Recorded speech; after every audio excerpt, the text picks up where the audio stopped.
Tell me the truth if you want to live. Why are you here? Who's with you? And who on earth are you? Who am I?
In my dreams that unfold like a double helix, I've asked myself that question countless times, but up until now there has been no answer.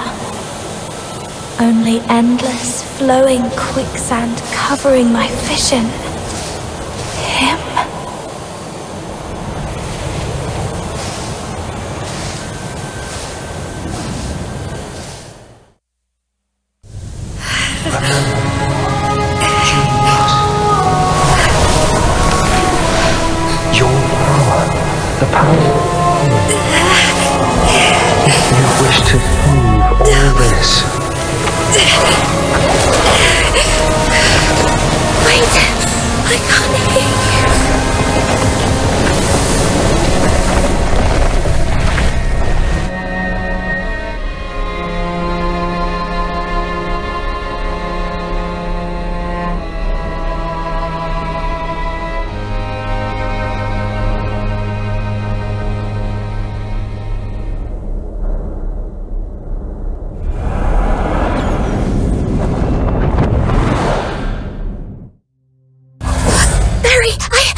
Are you all right?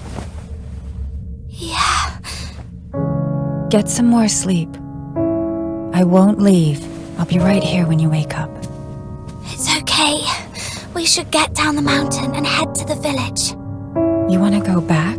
But there have been roars coming from there for days. I was thinking if we could make it home and grab our weapons. And with your strength, you'll find a way out. No one's going to save us no matter how long we stay here anyway. Let's go then.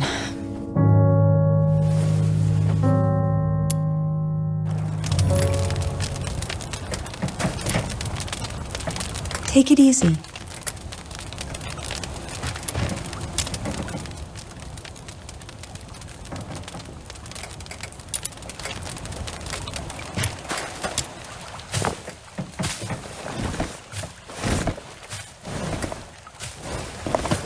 Watch your step. I'll go first.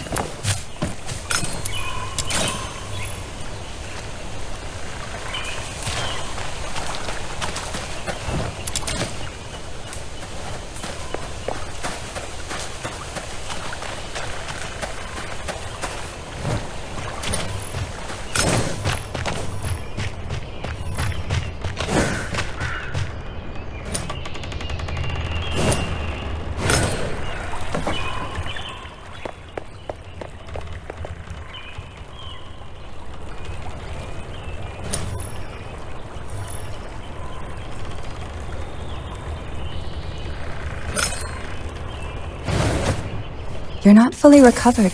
Are you sure you can do this? I'm okay. It's just a few scratches. Don't push yourself too hard. We still have to save some strength for the...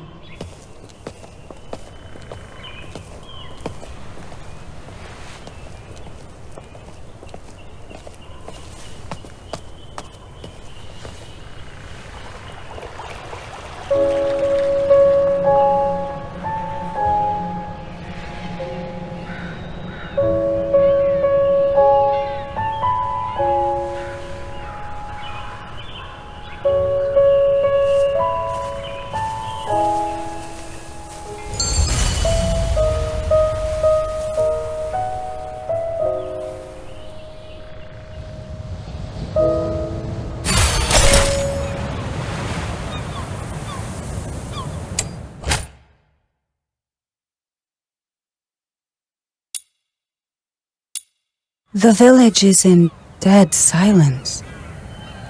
I'm afraid they've probably...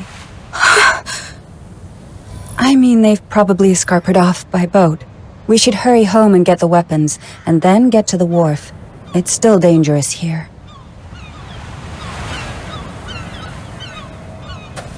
We're unarmed right now. We have to avoid those filthoids as much as possible. Almost there. It's up ahead.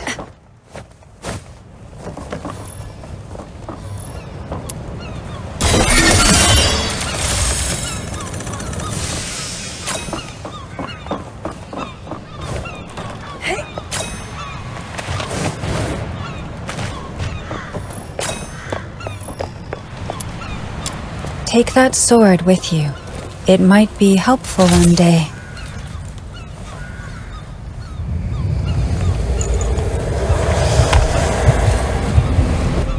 Huh?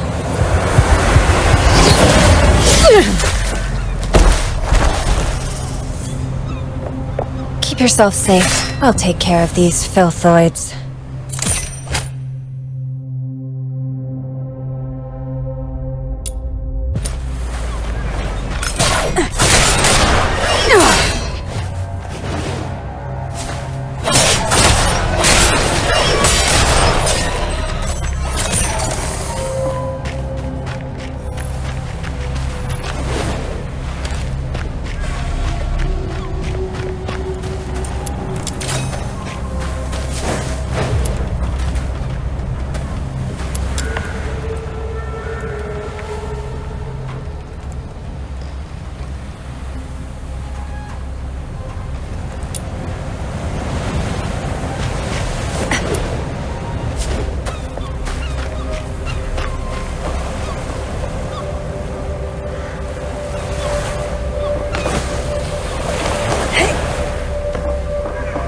Any ships left?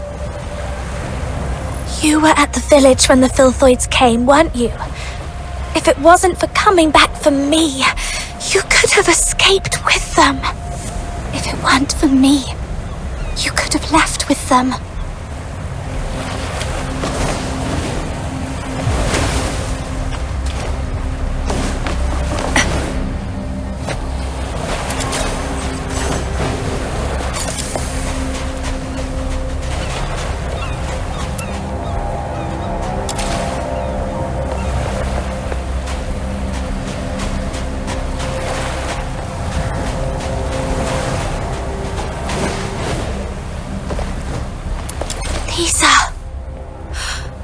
Someone must have lost them when they ran away. Take it. It's always good to be well armed.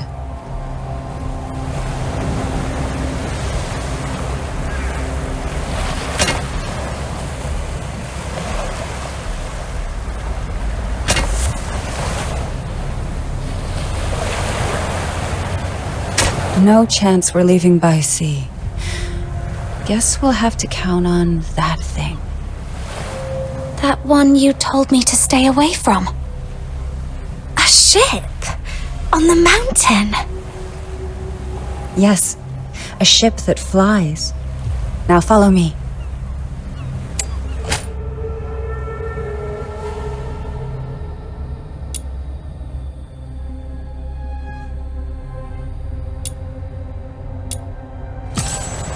More filthoids are coming. Stay close. If necessary, give out the secret signals. We made them up earlier so as not to alert the filthoids up the mountain, remember? Yes. Alright, a quick check. 2 pats on the right shoulder means... Watch your back. And 2 taps on the chest? Come closer. And scraping on the nose? Everything's okay now. Good. And the last one. 3 quick blinks. I've forgotten. Remember, 3 quick blinks means... I'm not interested in that signal. And I won't remember it anyway.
temple. Yes. Someone once left that flying ship here. And a key.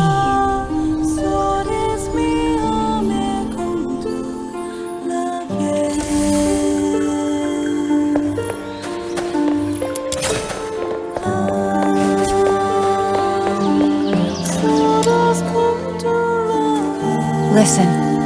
Thrust your sword right in there. Like this.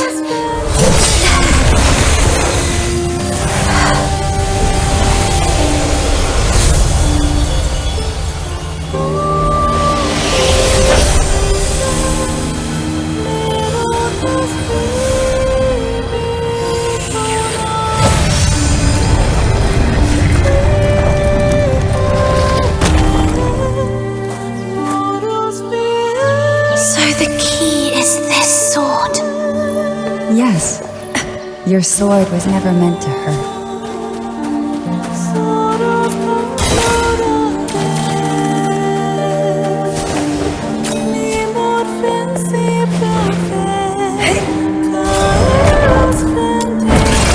Let's head towards the top of the mountain. There used to be an airship there. If it's still around, we might be able to make it out.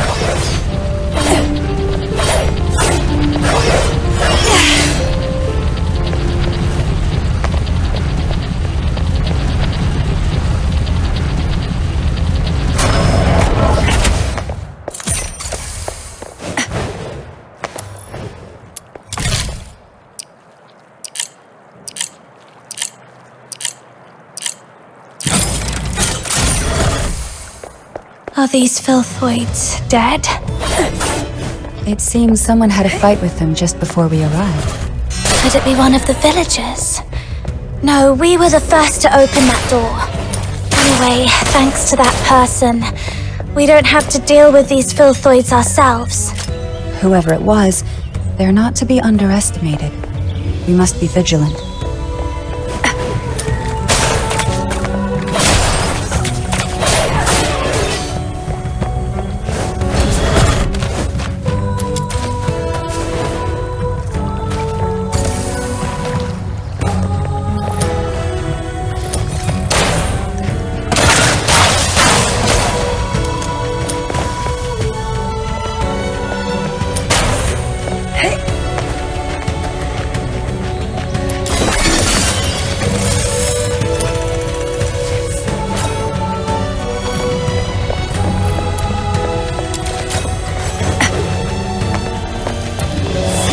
Someone used to live here. This was your home. Am I right, Berry? You look troubled at the slightest mention of your past. Our home? But I don't remember a thing. It's okay. Maybe it's all for the best. After we make it out, we'll build a new home.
The ship is at the mountaintop.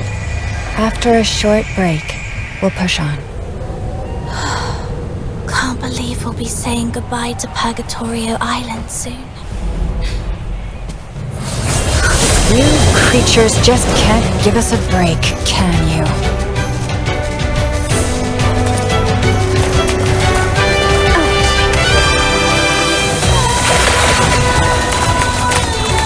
Surrender.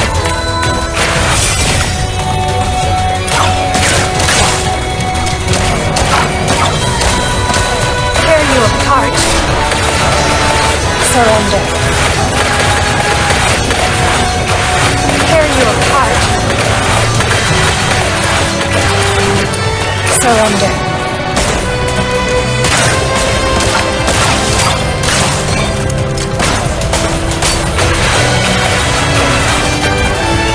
Tear you apart.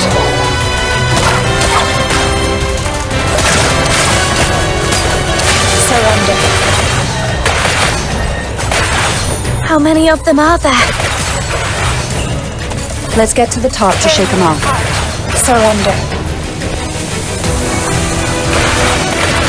Tear you apart.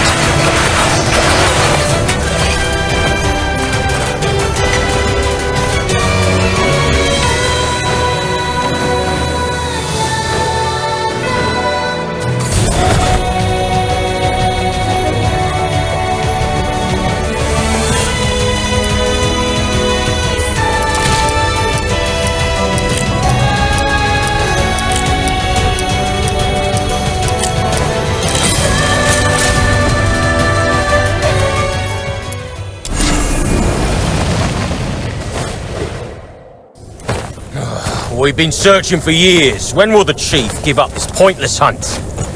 Who's there? Lay down your arms! You're surrounded by the 13th Legion.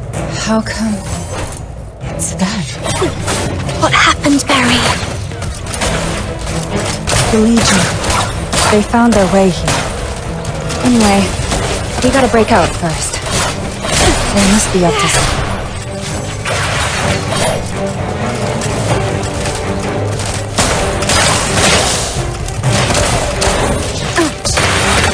Tear you apart. Surrender. Tear you apart. Tear you apart.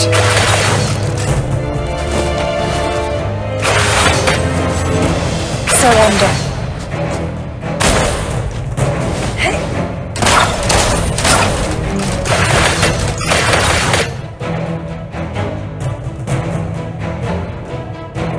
Is this your idea of accurate intel, Randy?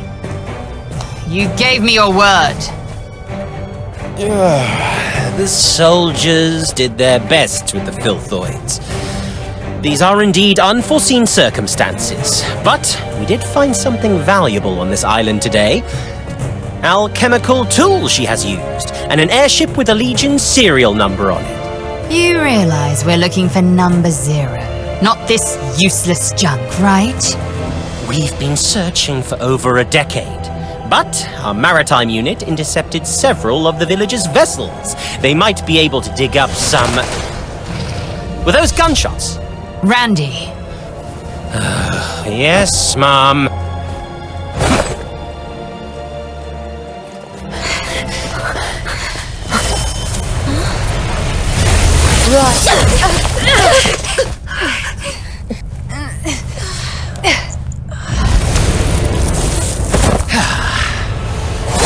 Can't get away.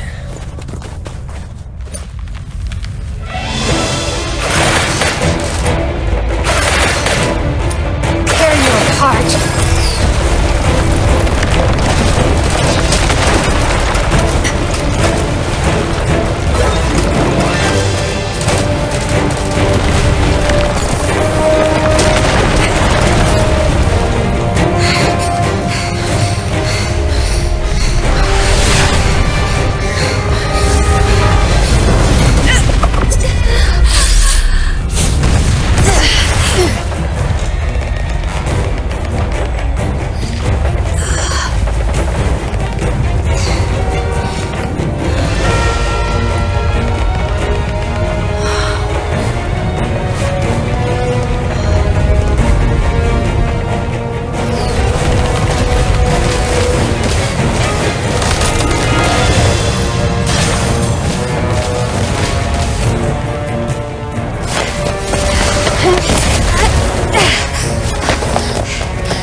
Give it up! It's over!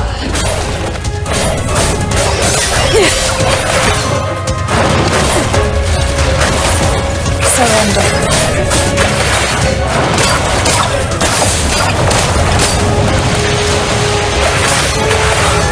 Let's quickly get this over with and go home.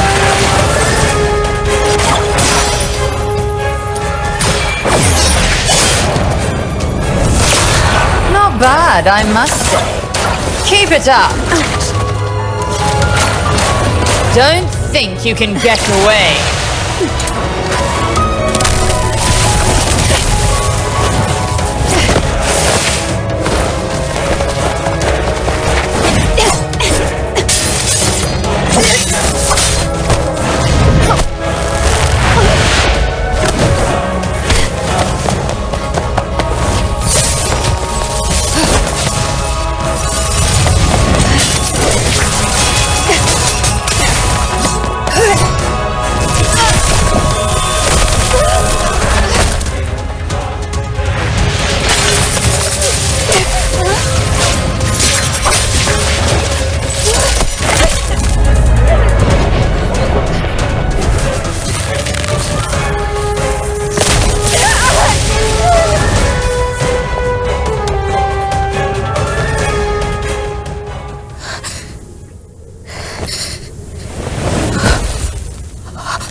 Tell me the truth if you want to live. Why are you here? Who's with you? And who on earth are you?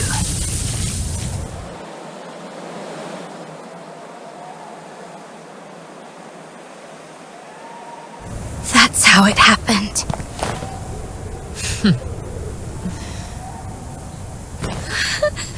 The Filthoids attacked you for no reason after you came here. And you managed to open the hidden path by chance. Is that really your story? We're telling the truth. Let her go! Chief Sybil, we've checked her spinal structure and confirmed that she's the number 0 we've been looking for.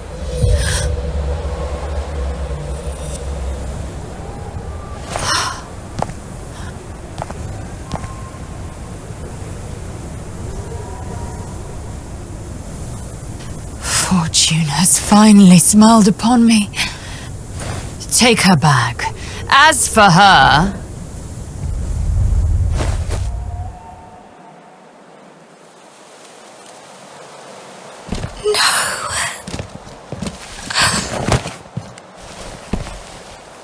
Don't take her.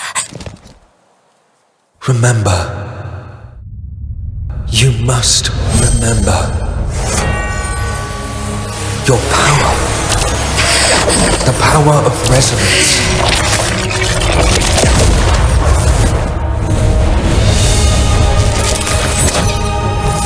If you wish to save all this,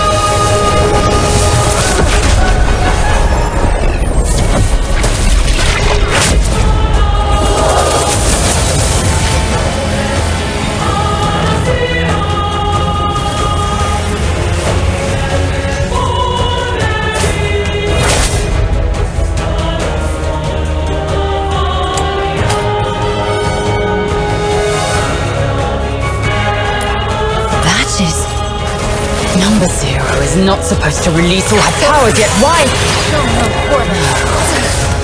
That's not her power. It's resonance. That brat she's trying to protect. That's the new receptacle for the power of resonance. Its reappearance here and now. What could this possibly mean? Surrender.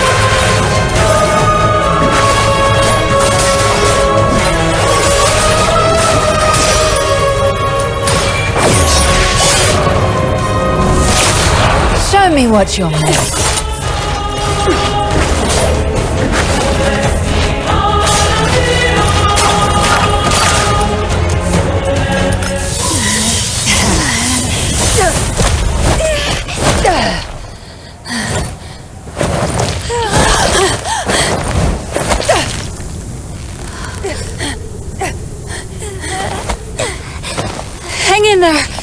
got you! Mary! Give it up, number 0. Even the toughest blade has its breaking point. Come back with me, and you'll live. So will this kid you care so much about. Otherwise, she will... Give me your word. I'll go back with you, but you have to promise to let her go. Give me your word, or you can take 2 corpses back. Perhaps I wasn't clear. This is not a negotiation. It's an order. Mary.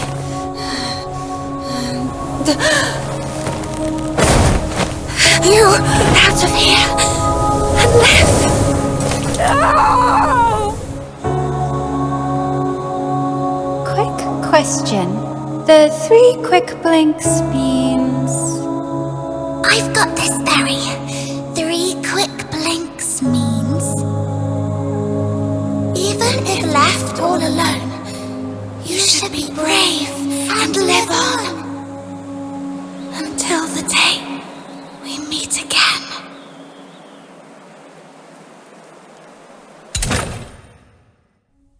You're back. My other half. My reflection. And my echo.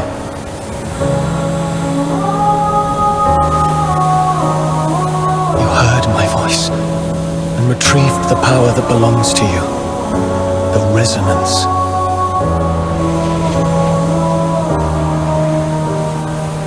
This power didn't change anything. I fell into the sea, and I'll never wake up again. It's all over.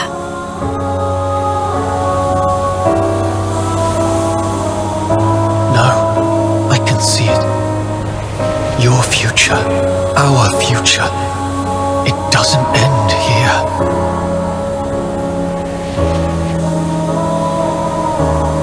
Someone will pluck you from the briny waters and lead you to a frozen wilderness where destiny will pose the ultimate test.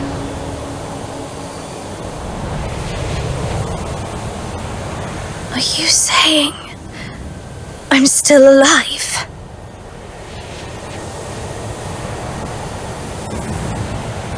The time has come. Let me offer you one last gift.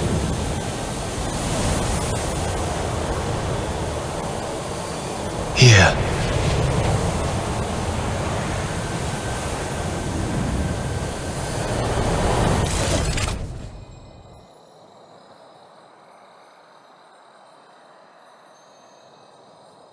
These sands are our shared memories, bridging the past, present, and future. Sift through them, and seek out those we may have known, or those we are destined to meet. May they be your strength on your journey. It's time to set off.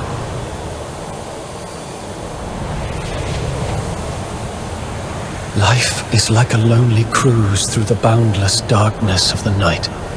The river weeps, overflowing its banks, while the thorny thickets on either side stand as a testament to its sorrow.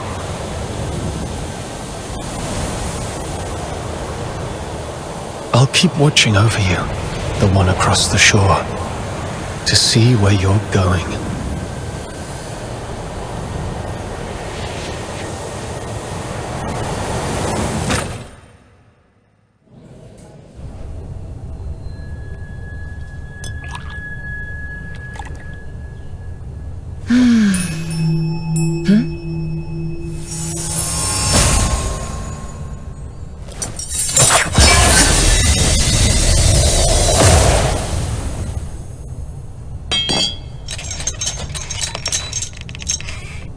This is my first time in the Cassitis province.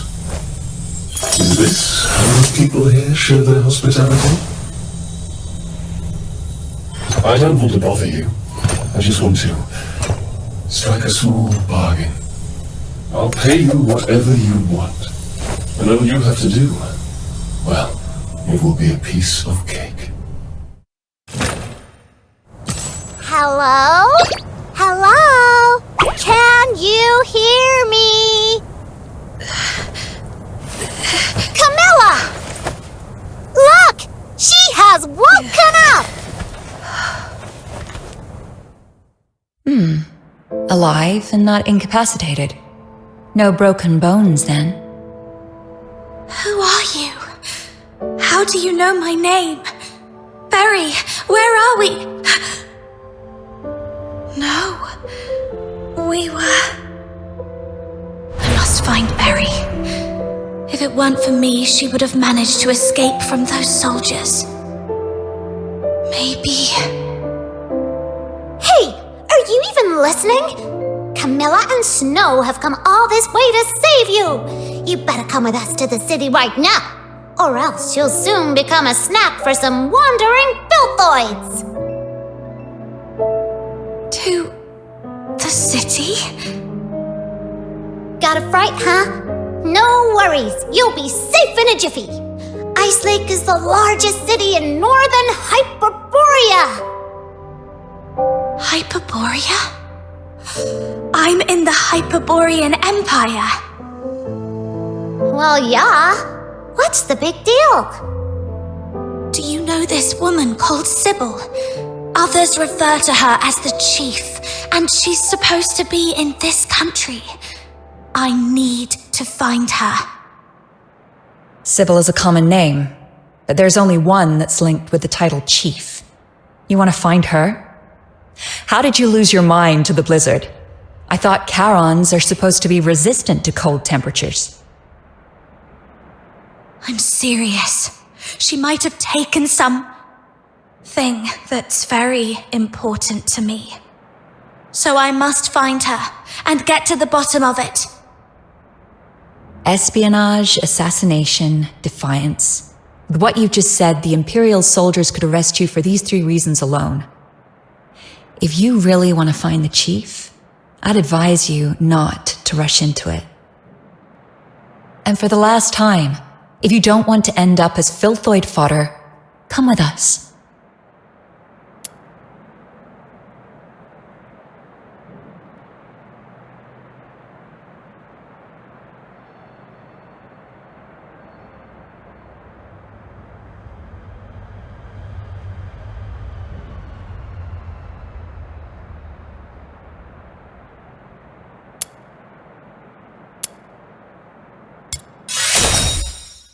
I'll go with you.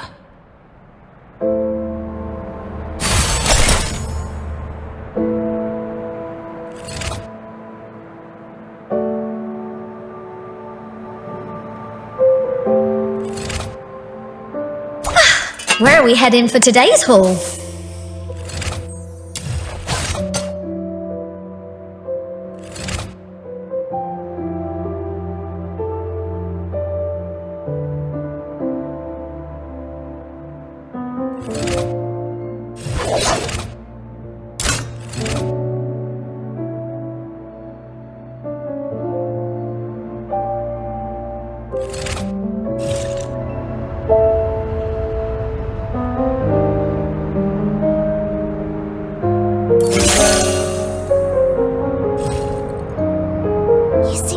Bruises and cuts. Are you alright? I'm fine. The pain's gone now. Something really bad must have happened to you. But no worries! You're under my wing now. Snow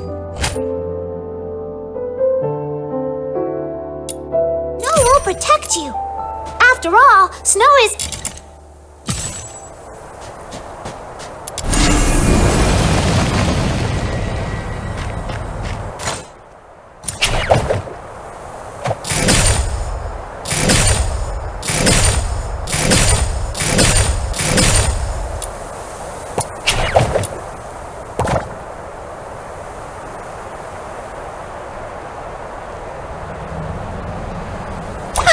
Where are we heading for today's haul?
Recyclable. Recyclable!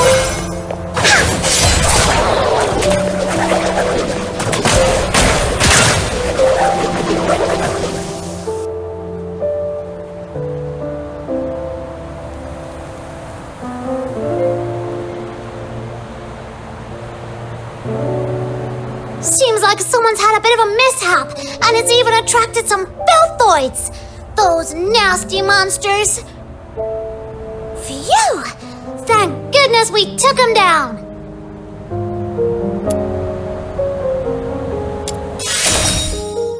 I'm not afraid. I was just worried about that poor driver. Anyway, I have another question. Do you know how far it is from this largest city in northern Hyperoreia to Purgatorio Island? It's a small island. Should be to... The south of Hyperoreia, under a huge heaven tree, right? It's far, far away. Over 1,500 kilometers from here.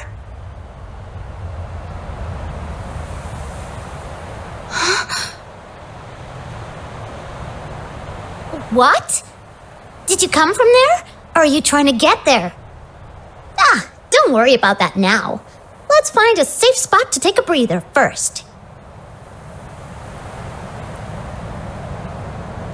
That far away? So I didn't just drift here.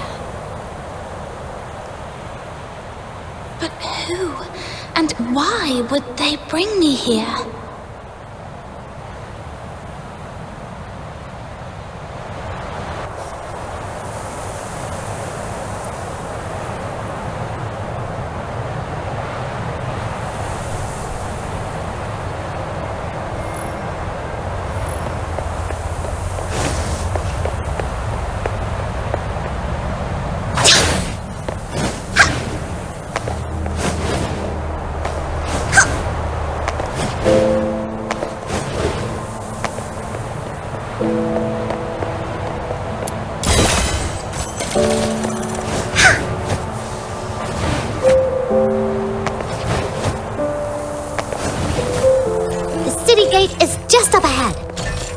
Behind us.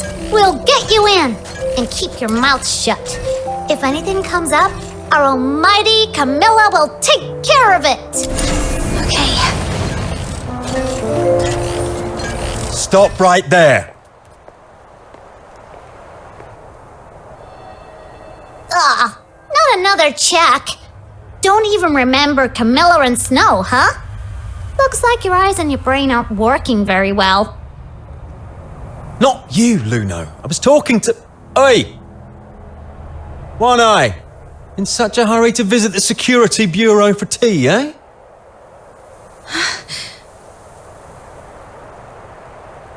You're not from here, are you? Where are you from? Got your travel permit?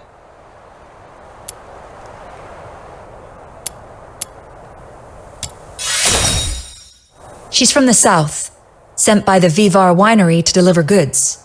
The bridge was slippery, so the cart overturned, and some filthoids destroyed this poor thing's cargo and luggage. I'll reapply for the travel permit soon, but the child is quite shaken. Please, have mercy on this poor thing. Let her in for a warm meal. Whoa, whoa. Why are you crying? Darn it. Chief never told us how to deal with tearful young ladies. This would have been a simple matter in the past, Miss Camilla, but, you know, recently that fork shakens or something is wanted nationwide, so the chief specifically asked for strict security checks across towns. It's the Forsakens. I tell you what, I, Camilla Scarlet, on my honor, assure you that she has nothing to do with the Forsakens. All right, I trust you, Miss Camilla. But remember, keep a close eye on this kid and don't let her stir up any trouble in town. If the chief finds out about this, we'll both be in for it. Thank you. Next time you come to the Asphodel, it's on the house.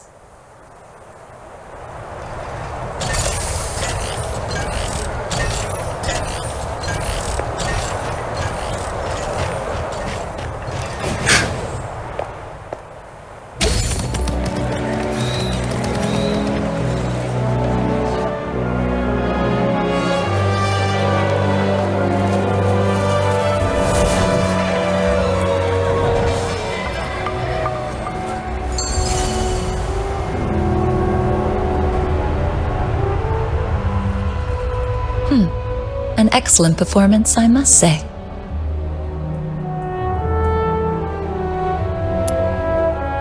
I'd say you're normally an honest kid.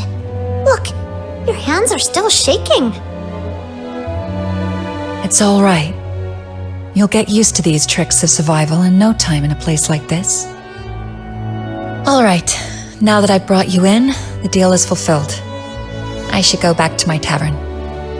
Stay out of trouble for me, all right? Wait a minute. I'm still quite confused. Then make it quick. Time is money for a merchant.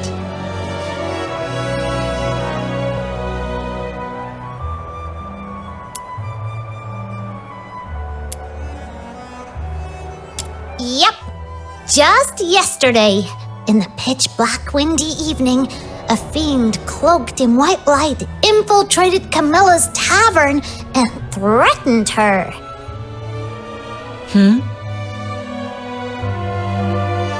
Well, a hooded man in a white cloak struck a deal with Camilla to find you and bring you into town. Do you remember what this man looked like? He was covered head to toe. Quite a mysterious figure. You don't know him either. I have no clue. How curious. Some enigmatic benefactor from nowhere is willing to spend a fortune to save a stranger, but doesn't want to reveal his identity or intention. Someone will pluck you from the briny waters and lead you to a frozen wilderness where destiny will pose the ultimate test. Could it have been the person from my dreams who orchestrated my rescue? But to what end have I been brought here?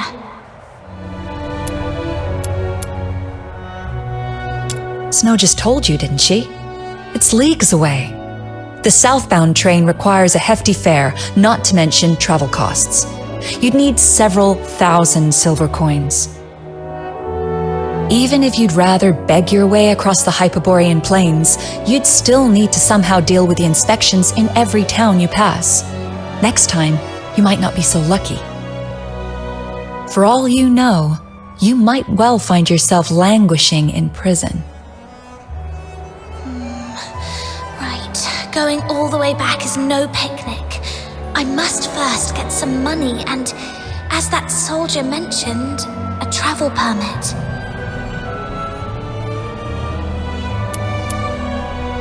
The 13th Legion is directly under the Emperor's command, with bases in every province, so Sybil could be in any part of Hyperborea.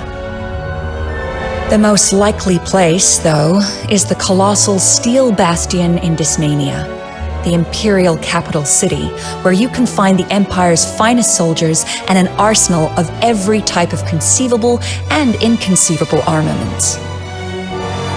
If Hyperborea is a roaring chariot, that place is its engine, its fiery core. If you want to give it a try, go ahead. You're neither the first nor the last madcap I've seen. So, what I'm facing isn't just Sybil, but the Empire behind her. Do I stand a chance? Not for now, at least. I need a plan B. Let's call it a day. I've been out so long, the Asphodel might be in quite the disarray by now. Try and survive on your own. If you can't even do that, then don't ever again mention any mad talk about confronting Sybil to get your stuff back. Look, There's an inn up north called the Hypnos House that might take in someone with a sketchy backstory like you.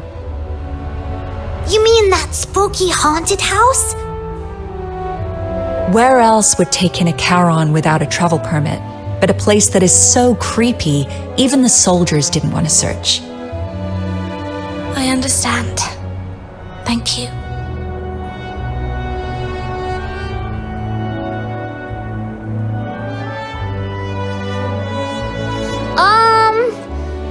All right.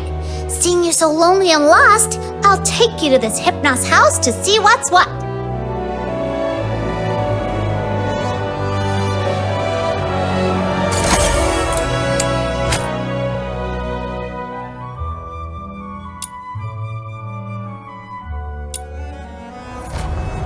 What exactly did you mean by haunted house?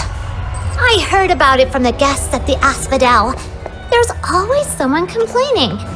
Like, even though it's such a big inn, the doors are always shut tight every day, turning away any travelers from outside the town. Or how the lodgers seem to never ever leave.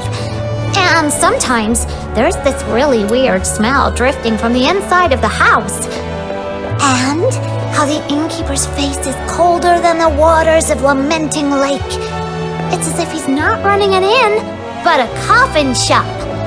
Doesn't sound too bad. I thought it was crammed with filthoids and sibyls. But if they don't welcome outsiders, I doubt if I can... Still, it seems Miss Camilla Scarlet holds some sway here.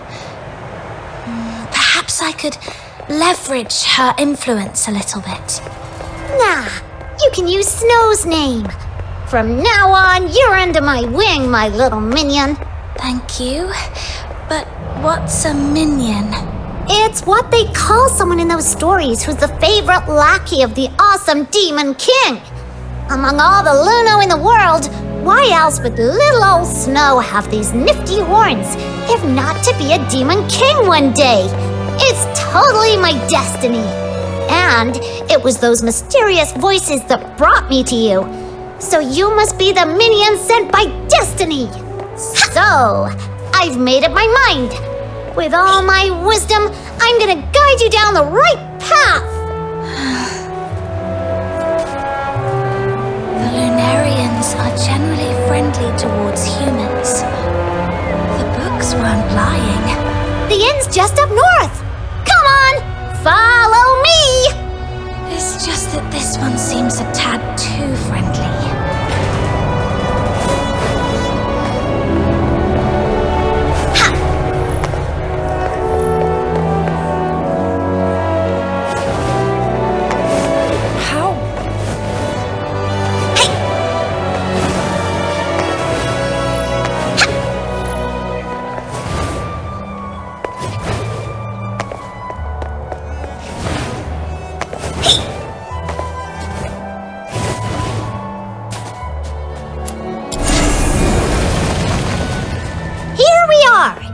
You wait here.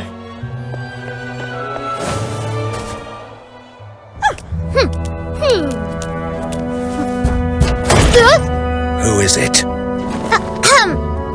I am the pure white redeemer. Demon King of Light! Listen well, this person...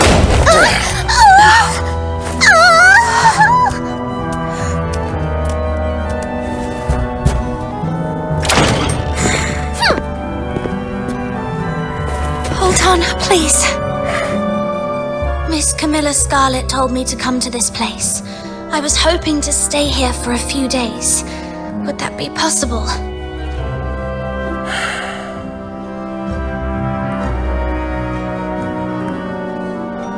No travel permit?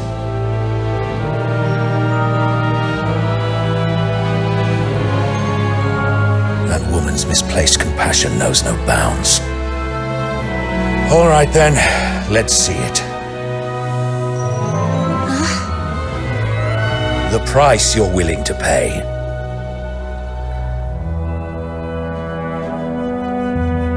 Haven't got any money? I'll find a way to... Then get lost. You're so rude! A real disgrace to Icelake!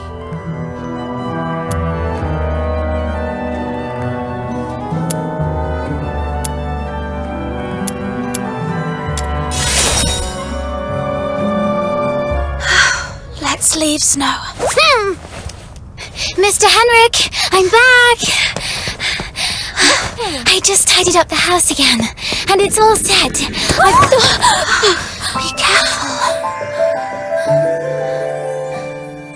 Are you a new lodger? Just a penniless outsider looking for a place to stay. I was about to kick her out. An outsider? But if you kick her out, won't she be homeless? That's none of your concern. But the house is still unsold anyway. Lending it to her for one night wouldn't hurt, right? She can pay you back when she can.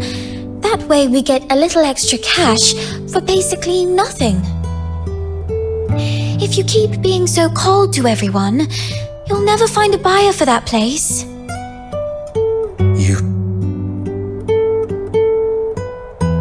Fine. Have it your way then. But just for one night. Come morning, you must go wherever you're supposed to.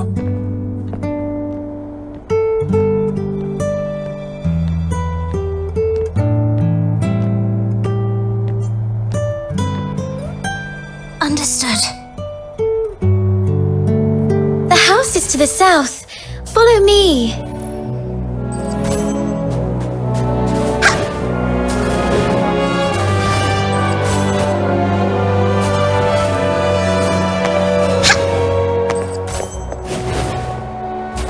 Here we are.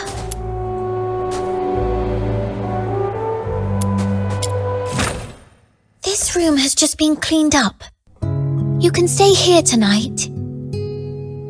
Cool! Don't be upset. Mr. Henrik isn't really that greedy. It's just we've been quite strapped for cash lately. Otherwise, he wouldn't consider selling his old house to make ends meet. It's been neglected for years, but after a good clean, it's not half bad, right? At least it keeps out the chill. Oh, I haven't introduced myself. I'm Psyche, a lodger at the Hypnos house. And sometimes I help Mr. Henrik out. That's quite an uncommon name in this city. Mr. Henrik mentioned you're not a local. Where are you from? Your outfit is a new sight for me. A small island, far, far to the south. The South. I know it. It's a place with 4 seasons, including spring. And an island. You must have seen the ocean. I've heard it's even bigger than 100 lamenting lakes put together.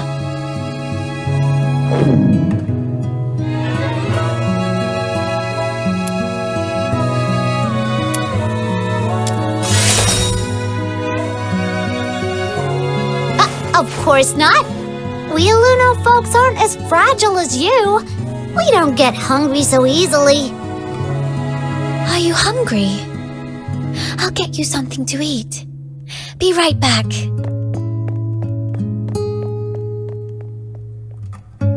Who'd have thought such a rude and gloomy innkeeper would have such a nice and helpful kid working for him? Thanks to her, we finally found a place to stay. Let's rest a bit. I'm quite tired too.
dreams, that mysterious man in a white cloak, Sybil, and number 0.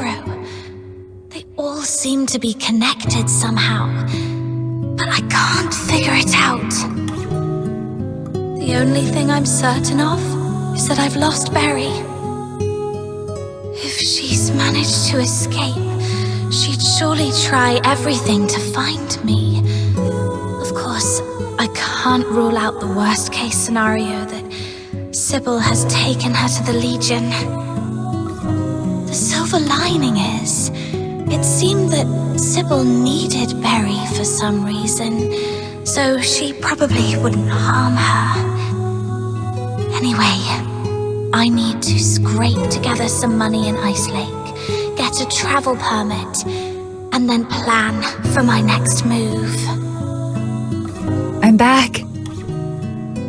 You must be starving. Here's some freshly baked bread. Berry? Huh? Are you all right?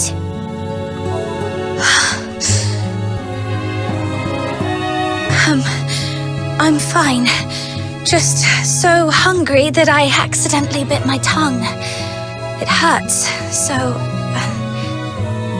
Then you'd better eat some bread and wash it down with warm milk. That'll make you feel better. Be careful. Don't bite your tongue again. Thank you, Psyche. Are you sad? Huh? Why? I can feel it. Even though you're trying to put on a smile, you're not happy. I'm a bit curious about what you've been through, but Mr. Henrik told me not to pry into our guests' pasts. Anyway, you can take a good rest here and think about what to do next. Thank you.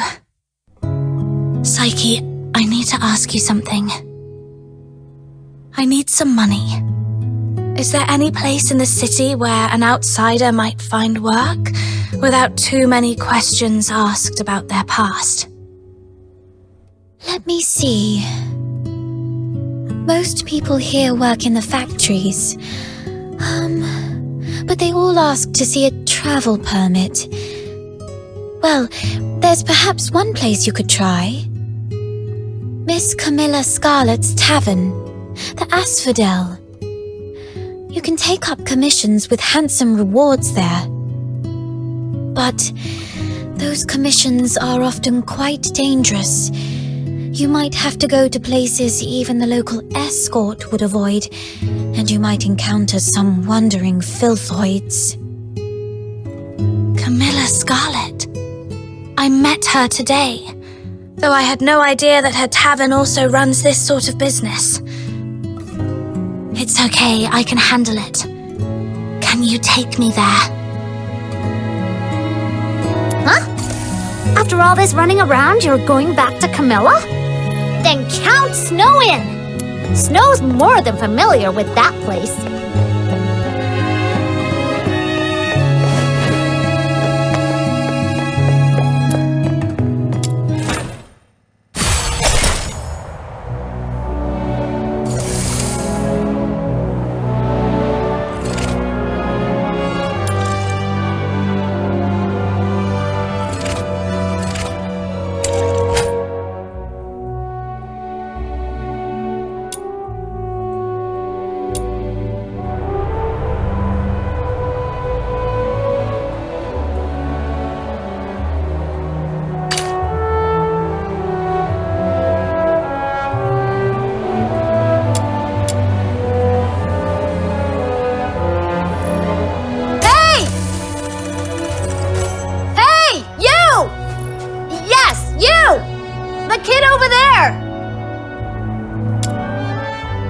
Who is it?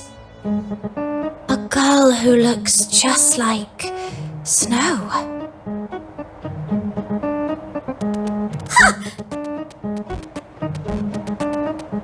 Who are you calling girl? The younger generation nowadays is so disrespectful. You should watch what you say? Although all Lunarians look young, she's actually as old as your great-great-grandmother.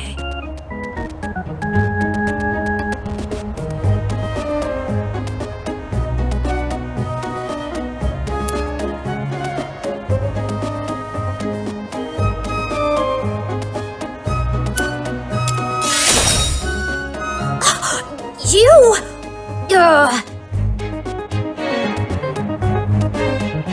Never mind. Arguing with a youngster isn't worth my time. Actually, I caught a whiff of something remarkable as you passed by just now. Oh, that's right. It's the scent of a legendary weapon. Do you have any special weapons on you, kiddo? Weapon? This sword is all I have.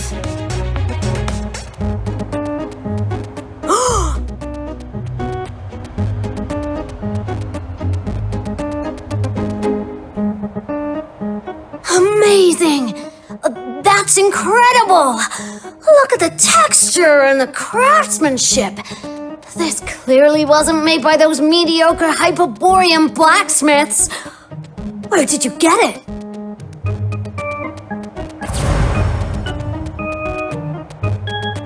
I'm not sure.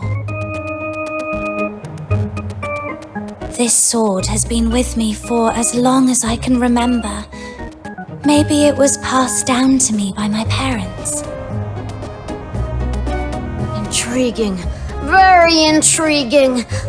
I've been a blacksmith my whole life, yet I've never seen a weapon like this before. Kiddo, I'm Lunosmith, a wandering blacksmith. Would you mind if I accompanied you on your journey? I've traveled all over the land, from Hyperoreia to Elysium, and I've forged countless weapons. If you require any weapons, I'm at your disposal. Wow! So you're an experienced master blacksmith? All I request is a basic salary and an opportunity to examine your sword.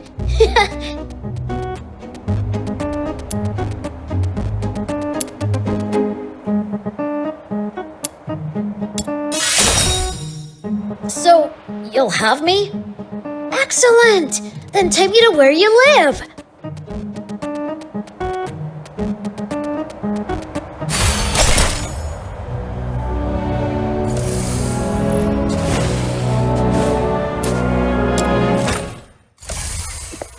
Don't falter. Keep hammering. You can do it. No breaks allowed! Have you come across any treasures lately? Show me, and I might forge a truly extraordinary weapon out of it!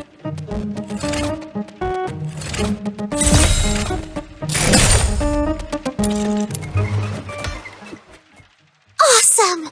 You're truly amazing! I've seen many who resemble you and Snow. Are they also Lunos? Did you come from a remote village or something, kiddo? Yes. My hometown isn't a big city. Ah, that explains it. In all my travels, wherever there are humans, Lunos can always be found. It's quite uncommon to come across someone like you who's never heard of us.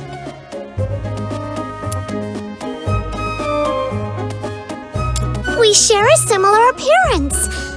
Everyone is as attractive as me, and we live very long lives.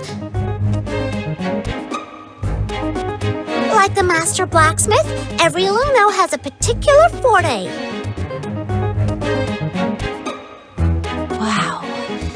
And do you have any unique talents, Snow?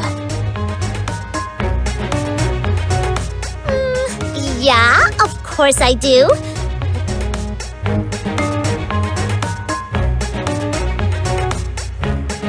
As you can see, I have demonic appendages on my head.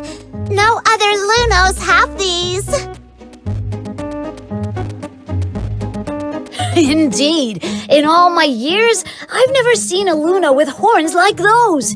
You look just like those human Charons. So, I'm Luna the Demon King. Different and unique. Perhaps I was meant to lead the Lunos and dominate the world. Oh, that's quite the ambition. Unfortunately, most Lunos lack ambition. They'd rather follow the humans and are content with just a few words of appreciation. But for me, I want so much more. My little minion, you must stick with me. After I conquer the world, you'll be the leader of my legion. Just you wait and see.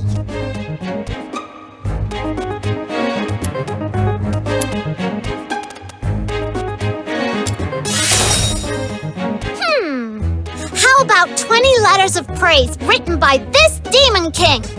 Anyway, we can talk about the details when the time comes. All you need to know is that I'll never let you down.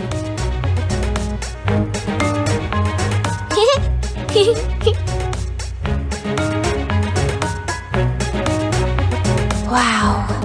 So unique and different from other Lunos.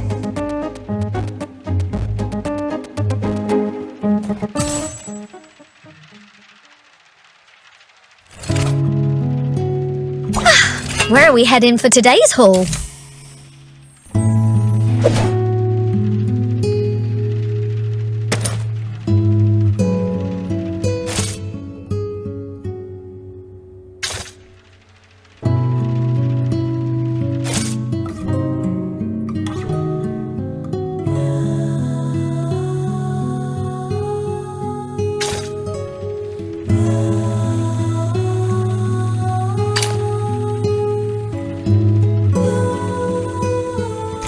Falter, keep hammering.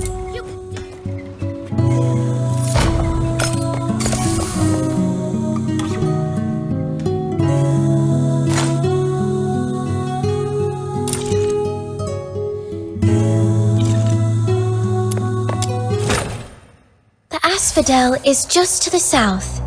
Come on! Snow will be waiting for you in the square.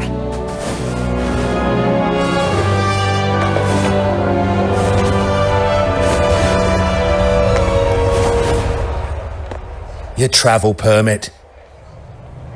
Are you deaf?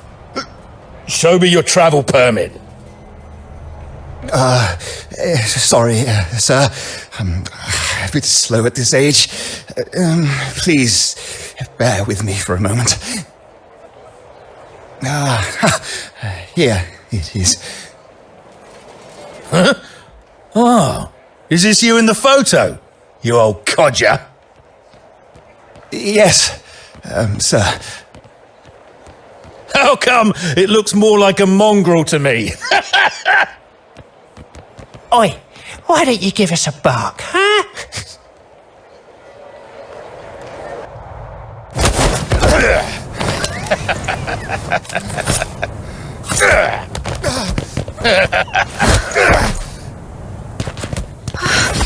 No!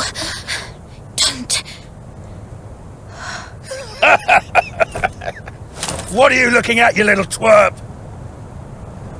Stay out of trouble for me. All right? Father! You bastards! What do you think you're doing?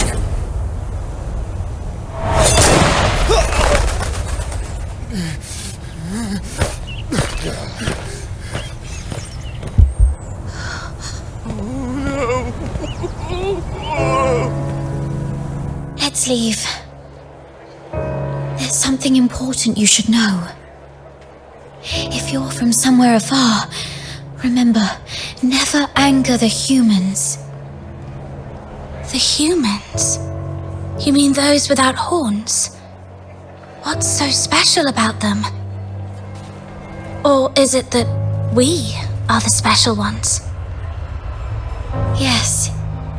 Here in Hyperoreia, we, the Charons, with our distinctive horns and spines, are different from humans. They even call us demons' children. Ugh! Speaking of which, Snow is super mad! Whenever those humans talk about stuff like demons, children, and magic, they always give such dirty looks. Just like when Camilla sees a drunken brawl in the asphodel. But it's actually the demons' children who are being bullied by them. Oh. Thank you, Snow. But the fact remains, we are unwelcome here. So be extra careful when you deal with humans. That soldier back there, even for such a cruel crime, will only be locked up for a few days. We've seen stuff like this many, many times, until everyone gets so used to it. Such things are commonplace in this place. They are just as ordinary as the fact that Charons aren't allowed to enter the inner city of Icelake or leave the Empire.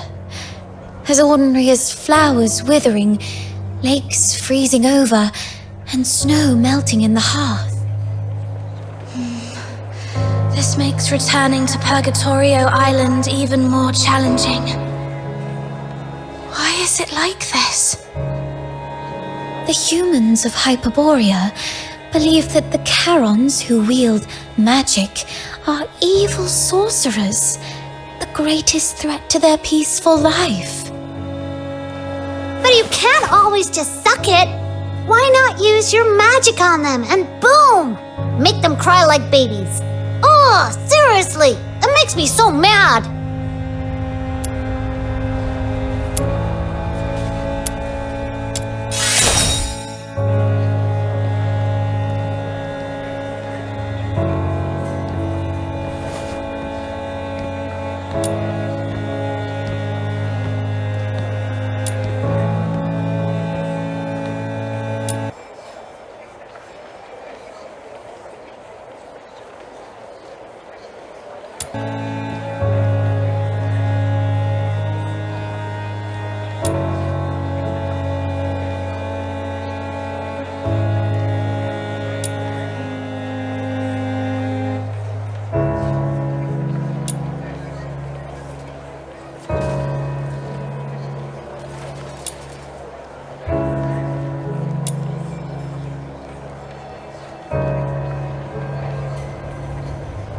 Right.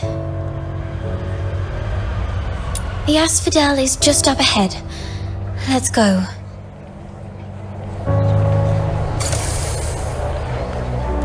Annie?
Then, out of nowhere, he ambushed me and pinched the cash I'd just gotten. Oh, that rotter doesn't even spare us scavengers. That money was for several families' upkeep in the slums. Without without that bag of coins, all the young and old will have to tighten their belts even more next month. I have no idea where the thief has run off to. I need someone to help me nab him. Shouldn't this be something for the Security Bureau to handle?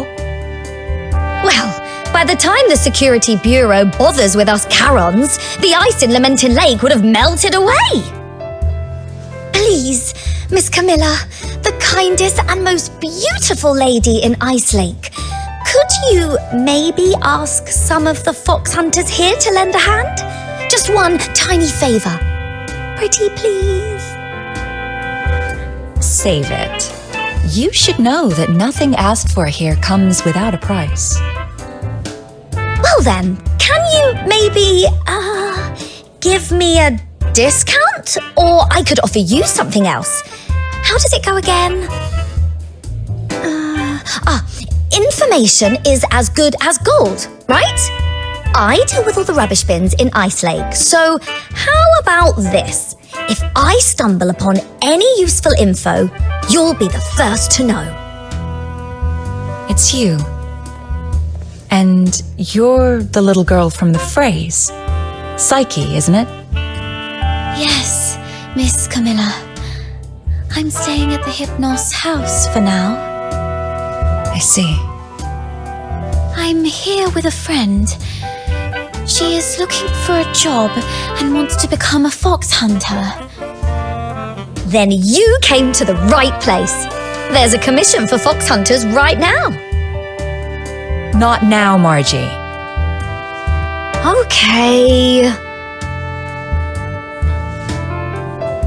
Already made friends. You're quite a charmer, aren't you? As for fox hunters, let's get one thing straight. This isn't child's play nor an easy gig. It's true that in this place no one would probe into your past or background, but the rewards always come with risks.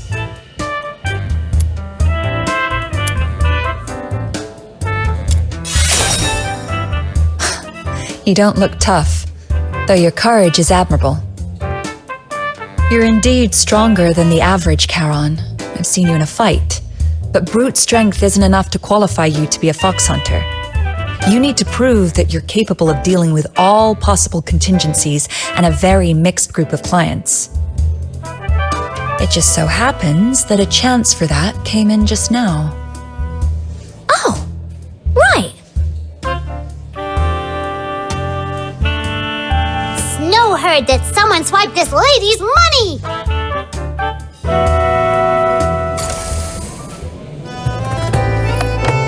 You'll never run dry on deals or drinks in the Asphodel. You'd really help me out? Oh, thank you. That scoundrel headed west. But you know, Icelake is a maze of streets, so I can't be sure where he might have gone. Let's look for some clues first. You'll never run dry on deals or drinks. Let's start by searching to the west. The thief had dark hair and was wearing a blue top, I think. Oh, look! It's Mr. Baddie from the slums. Maybe he saw something. Hello, Mr. Baddie. Out for a walk? Oh, it's our little princess rubbish bin. How's today's haul? I see you've got two little psychics to help you. I'm not a sidekick! I'm the Demon King! Okay, so you are the Demon King of Rubbish Bin, then? Nuh-uh! It's the Demon King of Light! Let's not get hung up on titles for now. Mr. Baddie, did you happen to see a Charon man in a blue shirt with dark hair just now? I think so. A young man just came barreling down the street. Clumsy kid. Wasn't even watching where he was going. Headed straight for the rubbish bins across the square.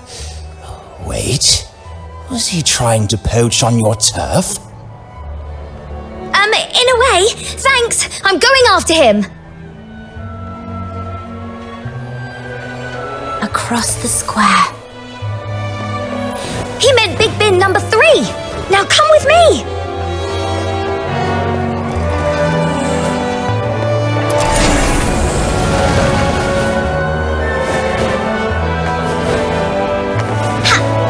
It's quiet around here. No worries. My detective instincts are telling me there's a clue nearby.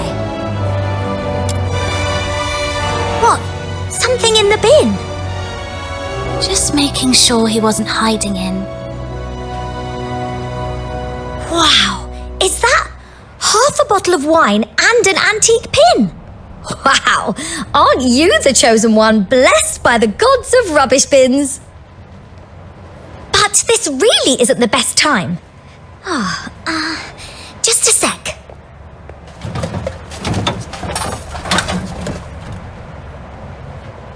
There. All set. I'll come back for these later. Finders keepers. Oh, I'll share this wine with you once we've caught the thief. I think I'll pass. Thanks.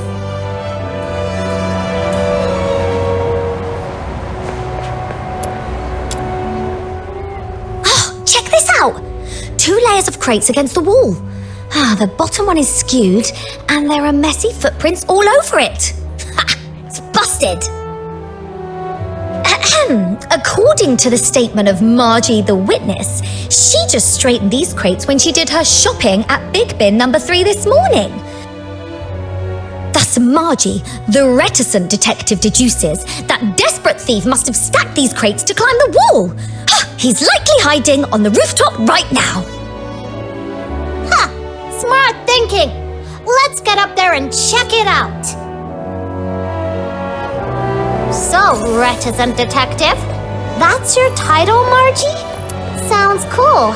A bit short, though. Could use more punch. Makes sense. Any suggestions, Demon King? That old man back there called you Princess Rubbish Bin. Hey, that's a good one.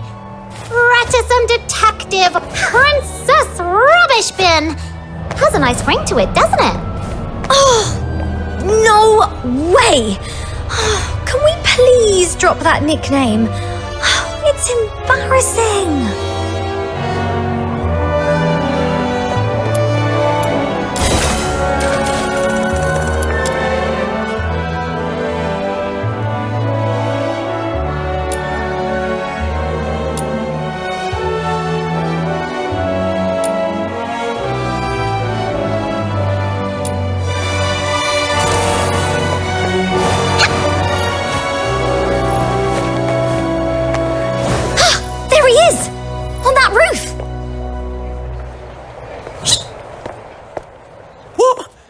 Really have to chase me all the way up here?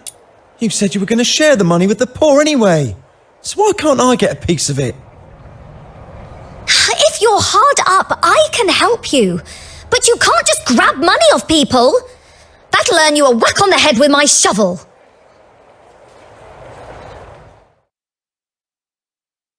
He's disappeared again. What is he, a ghost? No, look. This manhole cover's been shifted. He must have ducked into the sewers.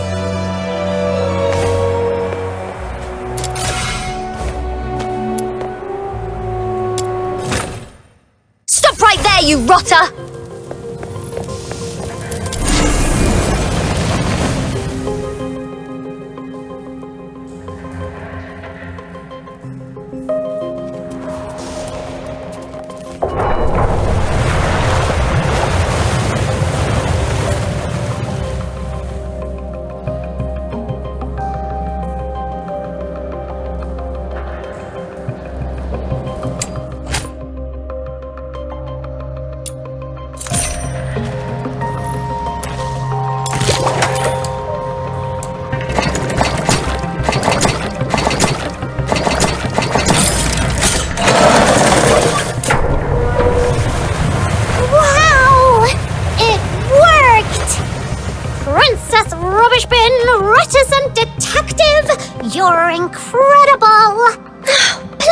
remove the princess rubbish bin part.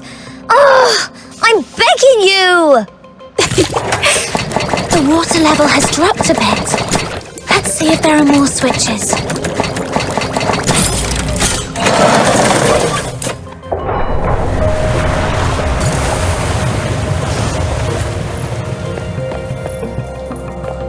Hey, they're usually small. Hold it right there!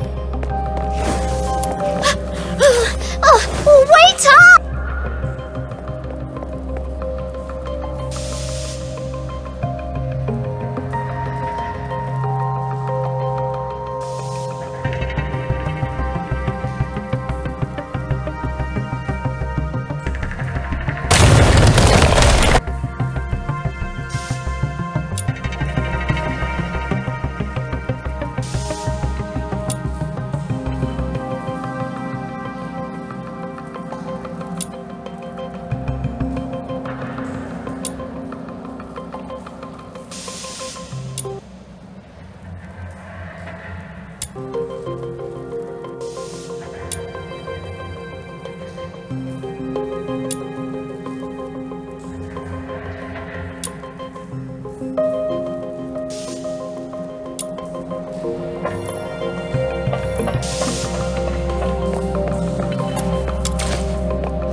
Damn it! They're like glue!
It's surprisingly roomy down here, and much warmer than above ground.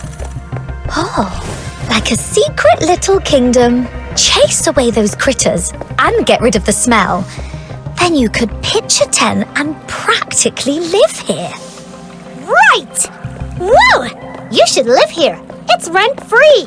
Let's turf these critters out. Seize their land, and I'll crown myself the Demon King. I'd appoint you as the valiant Cyclopean warrior, the cold lord of Icelake, the inaugural Duke of the Sewers. That title's a bit of a mouthful and could use a polish.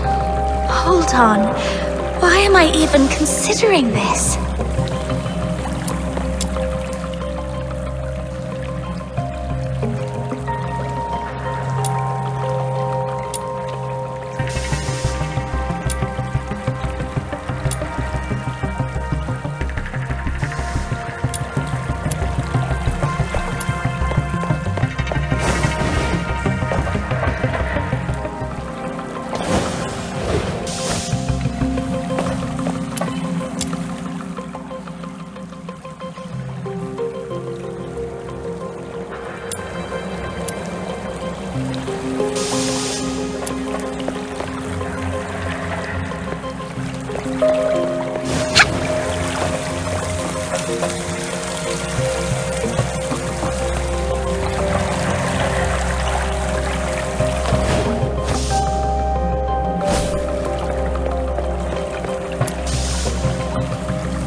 Blood? Oh, did he get hurt?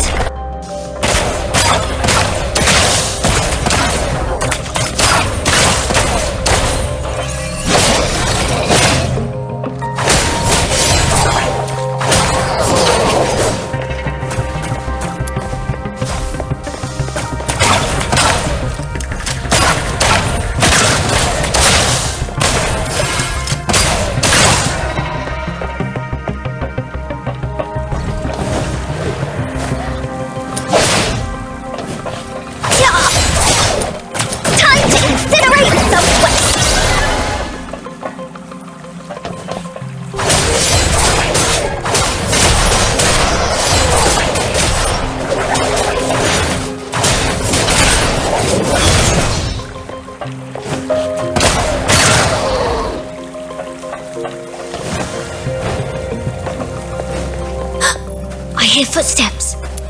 This way.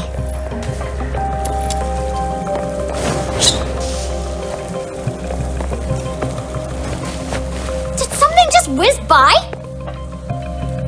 Ow! That was a rock!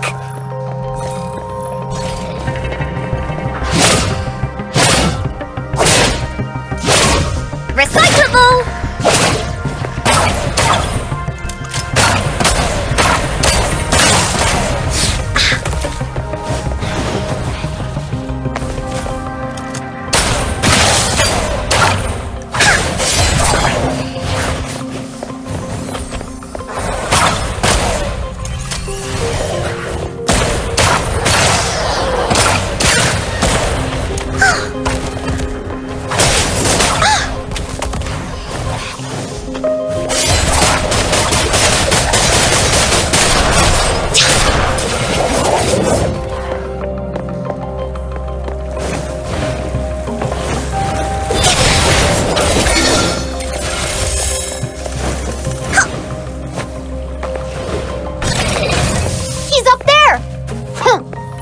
won't hit me this time! Ow! Ugh! What are you, a monkey? Always throwing rocks?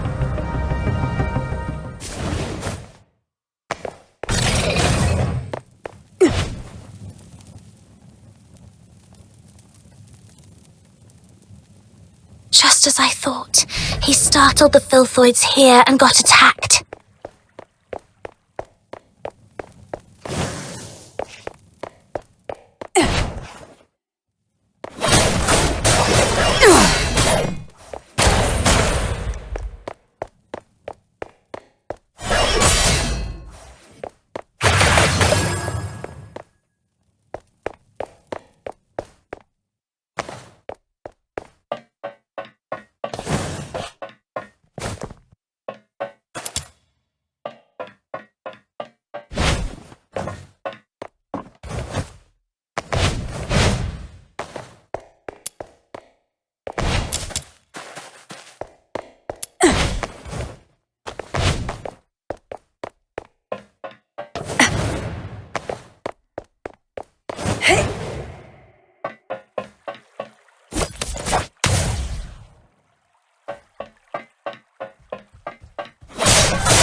May you rest in peace.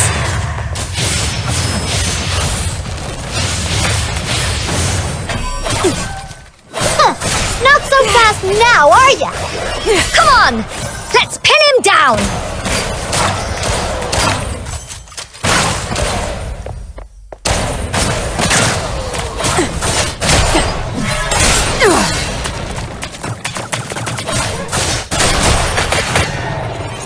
Tear you apart.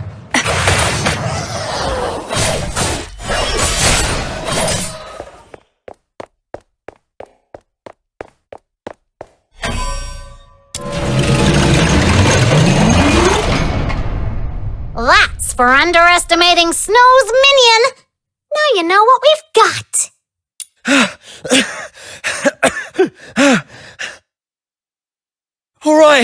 All right, here's your money back.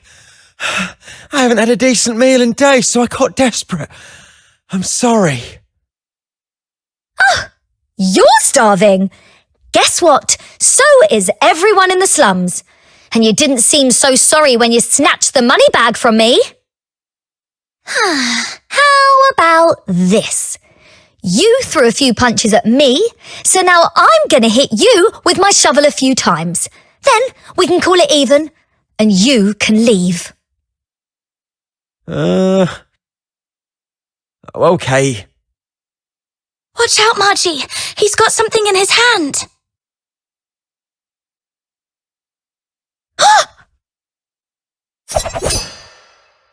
Something just knocked the dagger away. Is that a dinner knife? Remember, sometimes a beast bearing its belly isn't showing weakness. It might be baiting a trap. Drop your guard and you'll get bitten.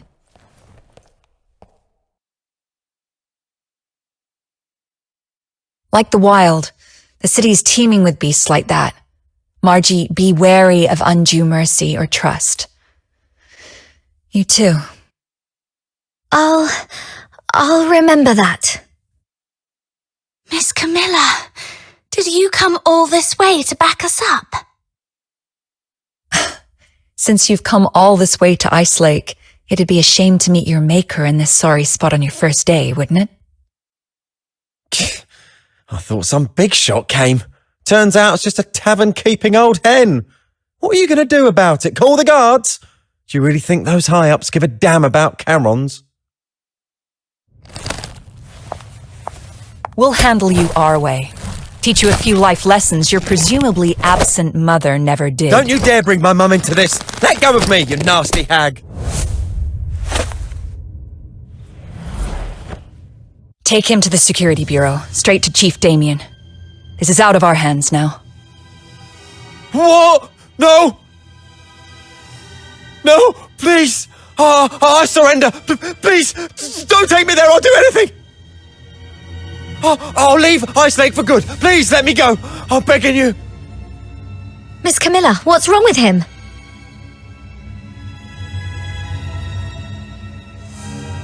Stay back. He's much more dangerous than he looks. Anyway, Margie got our money back and you've proved yourself. If you're still set on becoming a fox hunter, meet me at the Asphodel. Please, just let me go. Please. That was weird. Why did Miss Camilla suddenly freak out like that? She's usually so cool-headed.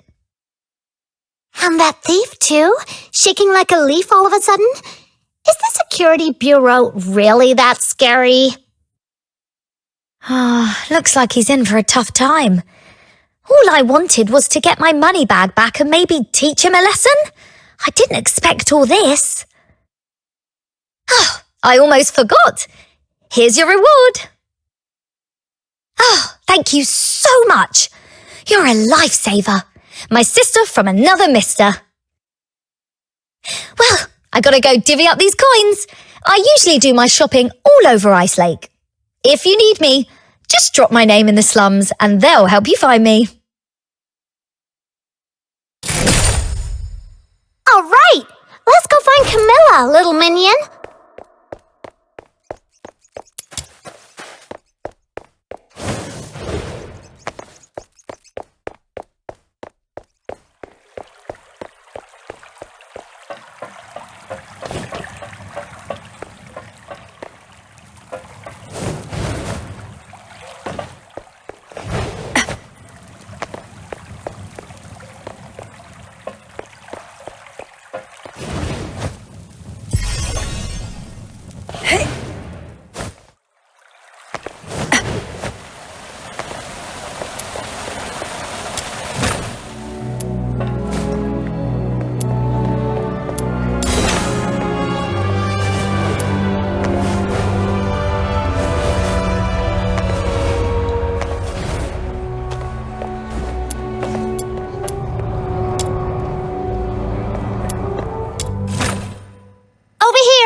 Commissions for fox hunters are listed on this board.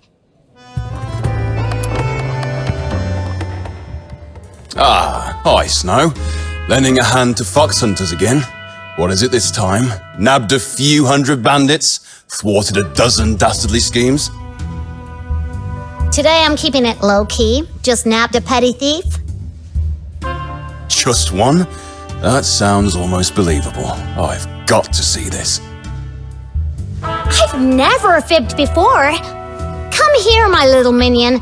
This is Mr. Wells, the most hardworking fox hunter around here. Hello, Mr. Wells. So it was you? Looking all neat and tidy. Who'd have thought you had it in you? Thanks. It was just a small thing. A small thing. Let me tell you, it's all these small things that have turned Icelake into what it is now.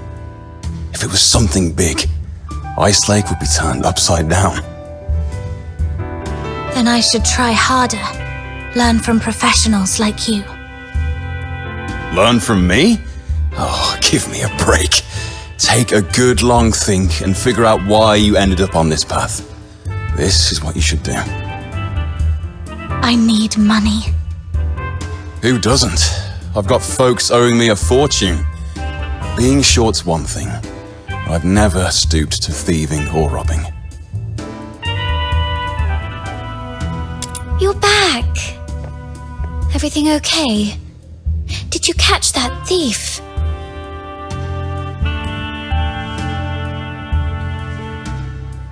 That was a piece of cake. My little minion and I gave that bad thief a good thrashing. He ended up crying and begging for mercy. So you're the one who nabbed the thief. I thought Snow called you minion because you got caught by her. But then again, who in their right mind would get caught by Snow?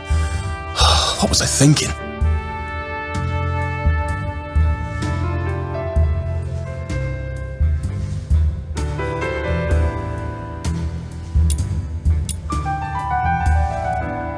She was the witness of my deeds.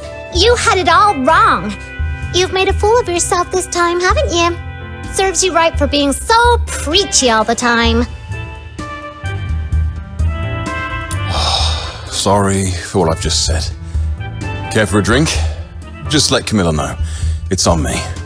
Consider it an apology.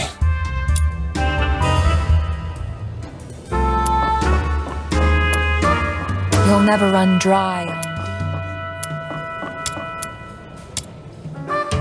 Your first gig was quite slick, and you got on with Wells. Your career as a fox hunter is off to a good start. Here, a hot drink to warm you up. I was going to treat you to one, but since Wells has offered, we'll put it on his tab. Right. I did mistake this lass for a thief. It's the least I can do. Oh, and I can also catch her up on our line of work. To be honest, it's been pretty tough lately. Any commission worth a jot has to be fought for. I just had a gander at today's jobs, and they're all thankless. Except for that hot potato. A right bother of a job. Finding some daft stone. It's no point in telling you. Even us old hands don't dare touch it. Let alone a newbie like you. It's looking for a rare mineral called Crystallo of Stella in the old Gleven pit. The client is Henrik Ethelred. Yes, the very same Henrik you know. Gleven pit is now a den for filthoids. A few fox hunters tried their luck, hoping to find some foxine scraps there, but not a soul came back. So even with Henrik dangling 5,000 silver coins, no fox hunters taken a bite. Fox hunters are born adventurers, but we're not reckless fools. The stone's very existence aside, who knows if Henrik can even cough up the cash?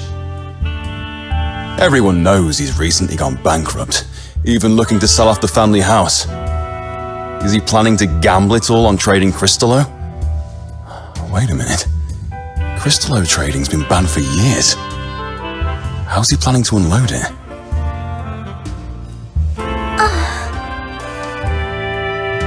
Miss Camilla, how much are those tickets to the south you mentioned earlier? About the same price. Interested in taking on the commission?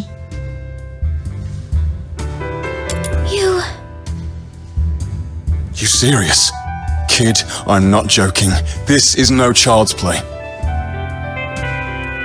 Thank you, I get it. But, Miss Camilla, you once told me, if I can't even handle this, how will I ever find my lost treasure? The Asphodel doesn't interfere with the choices of clients or fox hunters. If you're set on it, I won't stand in your way. Here's your payment for retrieving Margie's money bag. Take this with you as well. Make it back in one piece. You'll never run dry on deals or drinks in the Asphodel. Such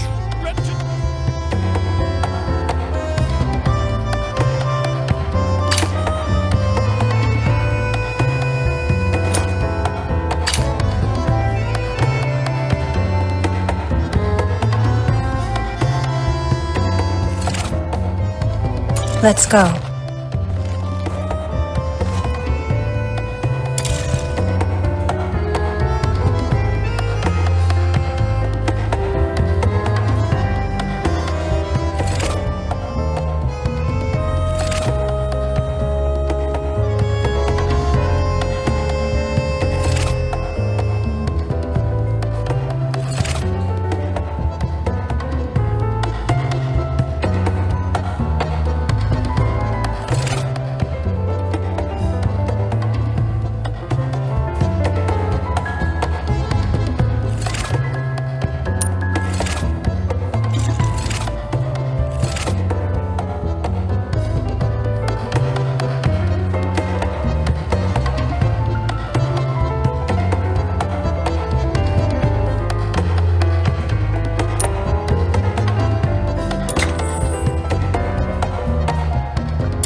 Little minion, big news! I mean, like, really, really big! I haven't seen it yet, but just thinking about it, I'm getting goosebumps already. Calm down and take a breath. What's going on? No time to breathe! Listen! Someone spotted a gigantic pig outside Icelake! And is taller than you, with a head the size of a van! And if it stomps its hoof, bam! The city walls will come down!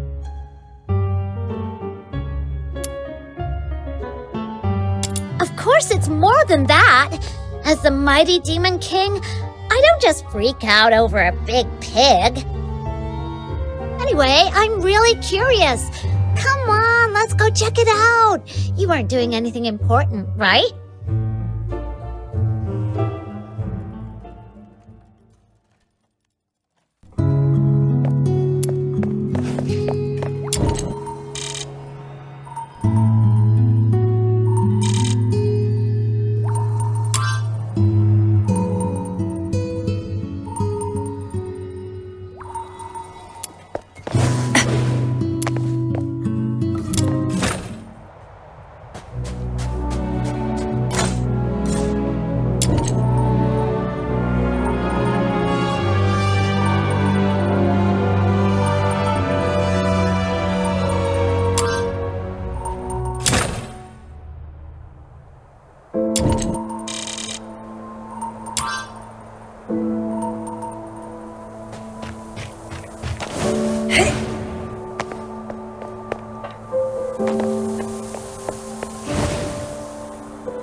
Here we are, south of Lamenting Lake by the big slope. This is where people said they saw the giant pig. I don't see anything. Well, it can't be here all the time, right? Maybe it just wandered off somewhere. All right, I'm leaving. Oh, wait, look over there. See those two? They've been standing there. Maybe they're waiting for the giant pig too. Let's go ask them. Come on. If they're not, we'll head back.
it down. Can't you see we're expecting something? Oh, my bad. So, you're also here for... Yep. What, you guys too? First come, first served. No cutting in line. Huh? There's even a queue for this? I mean, it's huge. There's enough for everyone. But fine, we'll just watch from the sidelines. Once you're done, we'll take a closer look. Why do I feel like you're not talking about the same thing? What else would it be? Anyone who comes here is obviously here for...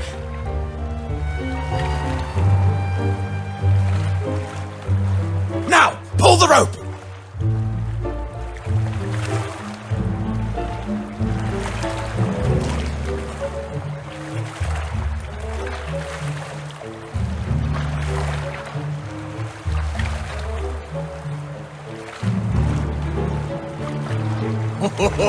Not bad this time.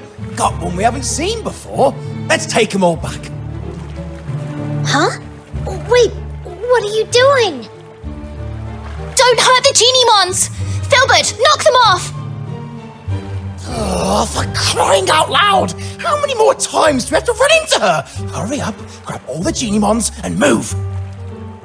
They're getting away! Miss, and your little friend, could you give me a hand? Whoa! The giant pig is real! And it talks! Okay, I say we do what it says.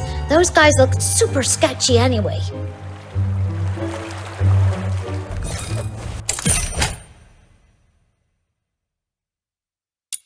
Ouch.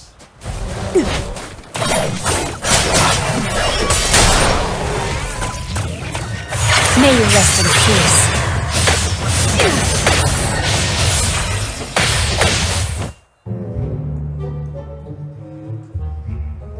Ugh, they ran so fast and disappeared in a flash. Should we chase them? They bolted like they knew every shortcut in this place. There's no way we're catching up. Besides, let's not forget why we're here. So, this is the giant pig that's taller than me and has a head the size of a van? You were taken in by exaggerated words, Snow. Well, okay. Maybe it's not exactly as big as I said, but it's still pretty big. And don't forget, it talks! That's gotta be worth looking into! Yeah, except it doesn't seem like it actually talks. That was me! Hello, I'm Truffle. I came from really far away. And this big sweetheart here is Filbert, my best friend and most trusted partner. Thank you for helping us save the Geniemons and drive away those Geniemon hunters. Geniemon hunters? Yep, those guys back there. They go by the name Geniemon hunters, which sounds not cool at all because they've been running around catching every Geniemon they can find. Do you know about Geniemons? They're the ones. Though coming in all sorts of different species, they're all actually Geniemons.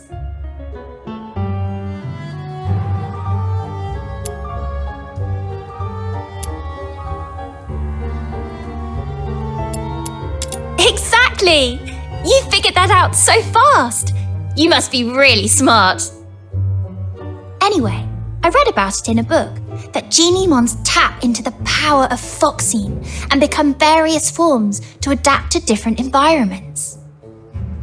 Like, if they hang around fire too close, they turn into toasty, fluffy Zypyro. Whereas staying in the dark long enough, they go all shadowy and become Equinix to blend in. Most people don't understand how it works, so they think it's evil magic and get scared of them. But because they can use the power of Foxine, they've attracted the attention of a group intent on capturing them. I don't know what they're up to, but I know it's nothing good. So, I've been hanging around for the past few days, waiting to make them regret their actions. Oh, I get it! They hunt geniemons, and you hunt them. That makes you a geniemon hunter-hunter. Geniemon hunter-hunter? That's a bit of a mouthful. But I guess it fits. Those guys run off the second they see me. All right, let me know if you run into those bad guys again. And little ones, now go home and stay safe. Don't let those mean hunters catch you again. Why is this one still sitting here? Is it injured? Oh, I'm always out in the wild, and I'm afraid I won't be able to take good care of it. Miss, could you help me out? Here, take the yum treat. Geniemons love it. If you're lucky, open one and they'll follow you right away. If not, just give them a few more.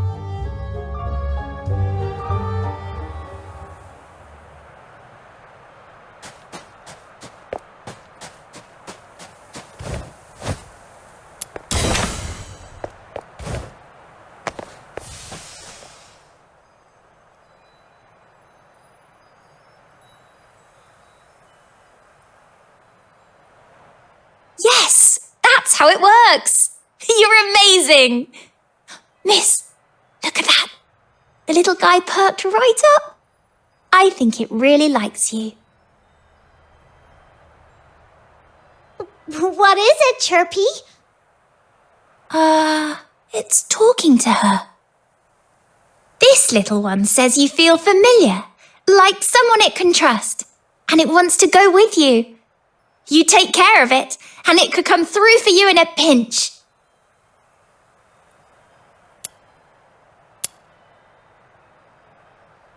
Yeah. Actually, even though Filbert's way bigger, she's a geniemon too. So, if you ever run into a lost geniemon, try treating it to a yum treat to get it to follow you. That way, it won't end up in the hands of those bad geniemon hunters. All right. If the geniemon hunter says so, I'll make sure Little Minion collects tons of her own little minions.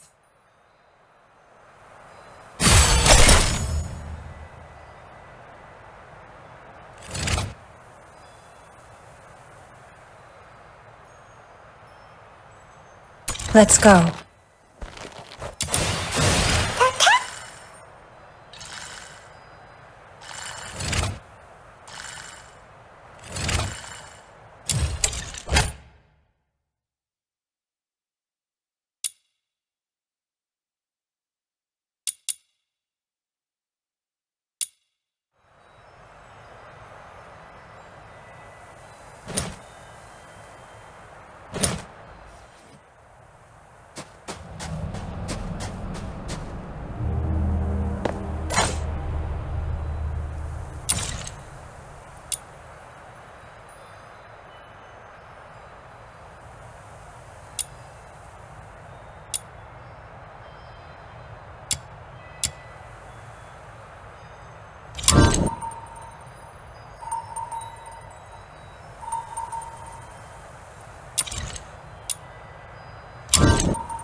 Hold on, please.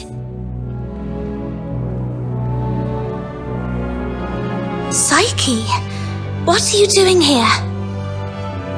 I thought I'd help show you the way. I mean, to Glevum Pit. Snow knows the way. But it's nice to have some company, especially when we're heading out of town. Yeah, outsiders can easily lose their way out there. I saw you accepted Mr. Henrik's, our request, so I thought I should help out.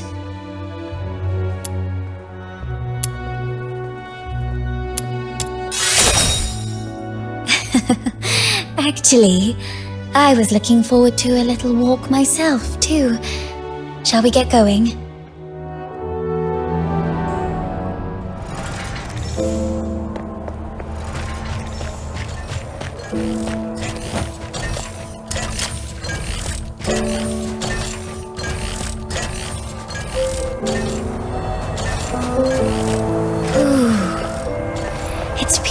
while since I've stepped out of the city. The snow-draped conifers, the boundless lake, mountains with their peaks in the clouds. I love all this. Snow's more of a city soul. If only the outskirts were free of those roaming filthoids. It's safer inside, indeed. There's something about the air out here. Is there a difference? All smells the same to me. The air in Icelake is always tinged with a scent of blood and echoes of weeping. Out here, it's the scent of the forest and drifting ice, and the distant sound of steam whistles. Occasionally, you might catch a glimpse of snow-white deer darting through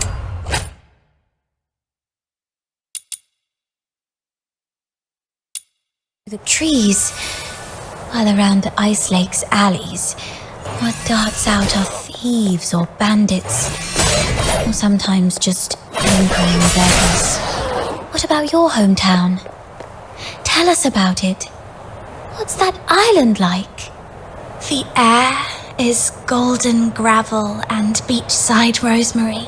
It's misty sea fogs at midnight, and the massive heaven tree that my family and I used to gaze upon every day. If you ever make it back to your homeland, please send them my regards. You two are talking over my head. You'll get it when you're older.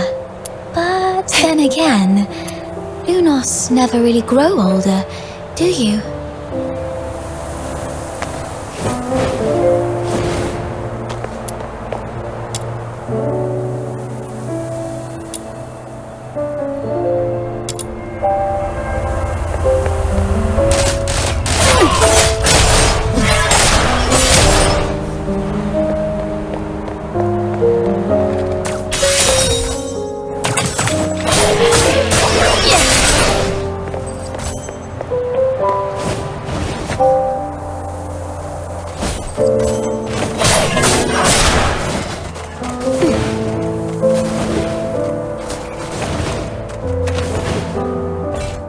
The entrance to Glevum Pit is up ahead.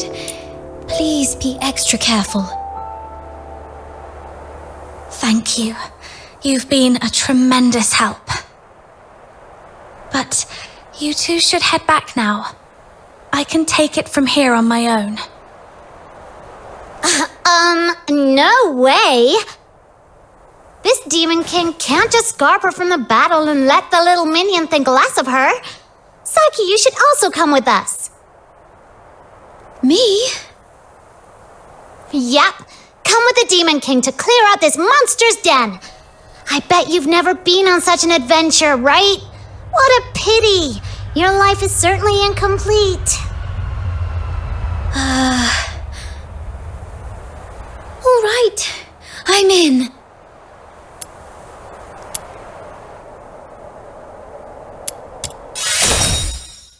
Let's go!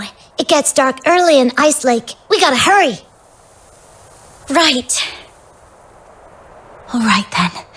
Be careful, both of you.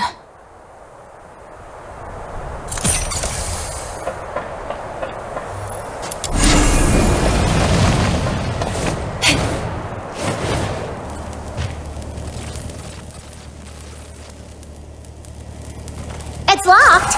Watch me bash it open. Ouchie! A door this thick is probably impervious to brute force. Let's look around to see if there's another way in. Snow, does your head hurt? Let me help you. There. A little puff to ease the pain. Oh, you're so nice. When this Demon King conquers this place, I'll appoint you the gentle green-cloaked mage, the wise master of foxing, the inaugural Grand Duke of Glevum Pit. I was the Duke of the Sewers. Is a Grand Duke a higher rank than a Duke? How come Psyche gets a higher title than me? Hold on. Why am I seriously mulling this over again?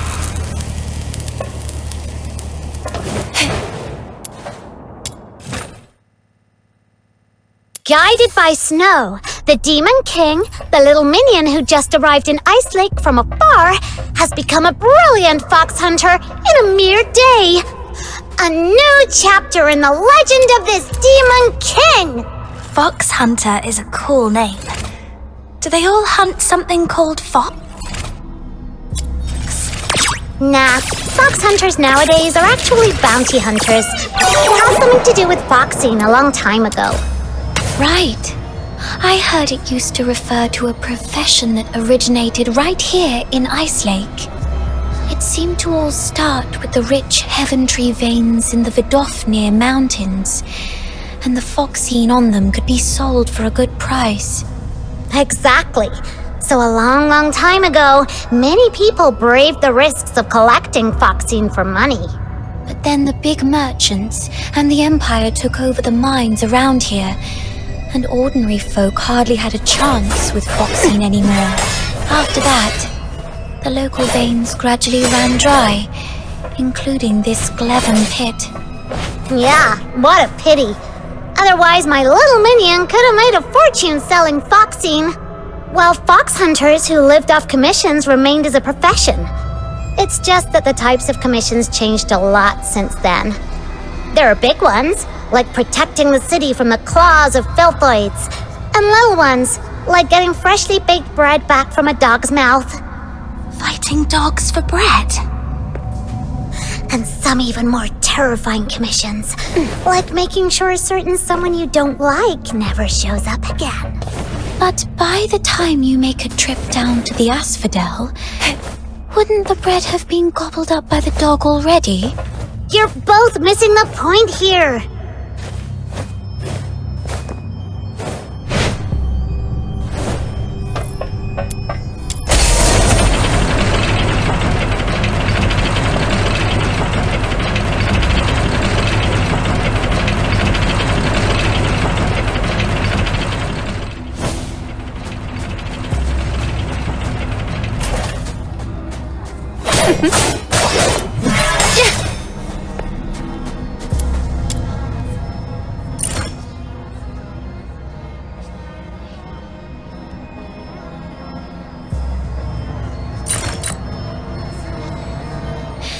So this fox hunter used lamps and signposts to mark a safe path for those who come after them. That's so kind.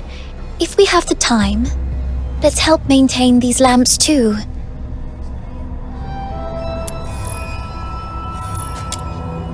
Yay! The lamp's glowing again!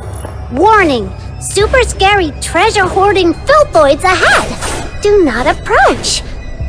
Pretty convincing, huh?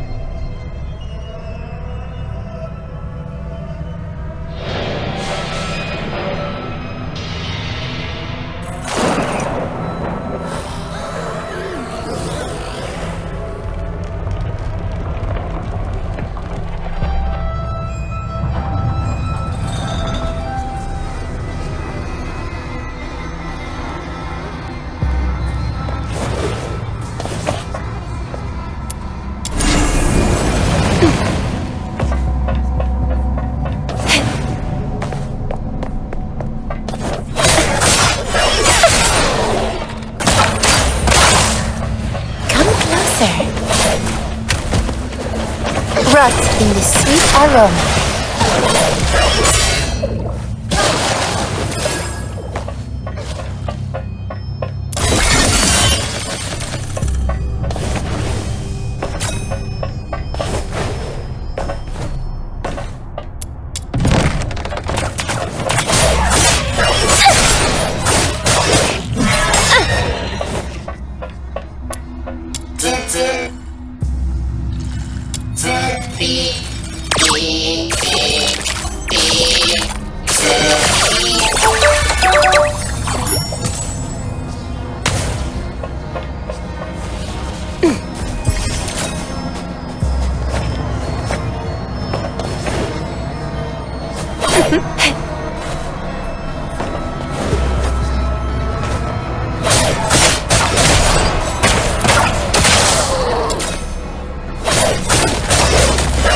Whoa, take a look at this! Margie would flip if she saw it. This ore's pretty tough, though. It might just break Miss Margie's shovel.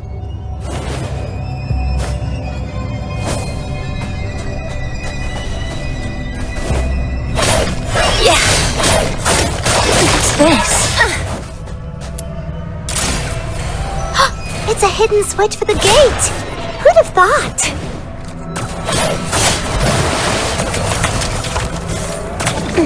God bloody!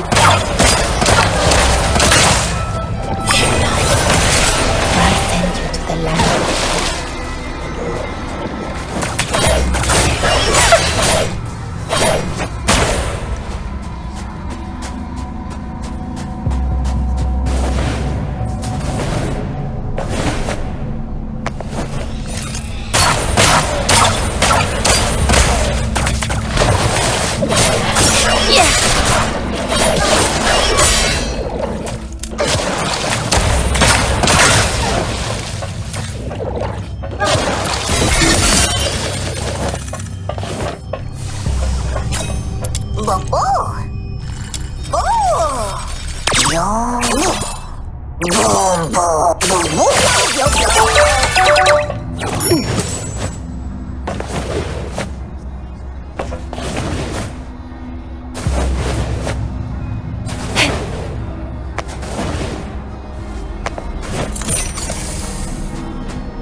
Yay! The lamp's glowing again! Oh, there are so many of them! Get off my legs, Snow! I can't walk like this. You can head back to Icelake if you're scared. I won't make fun of you. No way. A life without some risks is not complete. God bloody! All right then. I'll be right here with you to make our lives complete. I didn't slow us down earlier, so I believe I can keep going forward with you. All right, let's move on. These filthoids are nothing compared to what happened to Barry and me on Purgatorio Island. Just go over the self-defense moves Barry once taught me and wield my sword carefully. I can do this.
No violent contact.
Watch out! Phew! That was close. This should make it easier for people to find their way.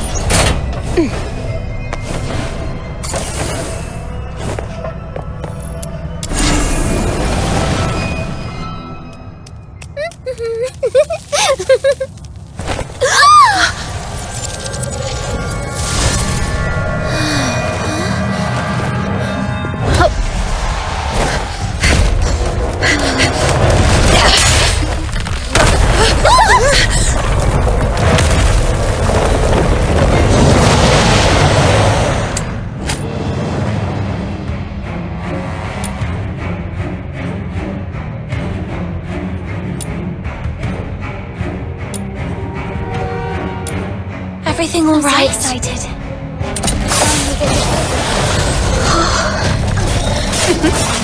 I suddenly couldn't see clearly back there and ended up startling that monster. I'm so sorry. Yeah, are you feeling better now?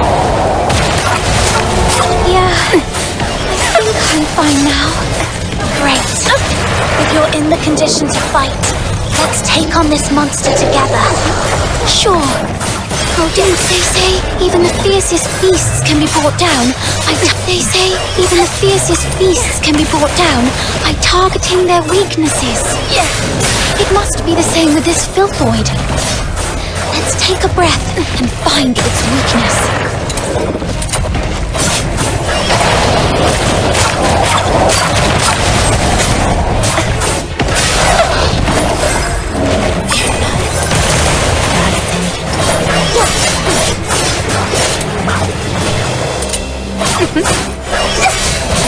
Come closer. Let's go!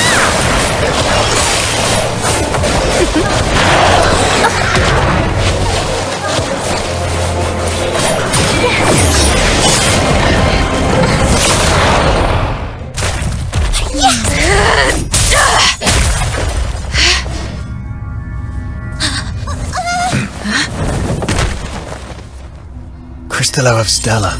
Look at its beauty. No wonder everyone wants a piece of it. What a commotion I just heard. So it was you guys that took out that giant thing? Impressive! Outsider! How come the Crystallo is in your hands? It was my little minion who first... It was just lying there with no one's name tag on it, wasn't it? Come on. In our line of work, there's no such thing as dibs. And you're new here, right? Someone has to teach you this lesson, and that someone just happened to be me today. Consider this Crystallo as tuition, shall we? Please give it back. That Crystallo is important to her, and to all of us.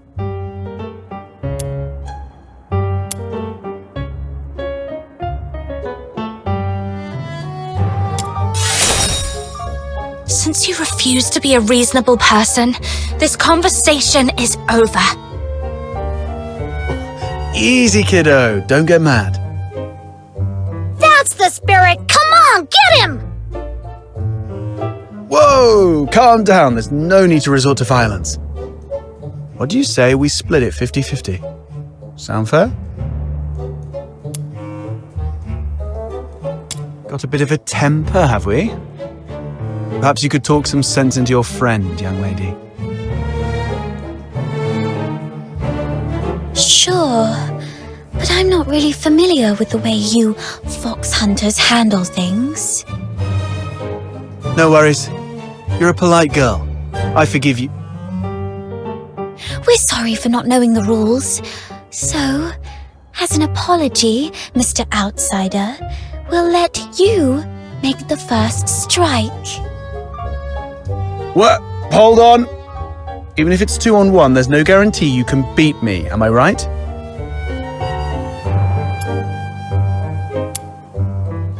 Wait a sec, I'm telling you I'm really strong. No fox hunter around Icelake can best me. Ever heard of Chief Sybil? I'm a match for her.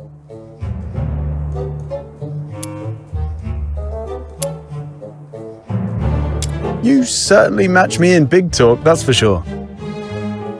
Alright. I was joking around, trying to lighten the mood, you know. This crafty mutt ears is trying to pull more tricks. You call the shots in your little crew, right? Tell me, why did you guys go to all this trouble for this Crystallo?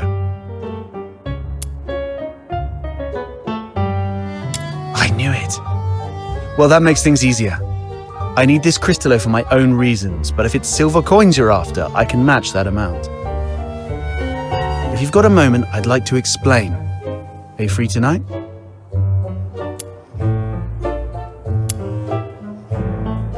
Oh, that's easy. With Snow as a witness, he won't be able to weasel out. Besides, Camilla mentioned he's got a terrifying relative at home he's really scared of. Just threaten to air his dirty laundry right on his doorstep, and he'll be begging for mercy in no time. Mercy, please, your Demon King. You can rest assured, everyone at the Asphodel knows me. Well, I've still got things to take care of here. You kids can go ahead without me. What are you up to? See these packs? If it hadn't been for this monster, their owners might be chilling at the Asphodel sipping drinks and swapping stories. I want to see if I can identify them and return their belongings to their families. Now that I'm here, I can't just leave it be. Thank goodness it was you Daemons that broke in today. If it had been ordinary folks, they might have ended up just like them. Daemons? Those Charons who've undergone an awakening and gained special powers like us. How come you're as clueless as a newly hatched quail? I bet even that little white button mushroom beside you is more informed. Of course! Snow's really smart! Wait, what did you just call me? How rude! That's not rude, I'm just being honest. My heart is as genuine as this Crystallo. I won't descend to arguing with small potatoes like you. Come here, my little minion. Let this Demon King enlighten you. Simply put, awakening is a stage of growth every Charon goes through, usually around adulthood. During awakening, their body emits a very bright light. You must have some memory of it. After awakening, some Charons become much stronger, like you, and gain the ability to use special magic. They are called daemons. It was that moment. No wonder I felt lighter than before, and my wounds must have healed around that time too. As for my magic ability, could it be resonance? Daemons are rare, so you guys are lucky ducks. Most Charons aren't so lucky. At best, they only get a bit sturdier. It's said that some may even turn into scary monsters, though I've never seen it myself. The button mushroom covers about most of it. Ordinary Charons might be able to handle small filthoids if they give it their best shot. But huge ones, like the one we just fought, are deadly for them. They were just trying to complete a commission. No. They were just trying to survive. Well, off you go. I'll handle the rest here. I'll be back a bit late. Might miss the Asphodel's closing time. Come and find me at my place. It's among those shabby houses south of the city. The one with the little bird drawn on the door. And come alone. Don't bring anyone unrelated.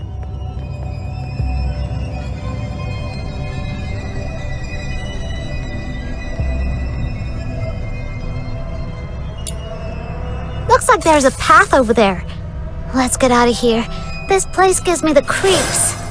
Wait, when he said anyone unrelated, he wasn't talking about me, was he?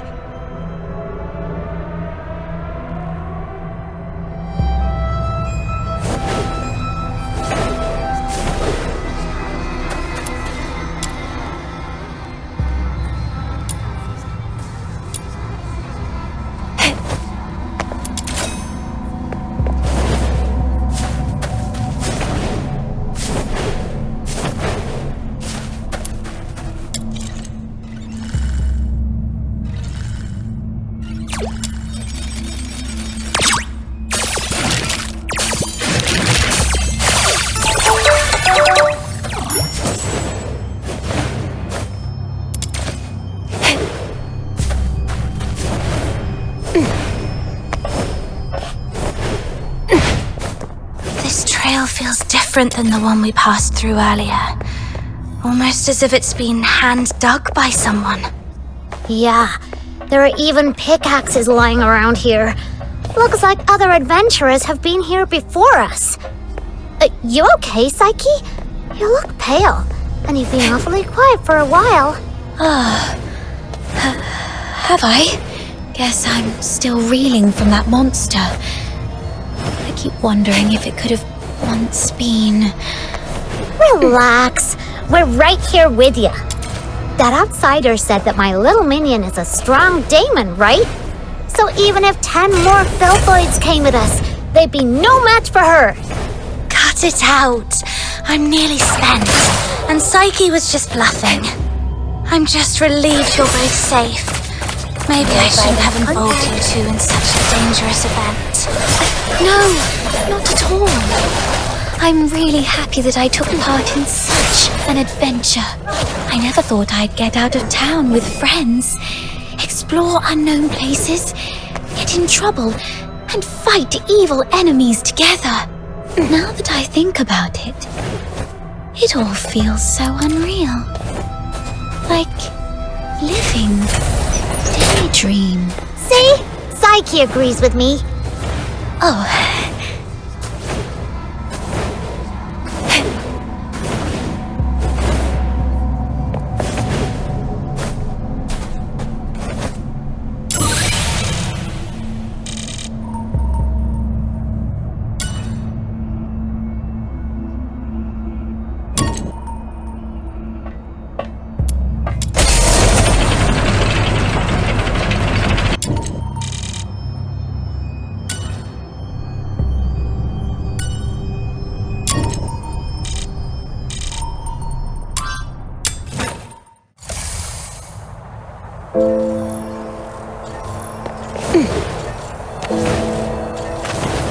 Isn't that Henrik over there? What's he doing here? Psyche, come here.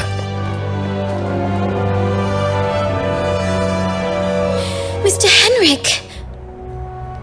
You should have stayed at the Hypnos house instead of fooling around with this sketchy brat. You don't know her backstory, and she really doesn't know you that well. Now, where have you been? Glevum Pit. I wanted to help find the Crystallo of Stella. Forget the Crystallo. Remember what I said on your first day at the Hypnos house. Don't wander off, and inform me first if you need to go somewhere. So you do remember. Before making any decisions, think about what I've told you, and why your parents left you in my care.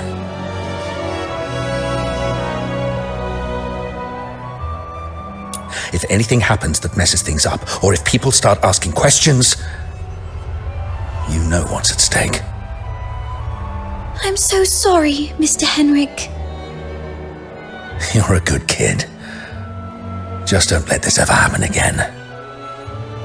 As for you,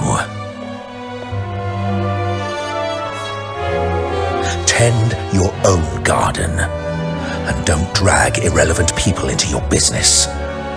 It's better for everyone.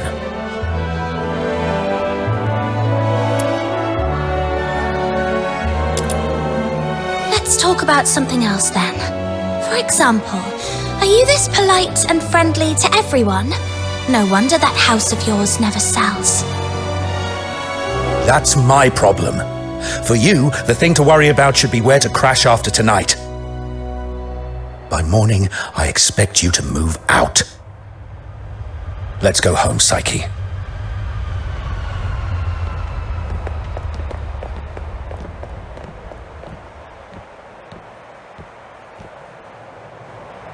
That Henrik always knows how to rile people up. I just hope he won't be too harsh on Psyche. As for whether this is my last night in that house, I need to talk to Outsider. You two are gonna have that secret little talk without me, huh? That Outsider is such a pest. Like I care. Off you go. I'm gonna go chill out at the Asphodel.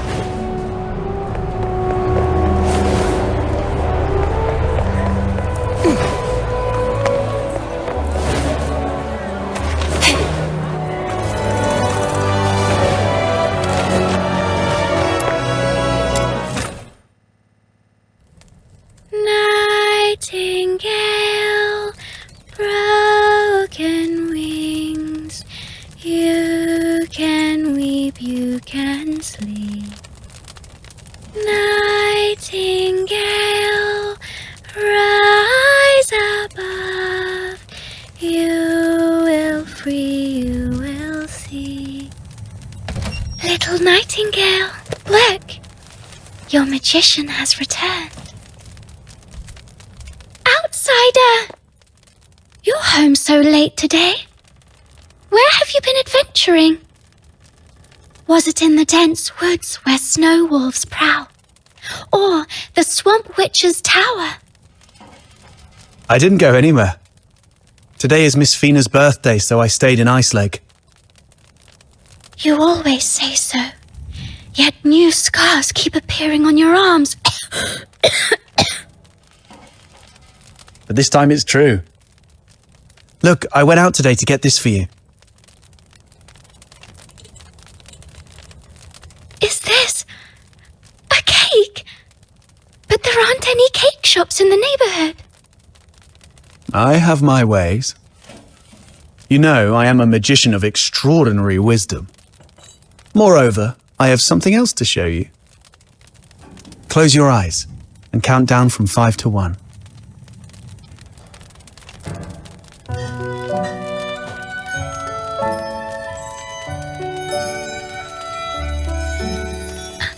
Stars. Twinkling, shining stars. You read the story I wrote, didn't you? The nightingale yearned for the sky, but it was ever so dark. If only I could see the stars once, she wished silently, even but for a fleeting moment. Nights in Icelake are always so misty, so you conjured up a starry sky. Thank you, Outsider. You are the greatest magician. Seems your castle has a visitor. I'll go have a look. Hey, you're here. Come on in. Who is this lady? A new friend of mine. Sort of.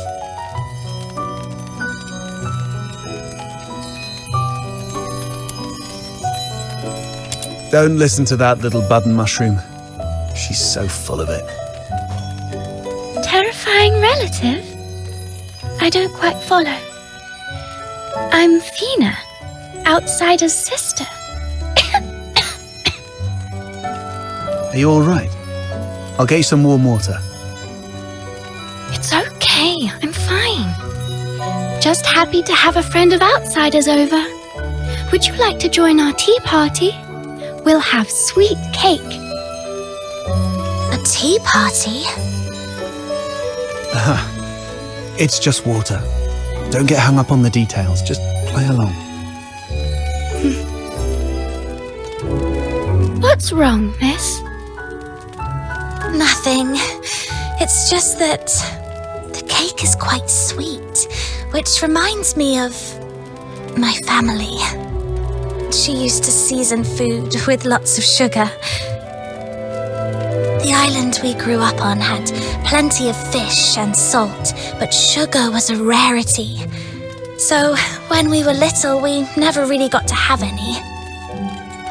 She's only a few years older than me, but from a young age, she began working as a helper for the neighboring fishermen. One time, that fisherman somehow got his hands on some Imperial supplies, including 2 jars of sugar, and she traded half a month's wages for 1 small jar. It was the first time she got hold of any sugar, and she didn't know how to use it. Simply knowing that it was something valuable and delicious, she poured it all into the fish stew. By the time we grew up and started earning more, sugar wasn't such a luxury anymore. But whenever she cooked, she'd still add a lot of sugar out of habit. Goodness, that sounds horrible. I can almost smell that fishy, sickly, sweet odor. She owes you an apology. Or at the very least, she owes the sugar and the fish an apology. No, outsider, you're missing the point of the story. I believe that lady who always used a lot of sugar was also a great magician. So, in our guest's eyes, everything related to her was wonderful, even the unbearably sweet meals. Okay, whatever Fina says. So where is that girl now? Perhaps you can bring her some cake. Let her know what normal sweets taste like. We got separated and lost each other yesterday. Or maybe longer ago. I'm not sure. Then you must find her. Because families like flowers and trees, snow and wind, they should be together no matter what. You have to find her. Yes, I will. I will find her.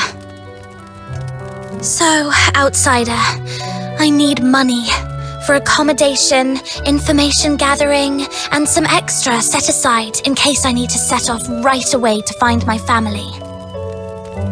Time for bed, Fina.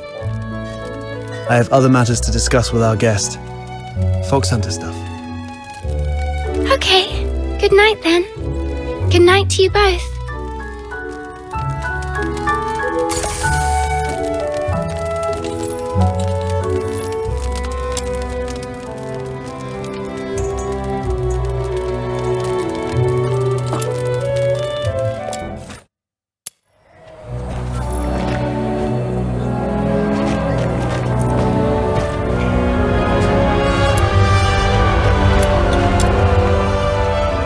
Down to business.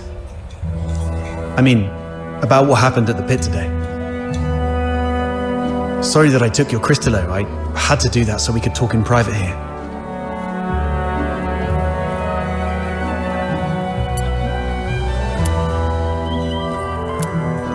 If you're talking about the girl in green, yes. I've seen her going in and out of Hypnos' house. I don't know if she's just a regular lodger or some kind of assistant to Henrik Ethelred. I'll cut to the chase. I don't trust Henrik Ethelred. I suspect he's up to something shady. Something shady? Like what? Do you know anything about the Crystallo of Stella, the stuff he's after? They're beautiful rocks that were popular for their looks, but that's not the whole story. In some countries, they're used for medicinal purposes. 18 years ago in Flagson province, there was a serious case of medical negligence involving Crystallo of Stella, throwing half the city into chaos. That's when they slapped a ban on Crystallo trading. That's not the half of it. How many folks on the streets of Icelake can truly claim clean hands? What really gets me are the rumors about Hypnos' house. People in the neighborhood say that Henrik and his lodgers are a weird bunch. They keep to themselves, and though they call it an inn, Henrik's the one picking who stays. Some have peeked inside. The lodgers there are all young people under 20. Stranger still, you see them go in but never out. No one knows where those young lodgers end up. Yes, I've heard some haunted house rumors as well. Makes you wonder. But speaking of which, how did you get onto this? There's this fox hunter boy I used to work with named Hunt. He went missing a month ago, last seen by the scrap picker girl, right outside the Hypnos house. A couple of days ago, I went over there and ended up in a blazing row with Henrik. Even with a dagger to his throat, he kept quiet about Hunt. He just stood there, sneering. You know quite well what would happen to a Charon harming a human. I know you have a sister. Better stay out of it for her sake. Damn it, I really want to throw him into the Lamenting Lake. Anyway, I must find out what happened to Hunt and what Henrik is really up to. It's not just for Hunt. I do this mostly for Fina. I don't want to see anyone I care about living in fear anymore. In that case, I'm worried about someone too. I mean Psyche, the girl in green you mentioned. If Henrik is up to something evil, I'm worried that he might harm her. She's too kind to do anything bad. I trust my instincts. Good. We have a common cause then. I was going to get the Crystallo from the pit, then use it as an excuse to apologize to Henrik and take a look inside the inn. I thought no one would take the job, so I went off to sort out a cake first. Didn't expect you newbies to throw a curveball. How about we strike a deal? I can get you something that you really need. An identity. A pass that allows you to move freely in Hyperoreia, except for the inner city behind the watchtowers, which is reserved for the high and mighty. Many are willing to offer you money, but few would risk their lives to get you this.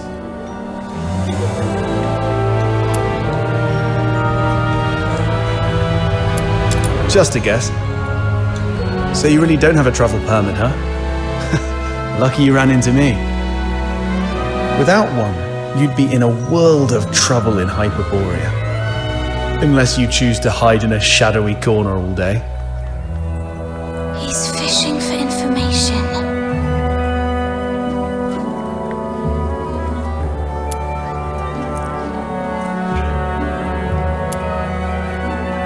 There are things in this city that money can't buy.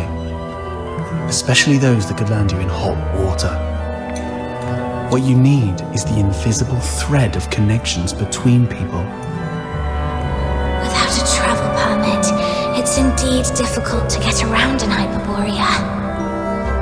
So, what's the catch? Give you the Crystallo? No, you can have it. And you can trade it with Henrik for silver coins if you want. All I need from you is find a way to get in there and investigate the Hypnos house. You're not one of the locals, so he might not be on his guard as much. You have a bigger chance to actually find something.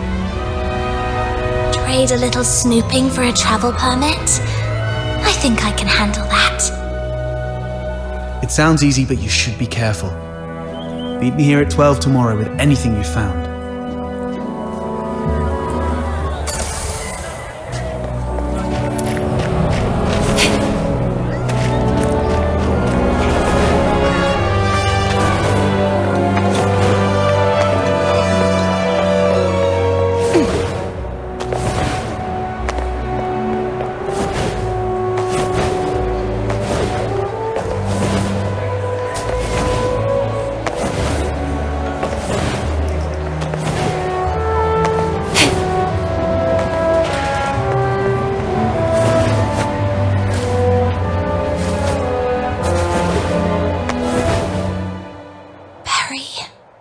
So much has happened today. Can you see the moon from where you are? The very same moon that I'm looking at? Tomorrow, we shall still be brave and live on.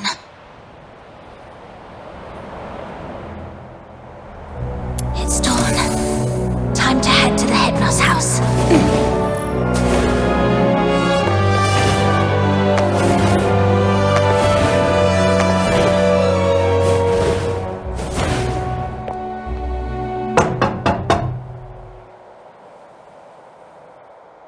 It's me. What are you doing here? Didn't I ask you to leave in the morning? I've got what you were looking for. The Crystallo of Stella. No one asked for you to come here. Go to the asphodel and give it to Camilla Scarlet. I'm not from here. I'm not familiar with Icelake's ways. Where I come from, a deal means cash in one hand, goods in the other. If you're not interested, Mr. Henrik, I might just go looking for another buyer. Come on in.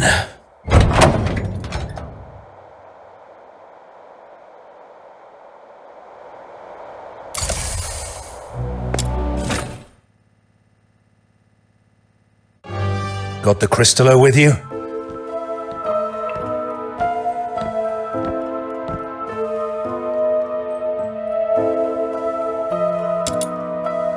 I'll need to check it in my office. You stay here. No snooping around. Understood?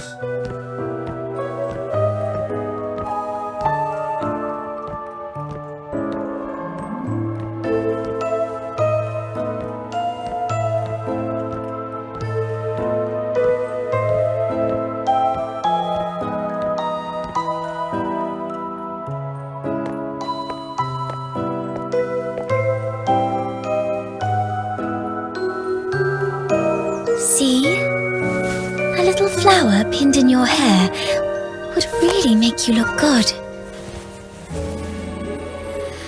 Psyche! What are you doing here? Does Mr. Henrik know about this? Oh, please come with me. Could you wait here for a moment, Elisa? I'll be right back.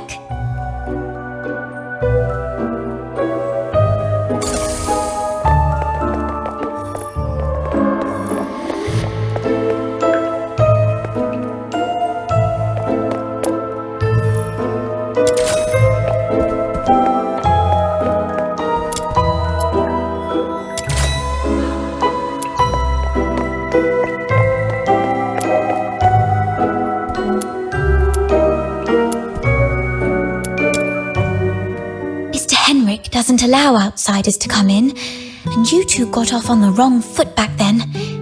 If he sees you... You're here for the lodging stuff, aren't you? Don't worry, just hide here for a bit. I'll talk to Mr. Henrik again. He'll surely let you stay for a few more days.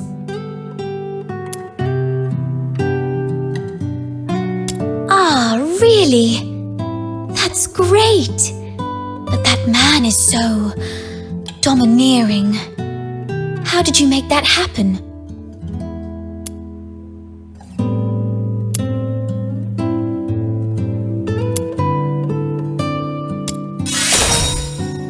Really?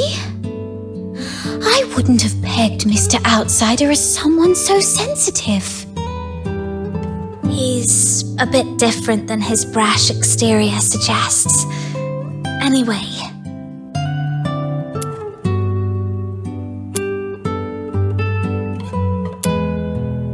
Mr. Henrik seemed quite upset last night. He didn't give you a hard time, did he? No, I'm fine. Mr. Henrik is just a bit inarticulate. After all, he spends most of his time alone in his office doing research. Hardly ever talks to anyone. Good to hear that. Speaking of which, do you know what kind of research he's doing in there?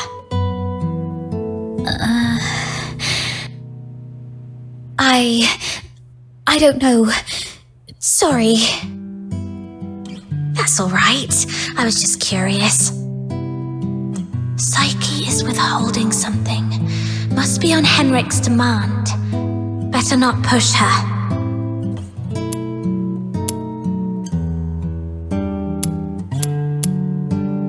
Yes. Everyone's recovering from some conditions here. Me included. Are you doing okay? You didn't tell me you were sick. It's just a minor ailment. I was even strong enough to explore the pit with you, remember? Don't worry about me. I'm glad you're okay. So, all the lodgers at the Hypnos house suffer from some kind of illness. I've got off on the wrong foot with Mr. Henrik, so I'm looking to make amends with him. If there's a chance, I'd like to visit him in the future. Really? Mr. Henrik is almost always at home. You're welcome to visit any time if he says it's okay. If you'd be willing to come here and share stories about your hometown, the south, the ocean, all those places we've never been, everyone here would be thrilled. Henrik is almost always here, which means this place is under his watch most of the time. Mr. Henrik should be out any minute now. I better go downstairs. You're leaving already?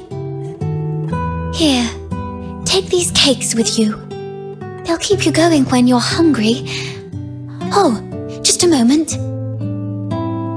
And take this too. Mum always said that carrying a flower brings good luck. Time to collect some intel downstairs.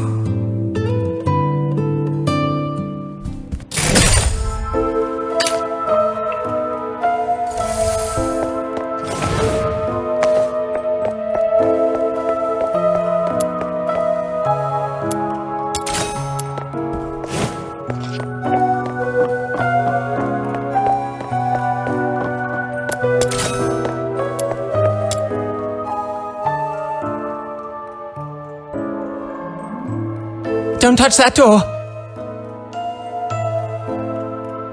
The office is off limits.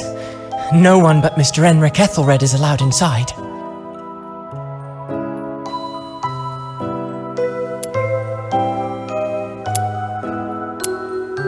No need for unnecessary curiosity.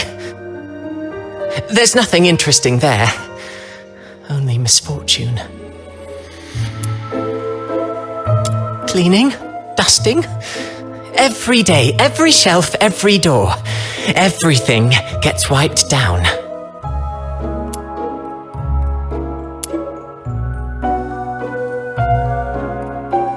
You don't get it. It's a habit. Filling life with regular tasks. That's what habit is. Like how I clean here daily, or how Psyche waters her flowers twice a day. Habit fills the void inside.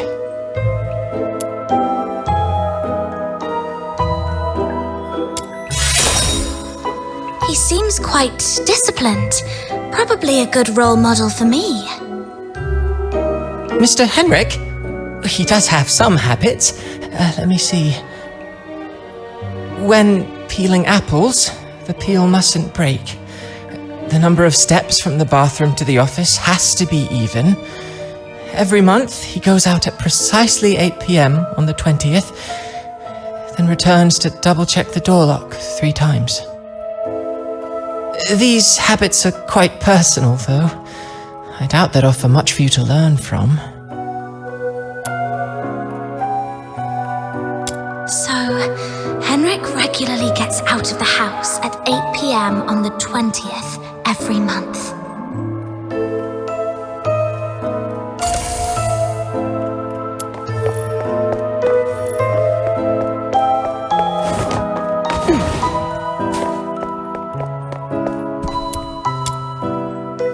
Why?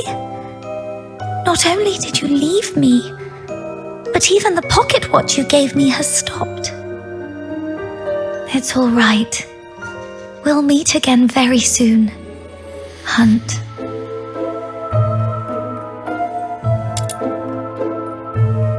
Huh?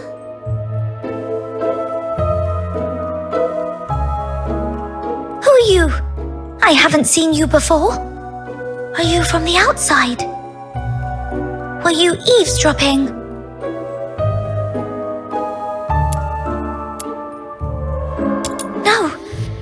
No, I wasn't talking to you. I don't know. I don't know anything. Please, stay away from me, or I'll scream! Outsider was right. Hunt, the missing fox hunter, used to live here. But the lodgers here are tight-lipped about his whereabouts.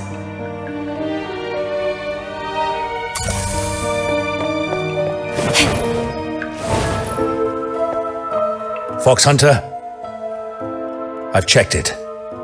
The crystallo is authentic, and its purity matches the small sample I had before. Good job. Here you go. 3,000 silver coins, and this signed receipt. Bring it to Miss Camilla and she'll give you the guarantee of 1,000 silver coins. And this necklace. It's worth far more than 1,000 silver coins. You're free to sell it or pawn it.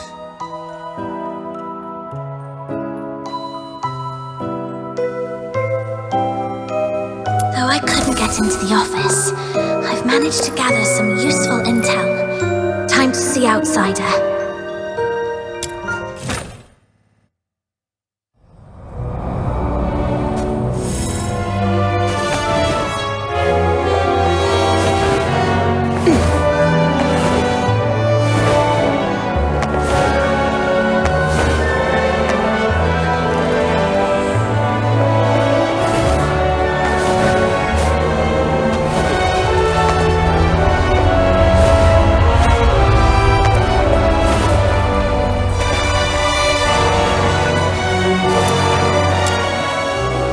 How did the investigation go? Couldn't get to the bottom of his story, but I did make some discoveries.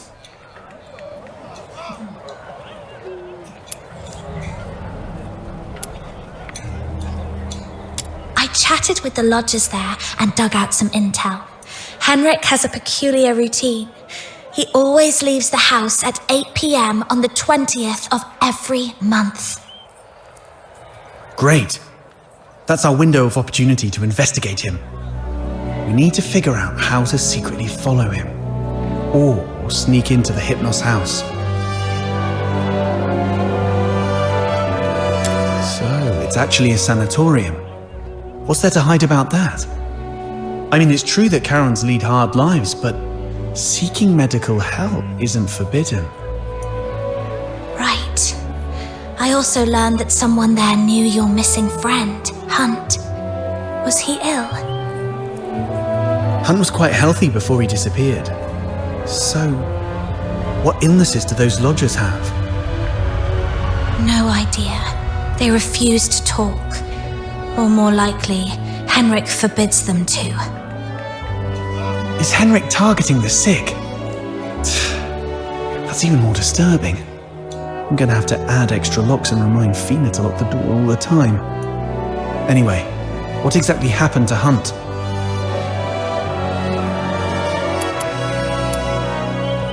That's Henrik's office. The lodgers say it's off limits. Nobody but Henrik himself can get in. The door is securely locked and watched. Plus, Henrik himself is in there. I didn't want to be hasty. Smart decision. If Henrik lost it, who knows what might happen. But the locked door isn't the only entrance to that room.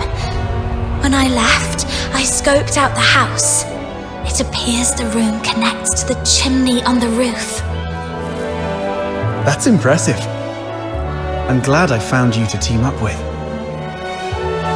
So, we just need to find a time when Henrik isn't around.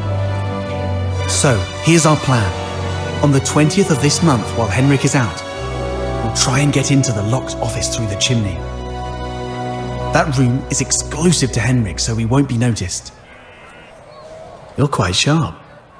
I'm even considering a long-term partnership with you. Oh, I've been meaning to ask. Since you took down that monster in the pit, you must be pretty skilled in physical combat, right? I wasn't particularly strong, but I've been stepping up my game lately. All right. Over the next few days, let me teach you some fighting skills. It's always good to be prepared. We'll start tomorrow then. And hey, next time you run into Camilla, let her know we've teamed up for now. It'll make our partnership seem legit. It's still early. Maybe I can go to the Asphodel and see if there's any new commissions to take on. Also, Psyche seems a bit lonely.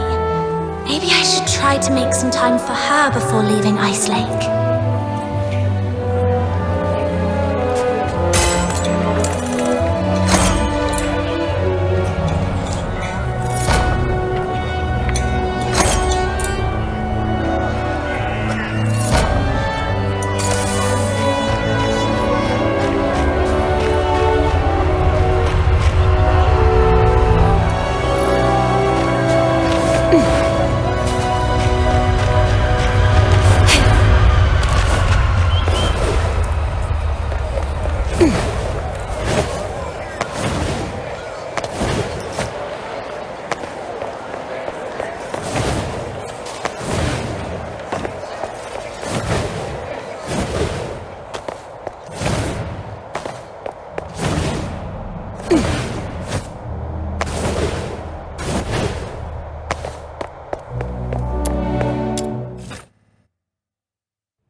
Psyche?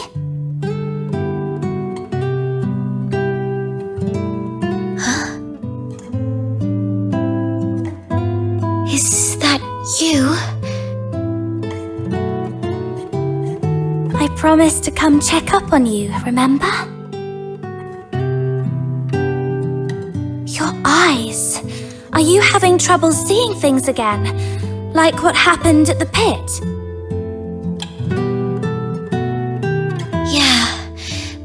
Vision's a bit blurry again. Don't worry, it's just an old problem acting up. I might be a bit tired. A few days rest should help.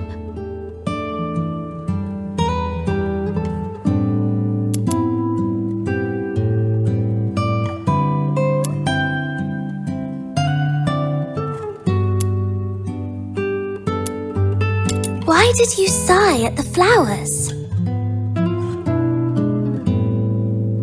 Could you do me a favor?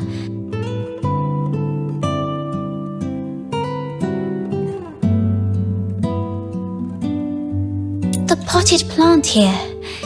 Can you describe for me how well the flowers are blooming?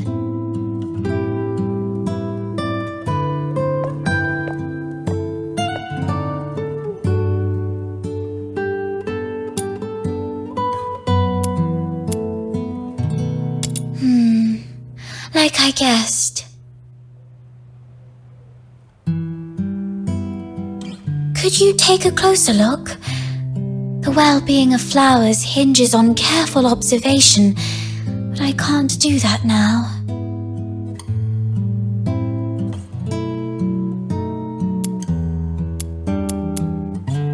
The flowers are bright yellow, a very vibrant hue.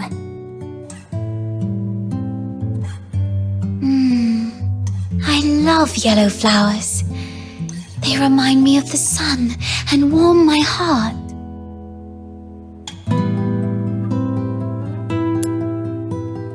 The petals don't have smooth edges. Instead, there are plenty of irregular gaps running along the margins. Right. Try touching the petals softly. I love running my fingers along the edges of petals. Every petal feels different, as if they have their own story to tell. But these petals seem to have lost their shine. The edges are dark and curled, as though they've been burnt.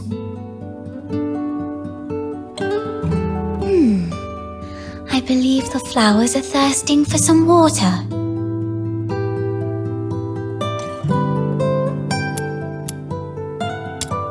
petals have soft stripes that radiate from the center outward, somewhat resembling the veins of the leaves. However, they seem not to be very plump. The stripes deliver nutrients and function just like the veins of the leaves. Although the flowers usually steal our attention, they're not that different when compared to leaves. Both parts of the plant are doing their best to respire and grow. Let me see. If they look shriveled, they may be low on nutrients.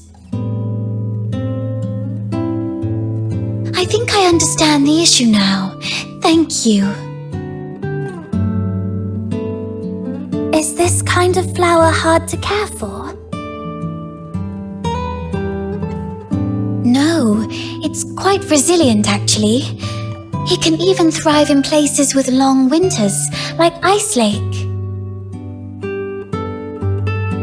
As long as it is well trimmed, fertilized, and given the proper humidity and temperature, it can bloom beautifully for weeks on end. But I didn't do it well. I'm far from being as good a florist as my parents.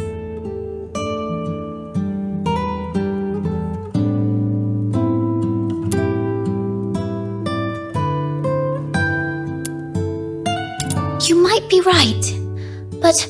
Oh, wait! Something just occurred to me. Maybe it's the soil. The soil? Yes. Dad used to gather special soil from a cave beyond Icelake for our plants. He mentioned that the special soil is more fertile than the others. Perhaps I can go there and...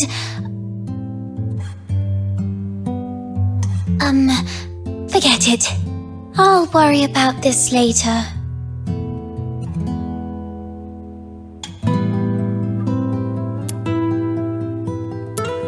Don't worry. I can collect some for you.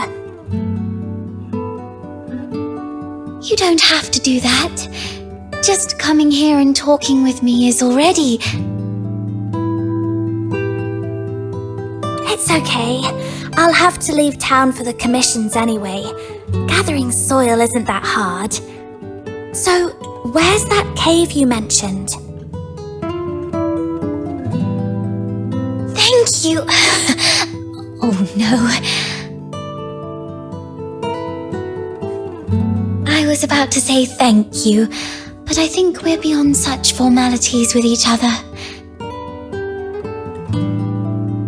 Let me give you the location of the cave.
The soil here feels dry. Perhaps I should look elsewhere.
It.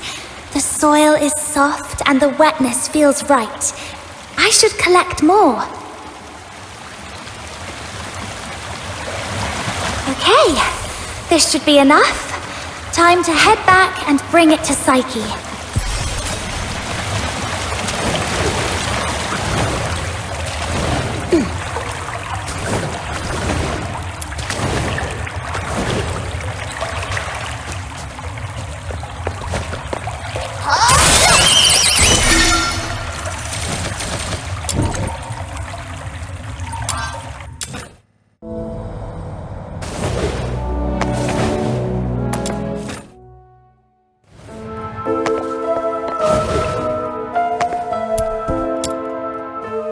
Psyche, here's the soil from that cave. Does it look right?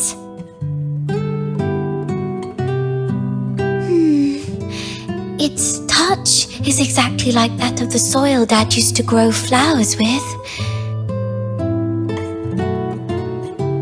And there's so much of it. This should be enough to help every plant thrive here.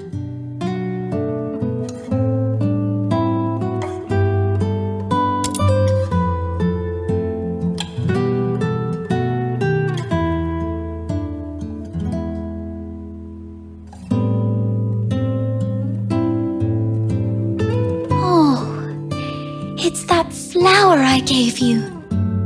And you've been carrying it around all this time.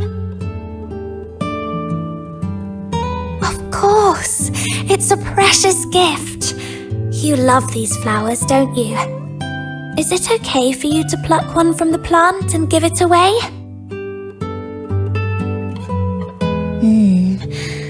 I was not when I was little.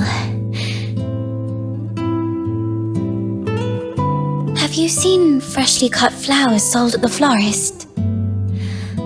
I never liked that practice. It always made me feel sorry for the flowers. Flowers, stems, and leaves all belong to the same plant, yet people cut the flowers to admire their beauty, leaving them to wilt and die alone.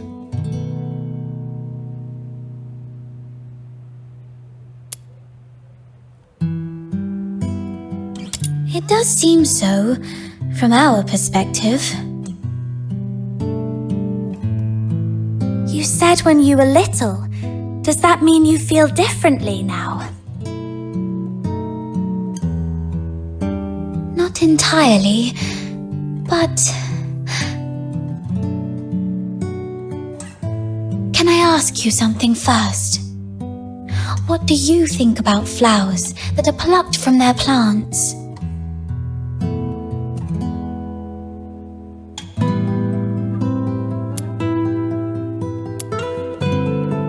You feel the same way I did when I was little. Now, when I see cut flowers, I still feel a bit sad. But over the years, I've come to realize that they are amazing. Far more amazing than I thought. A plucked flower would no longer bear fruit. It's fated to perish in a slow, wilting death. It tries to absorb water, as if still rooted, blooming fully before its brief life fades.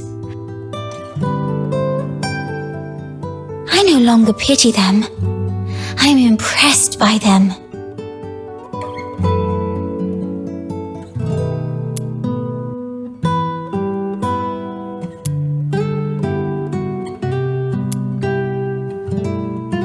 You have a kind soul. And yes, you're right. It might be best not to cut them at all. Oh, just listen to how somber and heavy our conversation has become. That wasn't my intention. Anyway, the soil you brought back is great. The wetness and softness are perfect. You might have a real knack for gardening.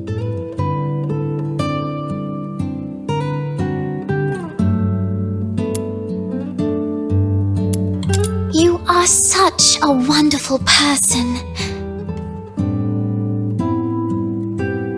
Apart from my parents, nobody else has ever taken my casual remarks so seriously or done so much for a simple plant.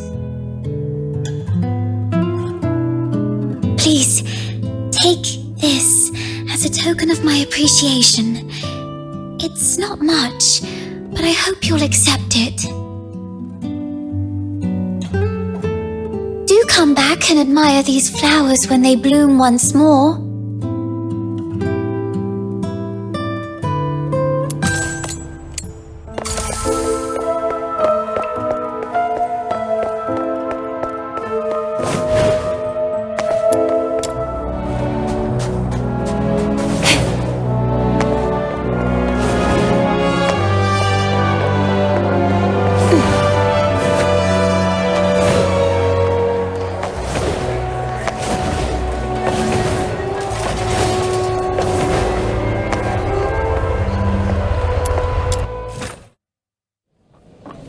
I'll take a 20% You'll cut. never run You keep dry on 80%. deals.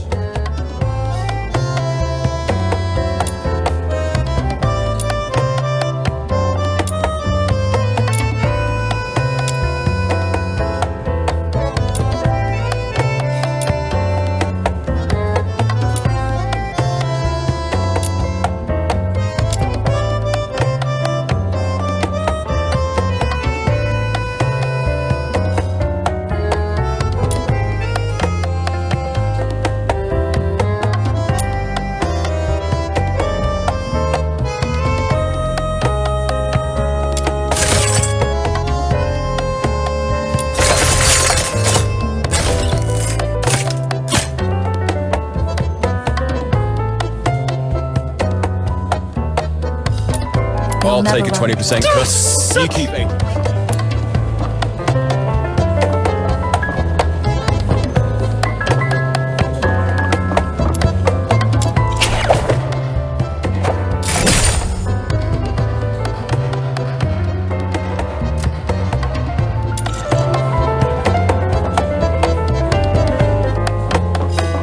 I'll take a 20% cut.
My venom is surging like my passion for love.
soldiers of the Forsakens! The client asked us to prevent supreme glory from blowing up, so taking down these soldiers should work in our favor. Let's go!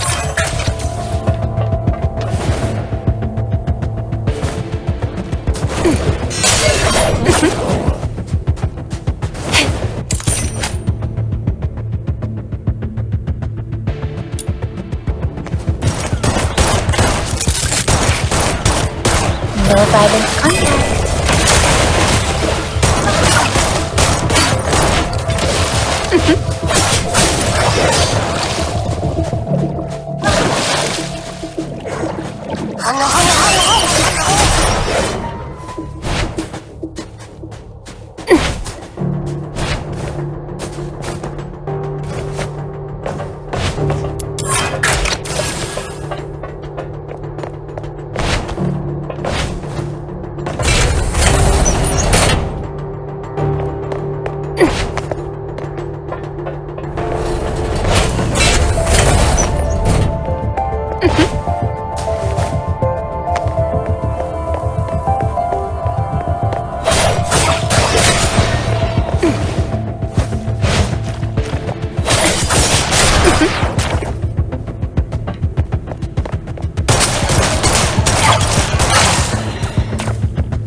will punish those who aren't faithful to love in the God of Love's name.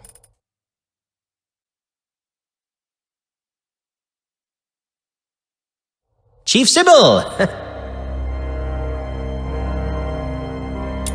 There's a piece of bad news, and another that might be considered bad as well.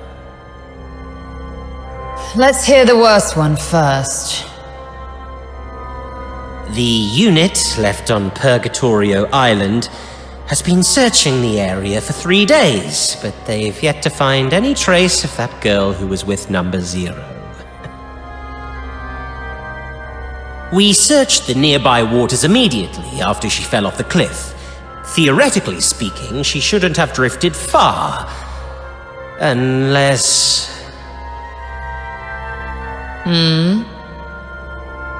Unless someone rescued her. Continue investigating the residents on nearby islands. Leave no suspect or witness unchecked. Already on it, and we're expanding the search area. But if I may ask, if we do find her, the host of Resonance, what's your plan for it, Chief? As far as I'm aware, unlike Number 0, Hyperoreia can't effectively harness this power. It might even backfire. After all, Resonance is capable of affecting all daemons in ideal conditions. This power can vanish, but must never end up outside Imperial control. Now, what's the other bad news? It's about the other matter you've asked me to investigate, Chief. During the search on a deserted island, I encountered some villagers who had fled there by boat. And then we discovered something quite intriguing. It's as if you were tasting a bowl of ordinary thick soup, only to find the spoon you had just used turned from shiny silver to a dreadful black. Cut the fancy talk. Get to the point. Ah, yes, Chief. That intriguing thing is a tiny time discrepancy. The villagers told me that the filthoids of Purgatorio Island always lived in the mountains, without much aggression. But 2 days before our arrival, they suddenly went berserk and started attacking the villagers. 2 days before our arrival. It appears you've already figured it out, Chief. Quite a coincidence, isn't it? Due to a last-minute change of plan, we arrived 2 days later than initially scheduled. The only force capable of manipulating filthoids is the Forsakens. Whoever it is, the 13th Legion has been compromised by unwelcome elements. After all these years, those worms have started wriggling again. It's time for a thorough extermination.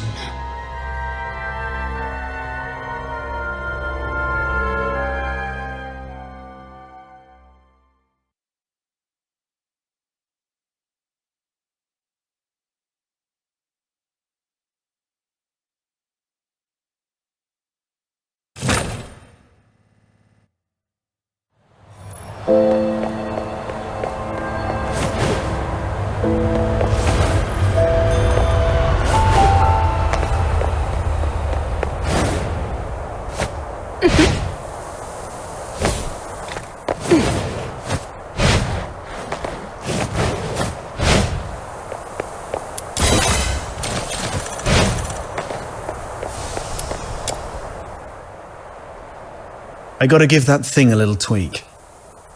It's still early, so why don't you do some casual practice on those beasts nearby? Just don't wander too far. Button Mushroom is in town keeping watch for us. I've already set up some traps. They may look like junk, they're made from scrap after all, but they work quite well. Be careful with them though. They aren't made of the sturdiest materials and might break if you step on them.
These things on the ground must be outsiders' traps. This is really something. I didn't know Outsider had such a knack for this. Fear not, for I send you to the land of love.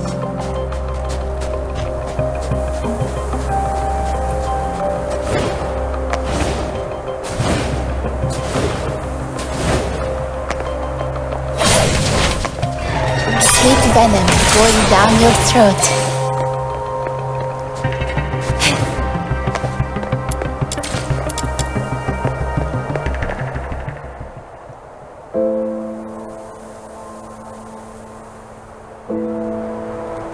What's going on here? Well, I made a bit of noise while tweaking that thing and these little critters just came at me. Come on, my friend. Help me out here. Serves you right. Fine.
Not bad.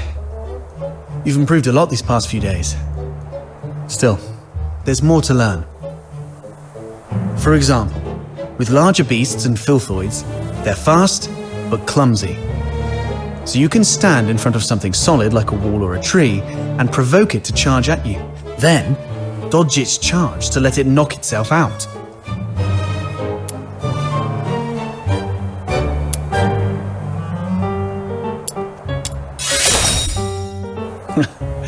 Naturally. It's a trick I picked up growing up tough. It's the same with these enemies. An enraged person isn't much different from a beast. Alright, those random critters weren't much of a challenge for you. Now let's find you a worthy opponent.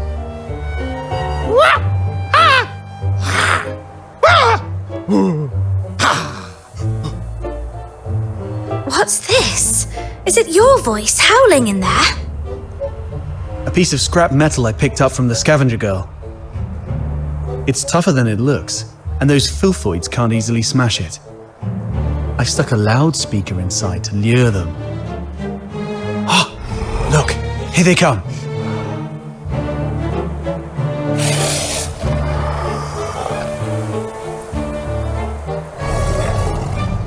Filthoids!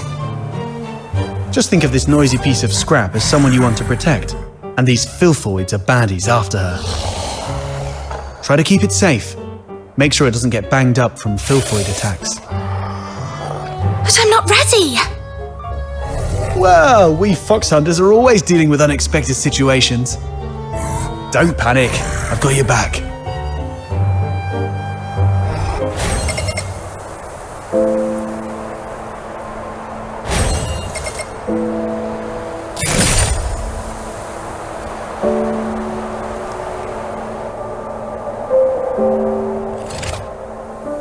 Are you inviting me on a date?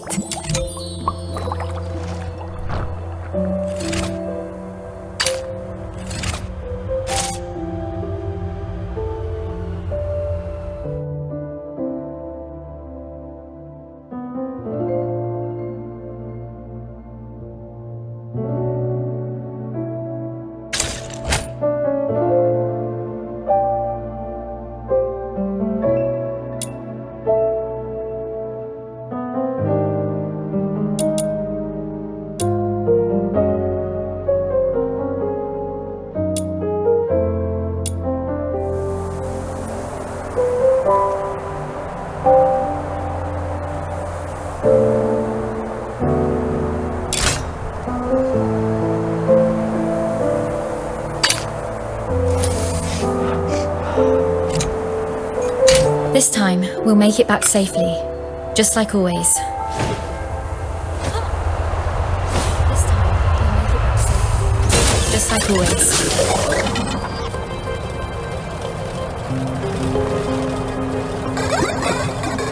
Anesthesia and debridement ready.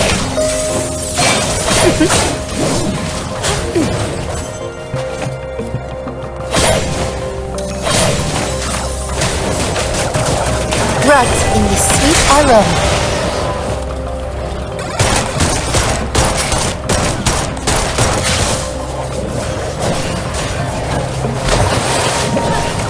Come closer.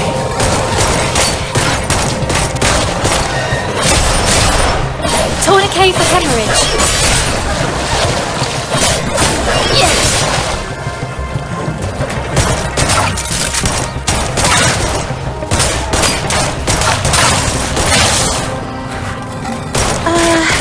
It broke.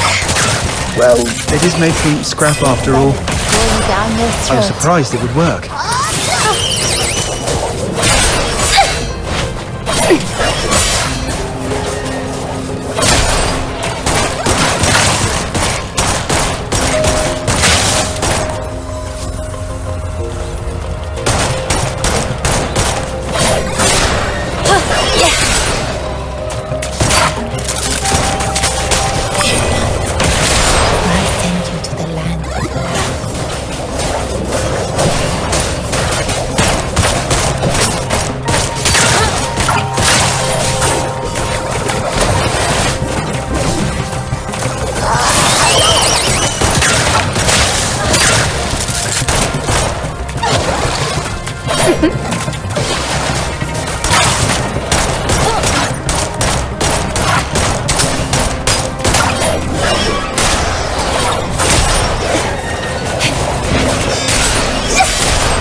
Finally!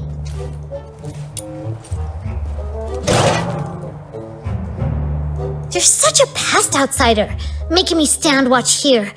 This Demon King's great talents are meant for leading hunts, not keeping tabs on that gloomy man.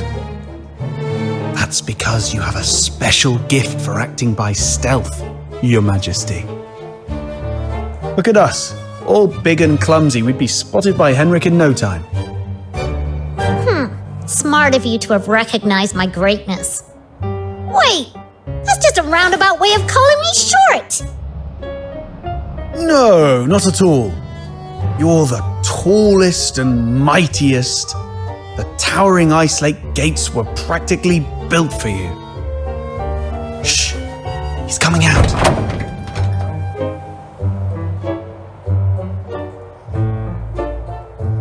Right on 8 o'clock. If he ever changes careers again, he could offer time-telling services in the town square.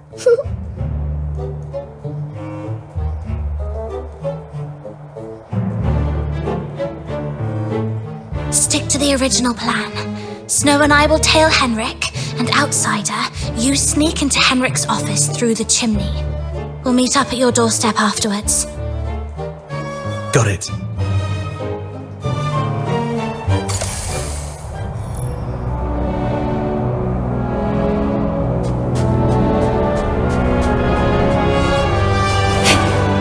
Little minion, hurry up!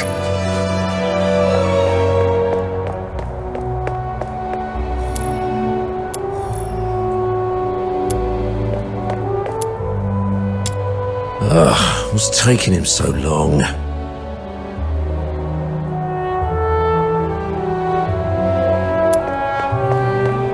Popcorn! Cigs! Booze!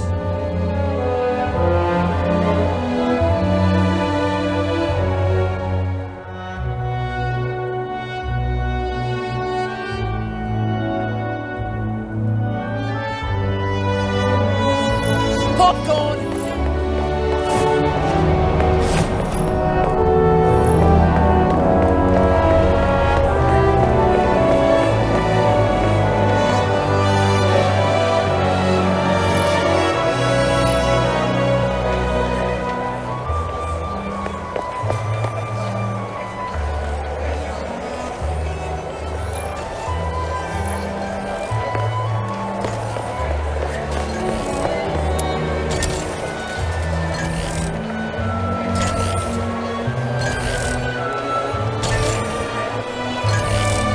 All right, kids. Nice and slow. Single file.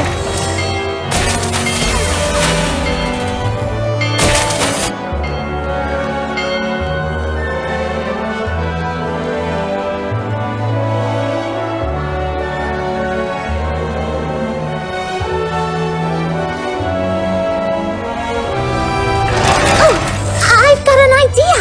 We hide inside this big guy and follow him without making a sound.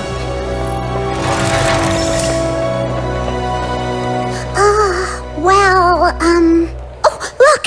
Henrik's leaving! Let's go!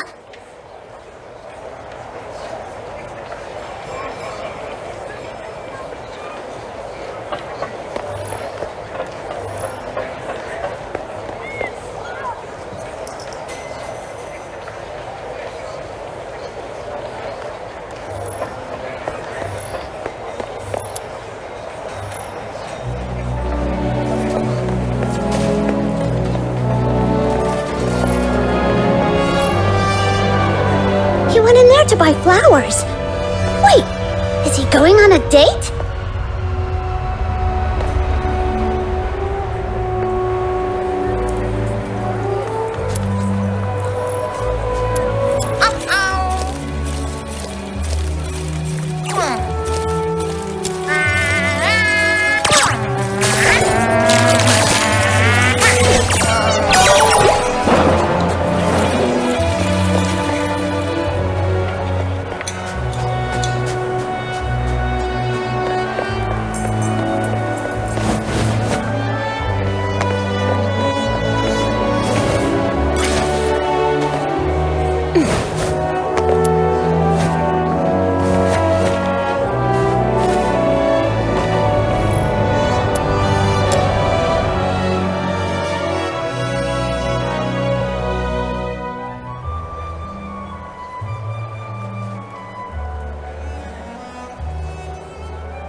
Hey, you two!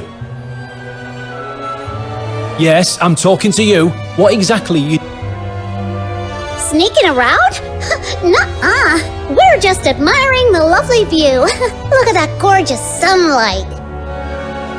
It's night time, and I need to fix this roof. Move!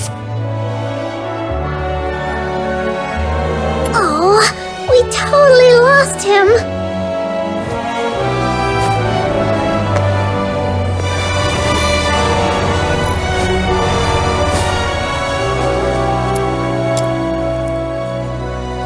Hello, we found this silver coin. Pretty sure that man just dropped it. We wanted to return it to him. Wait, are you crying? Did that guy say something mean to you? No. It's just some duet pollen in my eyes. Thank you for asking. If you mean the gentleman in white, I believe he's by the pond, northeast of here. Wait, you... No, I might have mistaken you for someone else. Sorry. Here, please take this. That's right. Your eyes sparkle like rubies, perfectly matching this flower. I hope you have a lovely day. Whoa, a gift from a stranger? My little minion is way too charming.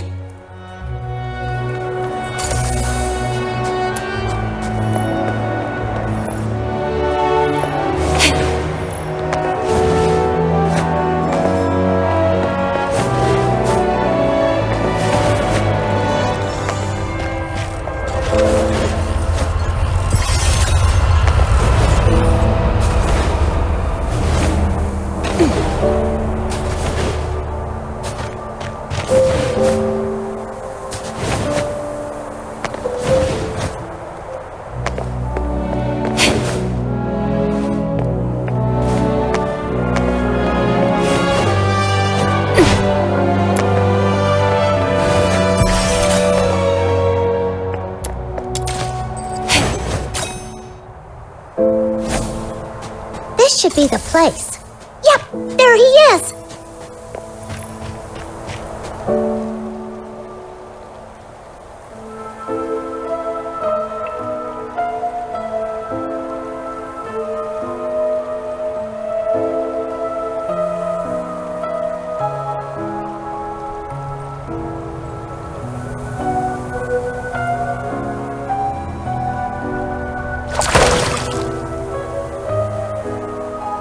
Did you see that?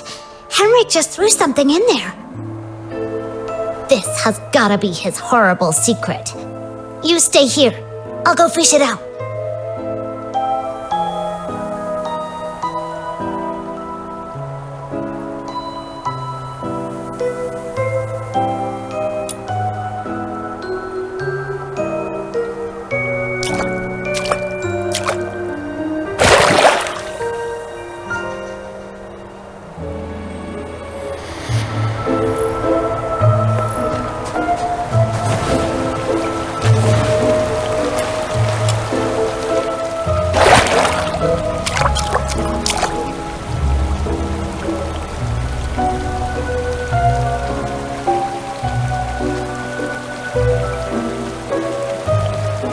Now comes the most exciting moment!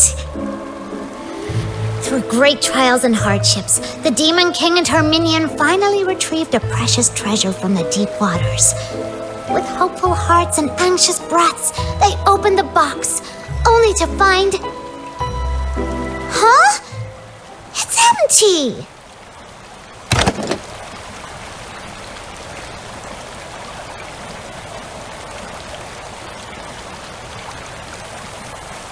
No, it's not really empty. It previously held something. Some sort of powder, perhaps. Powder? Why would Henrik bother to put a box of powder in the water? That's so strange.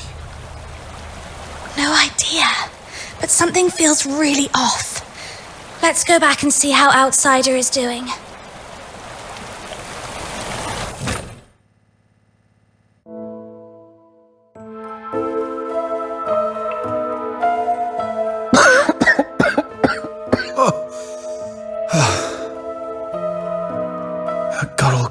Frickin' soot.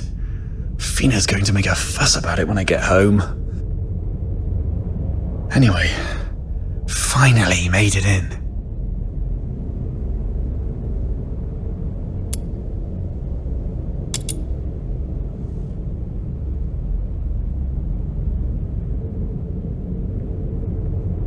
The Slumber Project. What's this? September 3rd. Carolina Brown. October 29th. Hunt Clark. November 25th. Psyche Frey.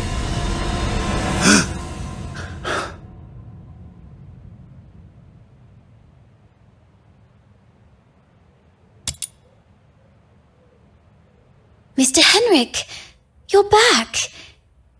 Here's a cup of hot water for you to warm up a bit.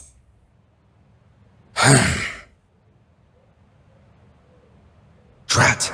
Henrik's back.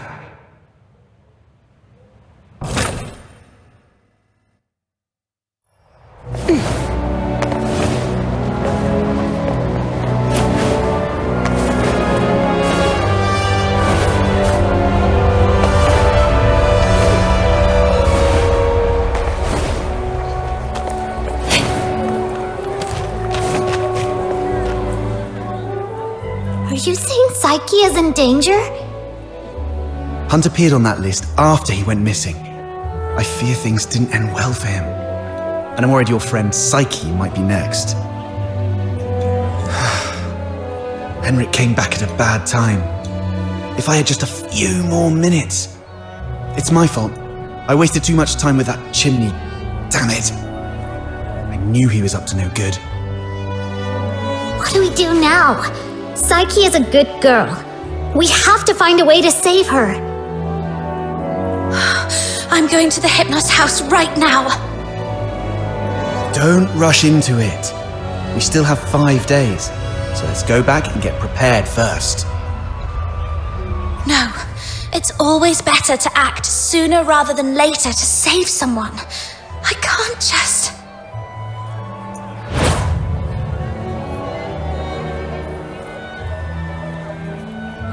Just stand there, helplessly watching her leave. Right?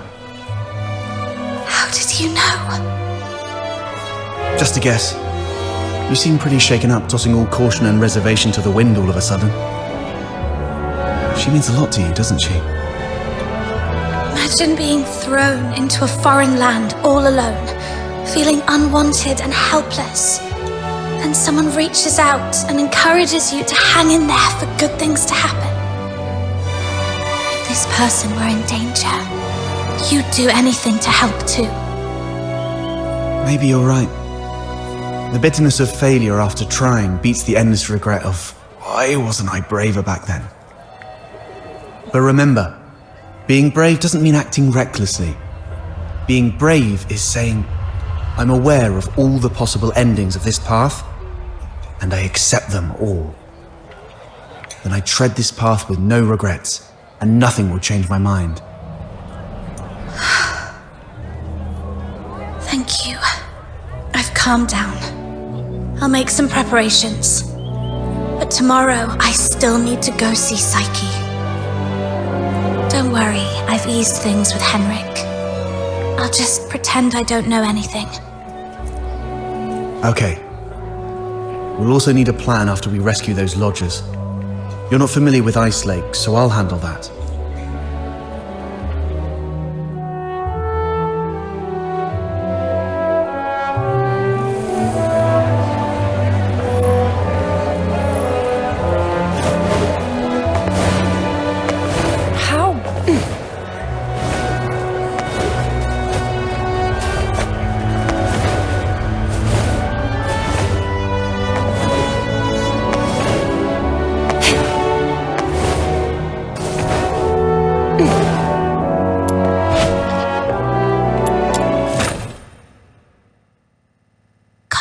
Casually when I see Psyche, to avoid suspicion.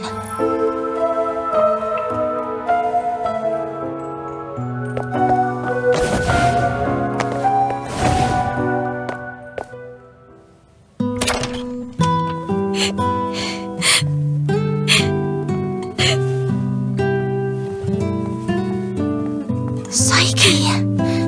Sorry. What happened? I'm sorry. Oh, it's you. What's going on? What happened to Psyche? She's sick and needs treatment. And she needs some time to rest. It's nothing serious, but please leave her alone for the next few days. Psyche, would you like to go out for a walk with me? Let's go outside for some fresh air. Don't be afraid. I want to go to the Lamenting Lake. Sure, I'll go with you. Mr. Henrik, may I go out for a walk? Don't worry, it won't take long. I promise to come back shortly. Go ahead. But remember what I've told you. Otherwise, you know what will happen.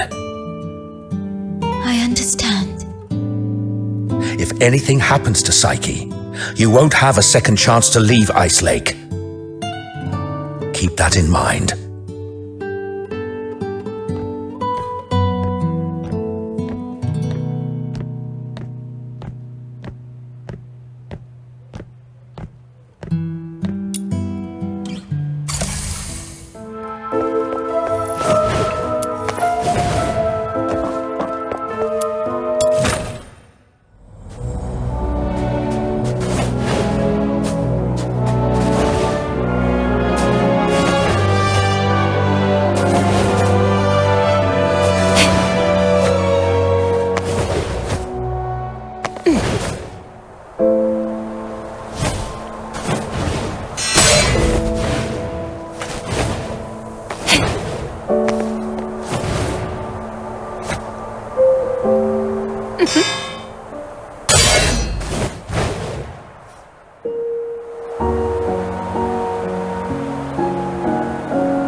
The sun should be setting by now.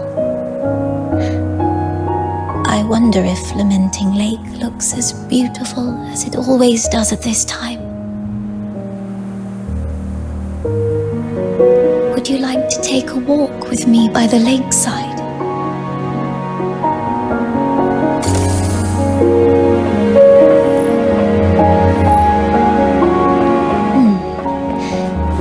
Could you go first, then? I'll follow in your footsteps. That way, I won't slip.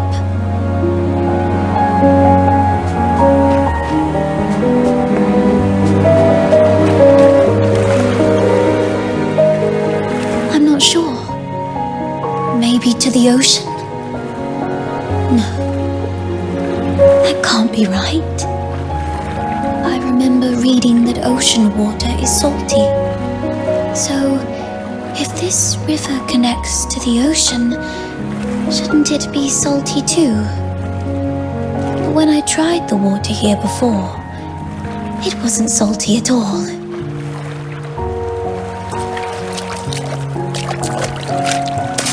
What's wrong?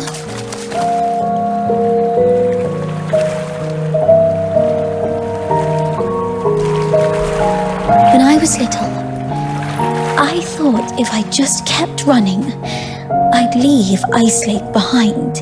But no matter how far I ran, the lake never ended, and the mountains always led to more mountains.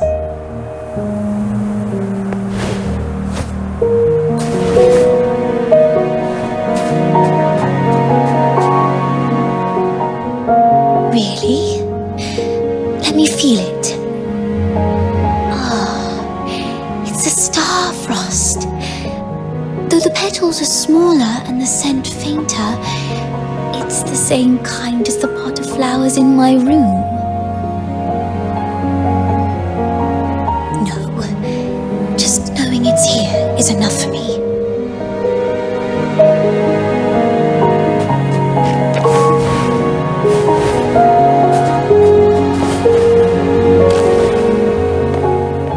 It sounds like a steam whistle. Is there a train passing by?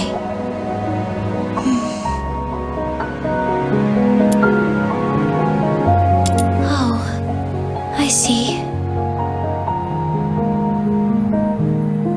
Your eyes! When did you lose your sight? When was it?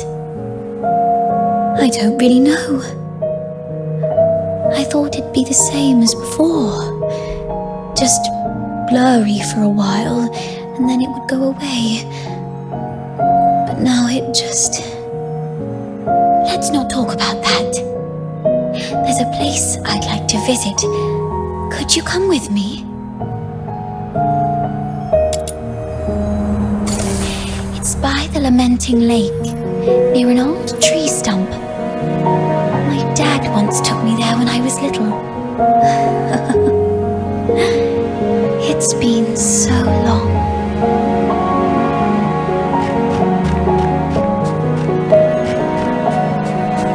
Here we are. There should be a small box buried near the roots. Could you help me find it?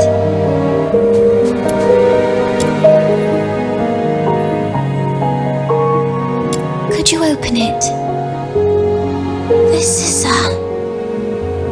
It's called a camera. An amazing treasure. Dad gave it to me when I was 4.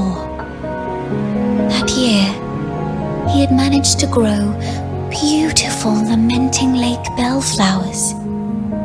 A wealthy man from the inner city loved the flowers and gave this camera to Dad, which he then gave to me as a birthday gift. But I cherished it too much to actually play with it. I thought, if I buried this precious treasure in the ground, it would sprout many more cameras by harvest time. Then our family would become rich, and my parents wouldn't have to work so hard. So I came here alone and sewed it. I was quite silly back then. When Mum and Dad found out about this later, they didn't get mad at me. Instead, they said, "Let's dig it up on your coming of age as a gift to your future self."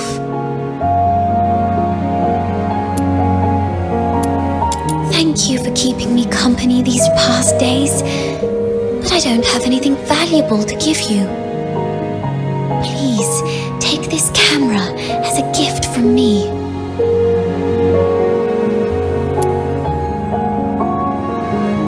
I no longer need it because of my eyes, but your journey is still long. Please see the world for me with your eyes. Since we're already here, how about a little stroll around the lake?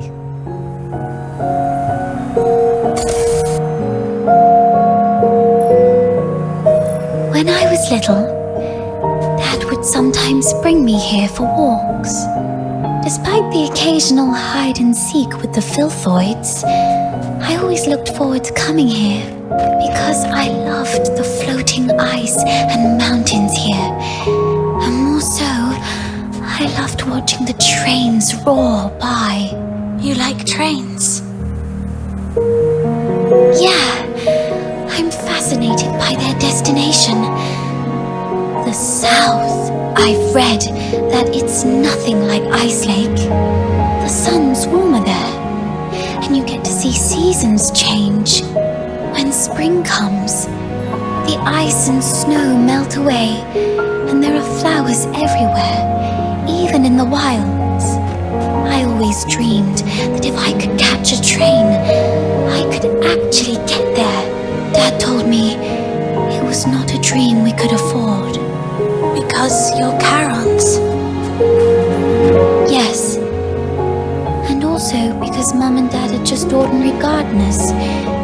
We were poor and didn't have the means to board that train.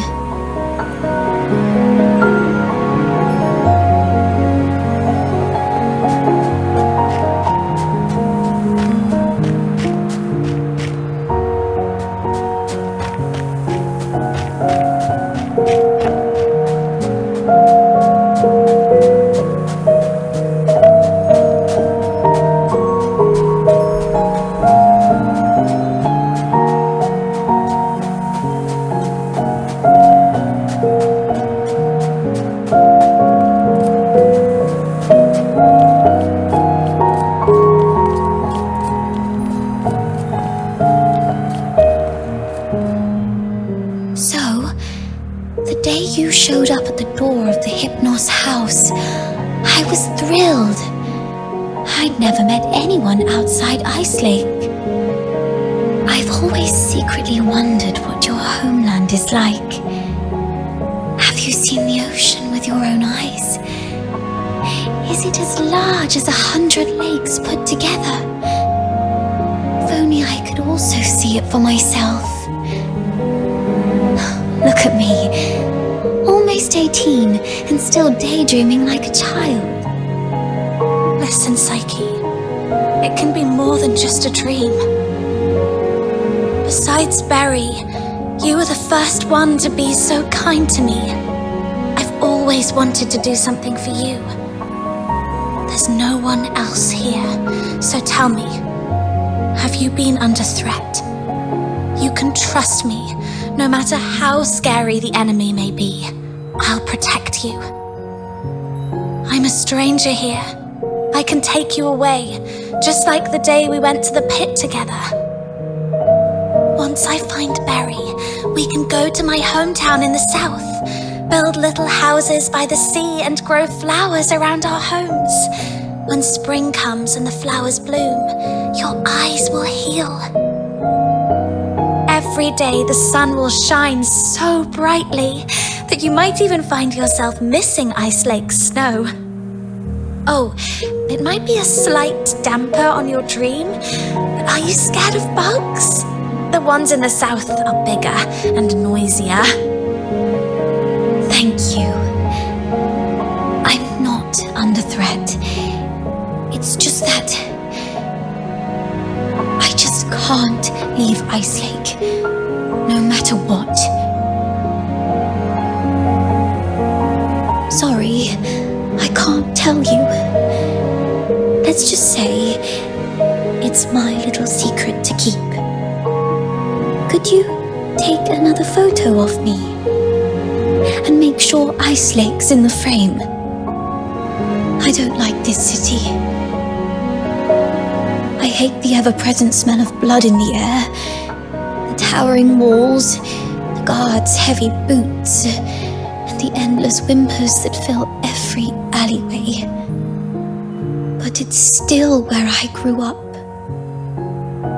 My one and only home. So, I'd like to take a picture with it.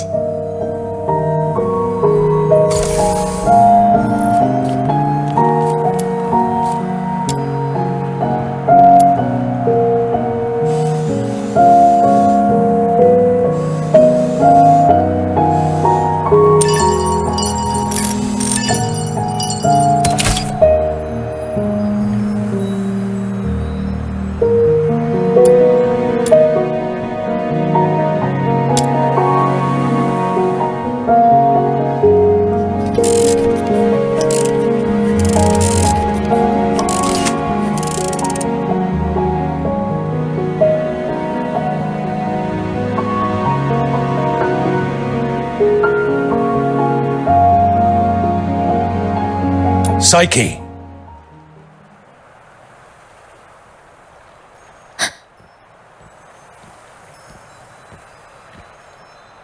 Henrik!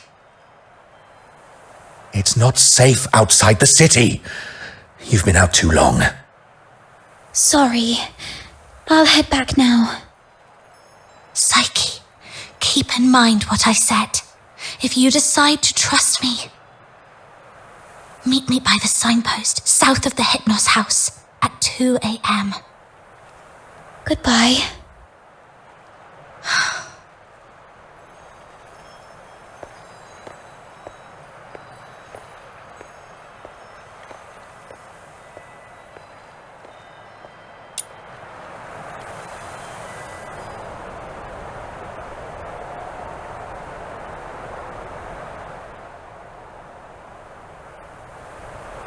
Can't leave Icelake. What does she mean by that?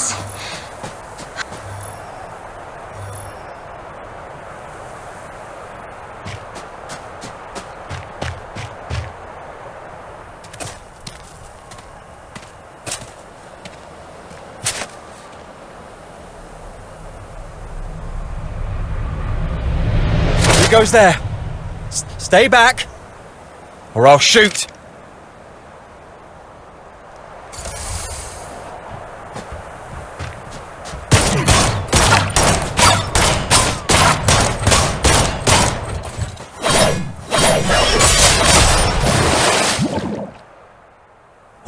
All right, I surrender. But it wasn't me. I swear. It's you! All right, I trust you, Miss Camilla. But remember, keep a close eye on this kid and don't let her stir up any trouble in town. If the chief finds out about this, we'll both be in for it. Damn, didn't expect to run into you. Do me a favour, miss. Keep this between us, will you? Who is this? All right, here's your money back. I haven't had a decent meal in days, so I got desperate. I'm sorry. You executed him. I don't think he deserves this. Keep it down. I told you it wasn't me. I was just trying to sneak the body out. My name's Kevin. We've met before. I'm in the outskirts escort. And this poor soul here is Hal, my old neighbour. We've known each other since we were kids. He lost his mother at an early age and had been getting into countless brawls ever since. My family doesn't allow me to interact with Charons, but he was an old friend from when I was a kid, so I'd sometimes help him out. One day he came to me, acting all weird. I thought he'd racked up debts again, or that he came to moan about being hit by his drunkard dad. But to my surprise, he said he was showing signs of deterioration. What exactly is deterioration? As a Charon, you don't know about deterioration. Are you really a native?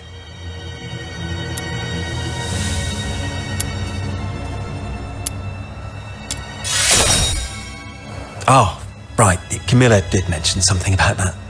Makes sense then. So, deterioration is a peculiar disease that only Charons might suffer from. Once you've got it, there's no cure.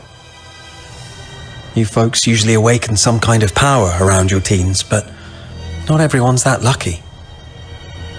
There are always a few poor wretches who somehow get it wrong and turn into filthoids, but way stronger than the regular filthoids out there. A whole escort might not even be able to take one down. If a deteriorator appears in the city, the entire neighborhood is doomed. Now you get why so many people hate Charons, right? Everyone says it's the evil magic coursing through Charon veins that brings such disaster. The deteriorators are considered the most evil among all Charons. Honestly, I'm not entirely sold on this, but how come such a rare thing had to happen to Hal? About 2 weeks ago, he came to me all in a flap.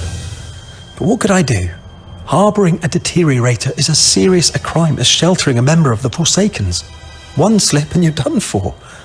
All I could do was give him some food and tell him to sort himself out. Later, I heard he got nabbed for stealing, and when they found out he was a deteriorator, they took him straight to the security bureau. Like I said, there's no cure for deteriorators, so what else could happen? They get handed over to the escort, and then, well, you know. He pretty much had it coming, but still, we were friends for a few years. I couldn't bear the thought of him lying in a cold morgue, so I sneaked him out. I was going to bury him by Lamenting Lake. right next to his mother. Hold on, I'm curious. What symptoms would appear between the onset of deterioration and its full development?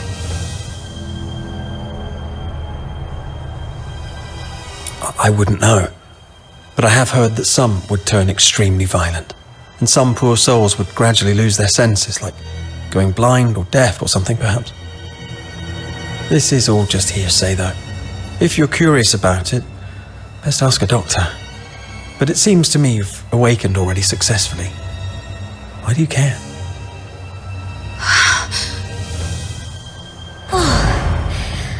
I got a little dizzy and didn't see the step. Thank you. I suddenly couldn't see clearly back there and ended up startling that monster. I'm so sorry. Your eyes? When did you lose your sight? When was it? Could Psyche's sight loss be a symptom of deterioration? Could all the lodgers at the Hypnos house be deteriorators? Sir, I'd like to inquire about someone, and I hope you'll be frank and supportive. See this camera? If you refuse, I might just hand it over to the Security Bureau. They'd surely be interested. Come on, cut me some slack. If you're digging for some military secrets, you don't need to corner a mere foot soldier like me. I'm basically just a gatekeeper. Do you know anything about Henrik Ethelred, the owner of the Hypnos house in the north of the city? I mean anything about him. I'd like to hear it all. Henrik Ethelred? Isn't he just an inn owner? My superior does have some connection with him. He's got a bit of a history, but has been a law-abiding citizen these past years. Oh, that man's got quite the temper. Not a rare occasion he's shut the door on travellers, but that's just how he is. Even back in his proper job days, he wasn't a nice guy either. Though at least back then, he had his family to keep him in check. Well, it was, some 14, 15 years ago. Henrik Ethelred committed a murder up in Scarlet River, Flagson. The victim was a Charon, one with signs of deterioration, as I just said. Not a major crime though, so he only served a few months before getting released. Why would he do that? I don't know, but everyone would fear and despise a deteriorator, I guess. I just heard this from my superior. It's been a long time and it didn't happen locally, so don't hold it against me if I've got some details wrong. The older folks in Icelake all know that Henrik was once a renowned doctor. Quite the skilled medic he was. Even the nobles from the inner city would go to him. But then something happened, and he shut down his clinic at the height of his fame, only to reopen it as an inn a couple of years later. Come to think of it, that was right around the time he got in trouble in Scarlet River. He had a wife and a daughter. They were just an ordinary family of 3. But then his wife passed away quite early, and he raised his daughter on his own. As for his daughter, what's her name? Heidi, Haley, I don't quite remember. Anyway, she went on a trip to Scarlet River with Henrik, but never returned with him. He never talks about his daughter. One year my superior asked about her over drinks, and Henrik just smashed his glass and stormed off. I swear, I've told you everything I know. Can you please let me off now? Just give me the film. Damn it. You look nice. How could you be so cunning?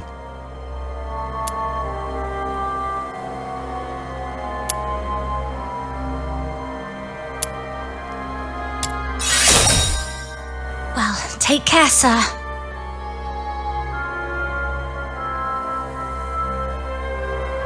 Hey, you just gonna leave like that? Where are you going? Oi! You promised not to tell anyone, didn't you? You have to stick to your word.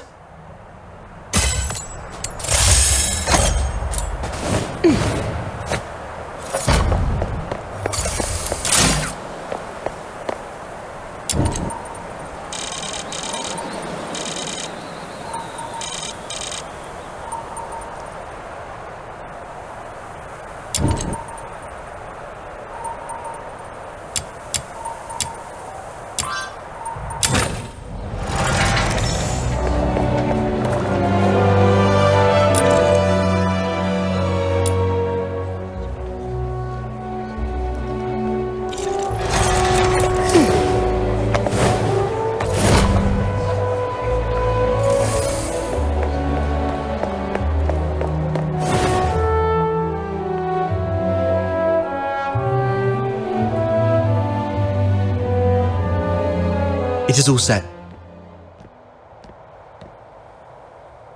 I've squared things with a friend from the inner city. He will send his coach around here tonight. Once Psyche shows up, we'll take her out of town and lay low for a while. Henrik wouldn't dare rob a noble's coach.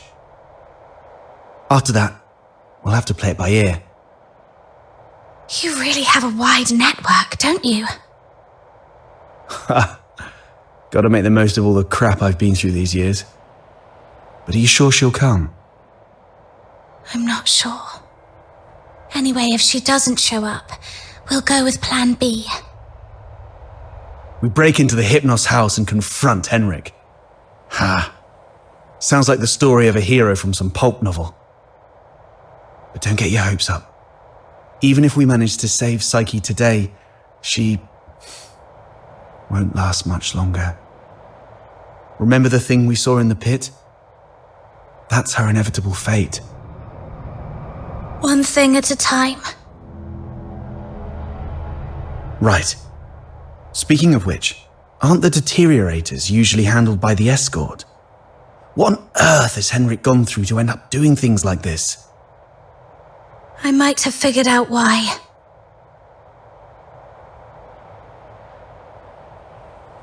Henrik used to be a doctor, but he shut down his practice for some reason. He had a daughter, but she went missing in Scarlet River, and Henrik murdered a deteriorator in Scarlet River. Right. More importantly, these 3 events happened in the same year, so they must be connected.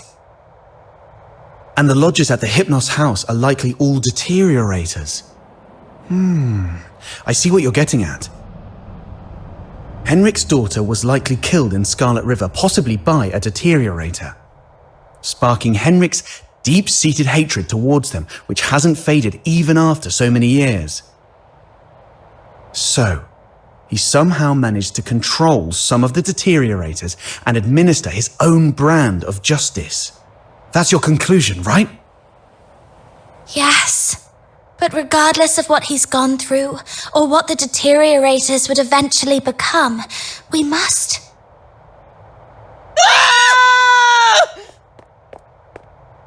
Did you hear that? Screams from the direction of the Hypnos house. Let's go.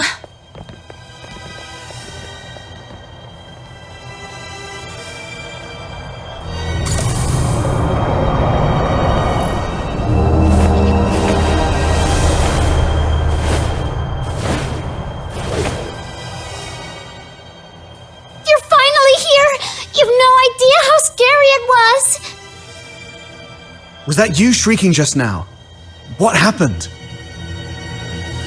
I was just keeping watch here as you asked me to, and just like you expected, Psyche came out. I ran to her, ready to take her to you. But she suddenly lunged at me, looking all scary. Lucky I was quick on my feet, but was that really Psyche? She was nothing like her usual self, more like a wild beast. Oh no, the deterioration started.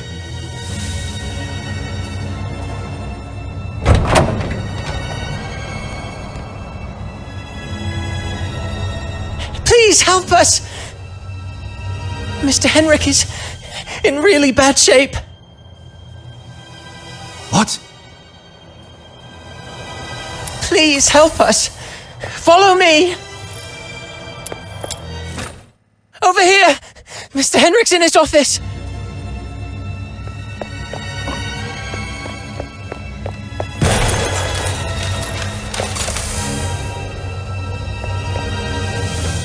Henrik!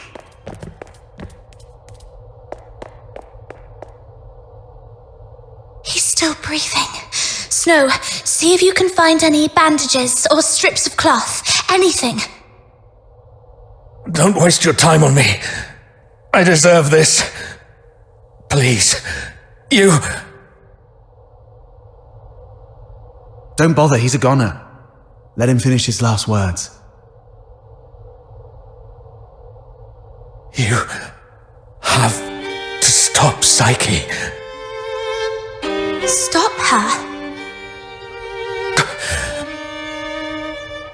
The Hypnos house shelters deteriorators, those abandoned by fate.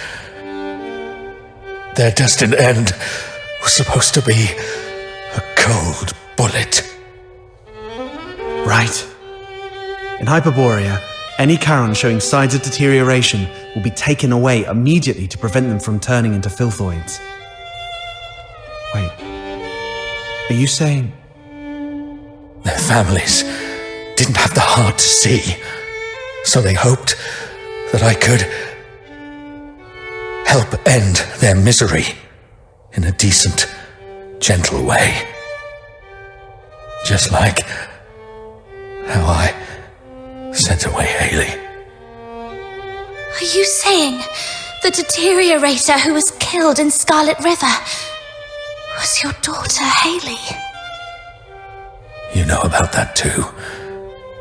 That was merely the last desperate struggle of a father in despair. We've been wrong about you all along. We're truly sorry, Mr. Henrik. Do not forgive. I brought them to sleep. This is my unforgivable sin.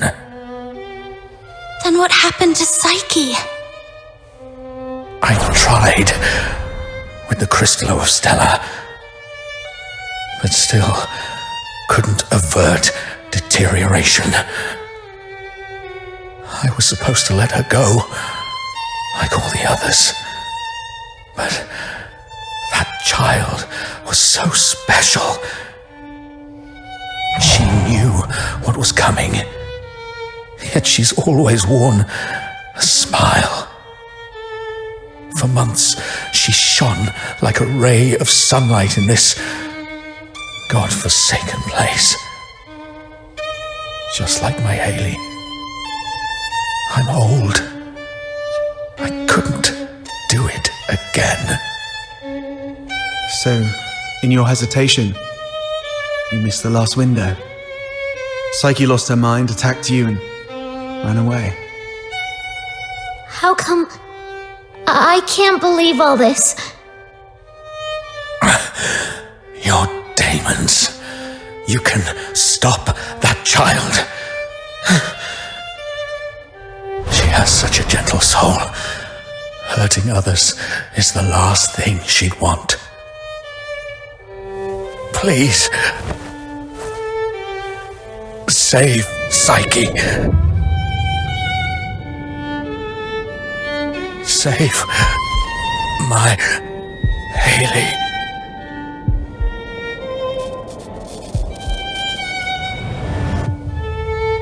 Mr. Henrik! Let's go. We must hurry.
Are you off to find Psyche?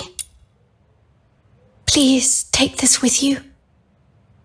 Psyche often gave us flowers. Even though some of us can barely smell or see them clearly anymore, she kept doing it, saying flowers bring good luck. But by the time I wanted to return her kindness, it was already too late. Please bring this flower to her. It's her favorite. And let her know that everyone at the Hypnos house is waiting for her. I will. I'm going to do everything I can to save her. Or at the very least, stop her from doing something she'd regret.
In the sweet aroma.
Venom flowing down your throat.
get any closer.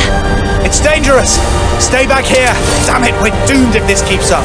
She's lost her mind! Be ready to fight!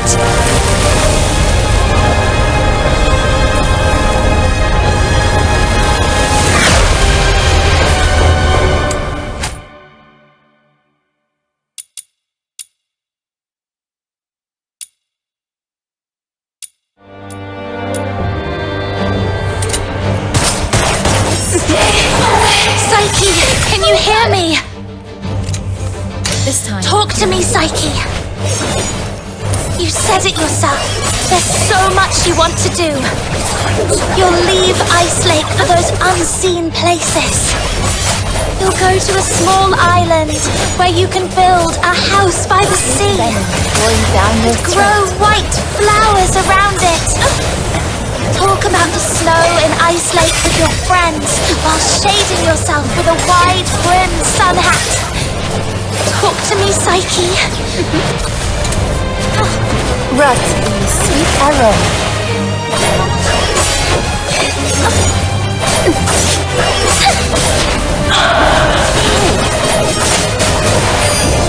It's brutal! The peace that will come one day.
throat. Tourniquet for hemorrhage.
venom going down your throat.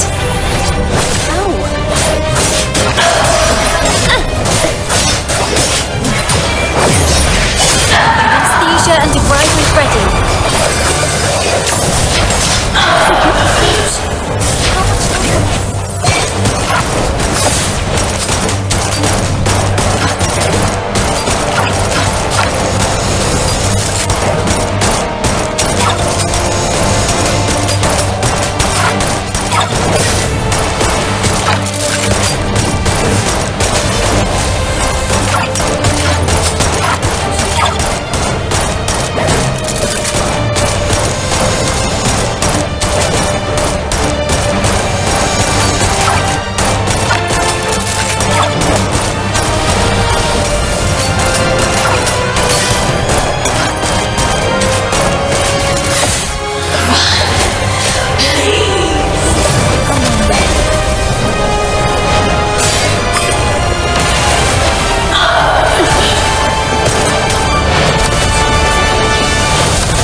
Psyche, I'm here to take you home. Is this my home?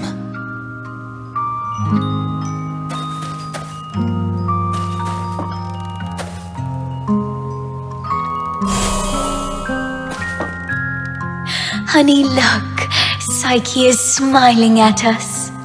I wonder whether this child's birth in this world was a blessing or a curse. Yes, we weren't born with blessings.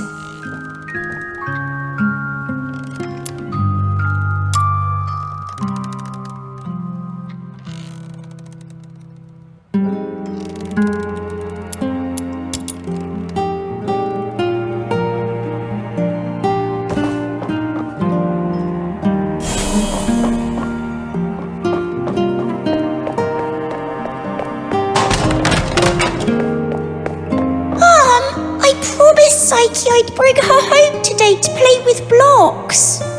Who says you can play with her? How many times have I told you to stay away from these unclean people? Do you want to get killed by dark magic? Ugh, now these blocks are all dirty. Throw them away, now.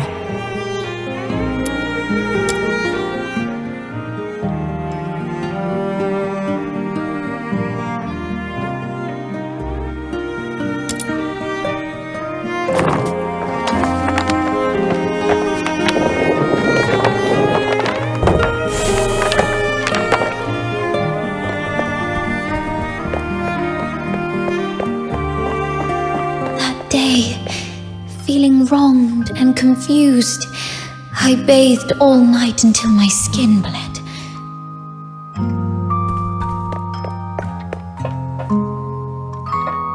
Please, sir, you've got it all wrong. My daughter is a good girl. She knows better than to steal a necklace and hide it in a flower pot. Save it.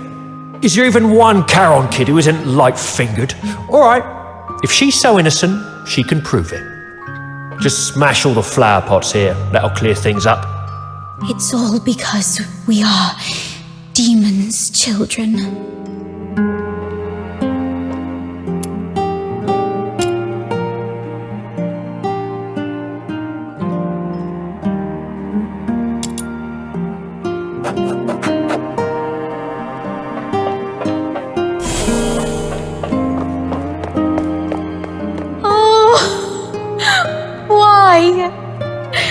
She's such a kind child. And we've always been decent, law-abiding people. Why did this happen to us? At this point, there's nothing left but to turn to Dr. Henrik Ethelred. It's the last thing we can do for her. Mom, Dad, I'm sorry.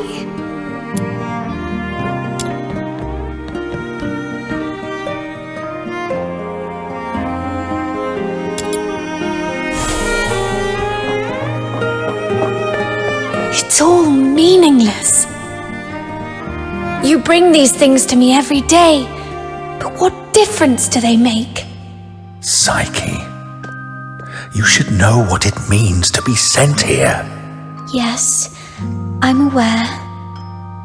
But are we just living for some kind of meaning?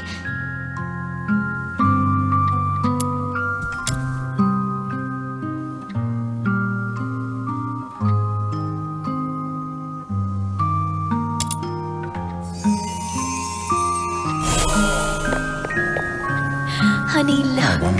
Psyche is smiling at us. I promise, Psyche, I'd bring her home today to play with blocks. How many times have I told you?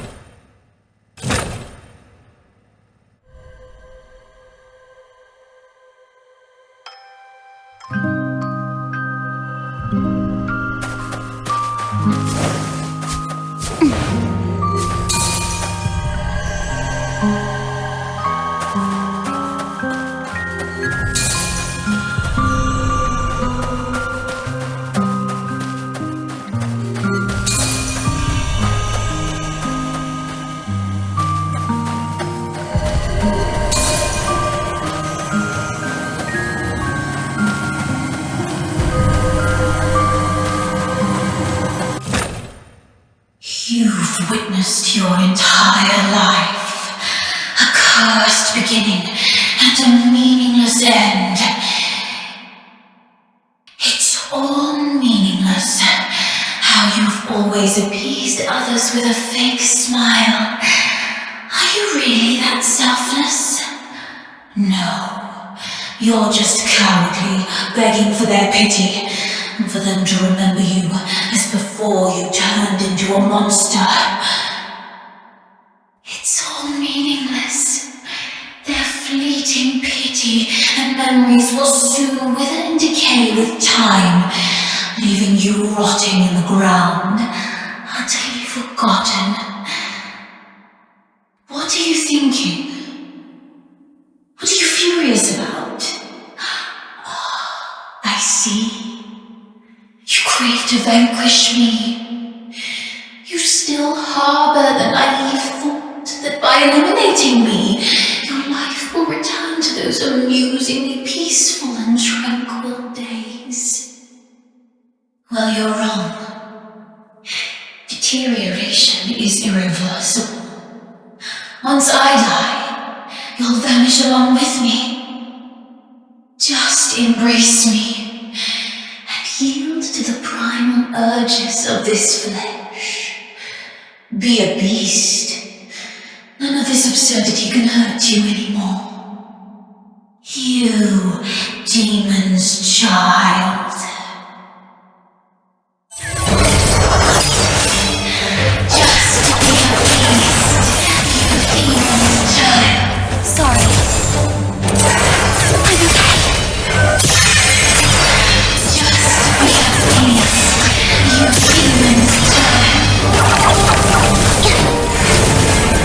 My journey ends here. My time has already come to an end. It's you. Stand up! Don't yield to this cold, unfeeling world!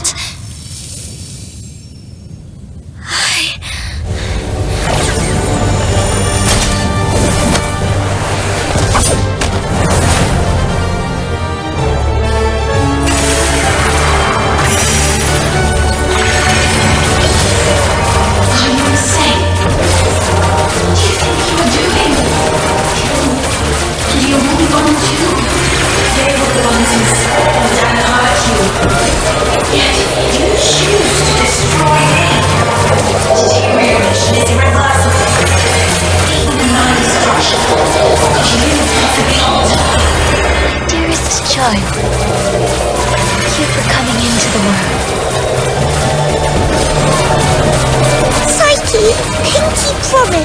We'll be best friends for life.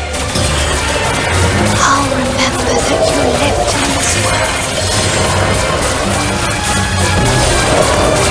We'll wait for your return.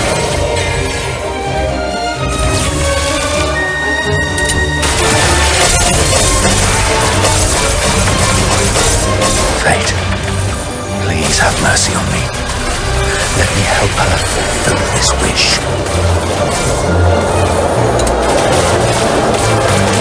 Take this flower with you. It will bring you good luck.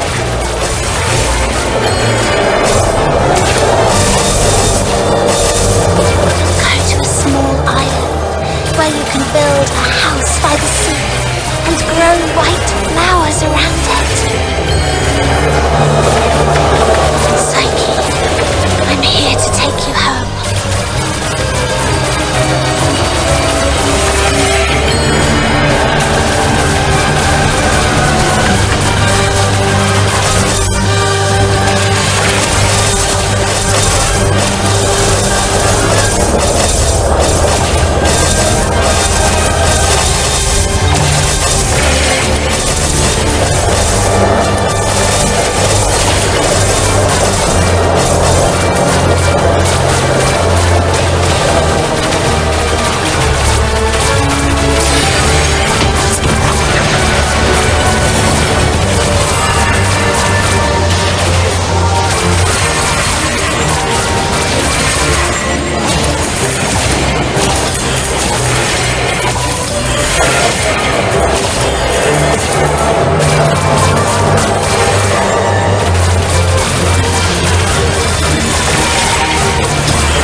Pain and hatred have been my acquaintances.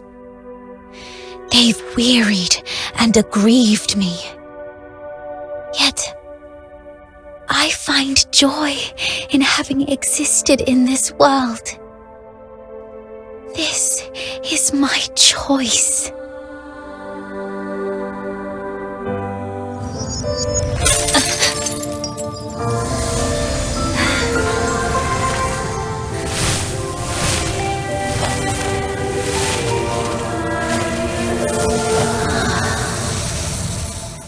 Psyche, do you remember what your deepest wish has always been? Yes. I remember now. I've always wanted to leave this place and see the world, to find a warm place where flowers always bloom. I wish to make it there. I will make it there.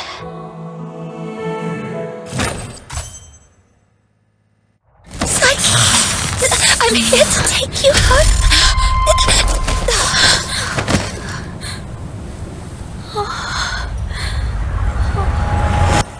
I've still ended up hurting you all. I'm so sorry. It's okay. Let's go home together. They wanted me to tell you. They're all waiting for you. Home. But it's already too late. Outsider, aren't you a know-it-all? Didn't you say your brain was 1,000,000 times smarter than mine? Do something now! It's too late. She's fatally wounded. She won't make it, even as a filthoid. What? Little minion, did you really have to hit her that hard? No, it wasn't her. It was me. I don't want to live like this. Chin up, Psyche. You said you dreamt of a place warm and full of blooming flowers. You've said it yourself. Flowers bring good luck. Yes, It must be a beautiful place. No, don't just take my word for it. You have to see it for yourself. Do you know why I love flowers? 'Cause their seeds, carried by the gentle wind, travel to distant lands, over city walls and mountains. Nothing can stop them. I have one last wish. I'm all ears.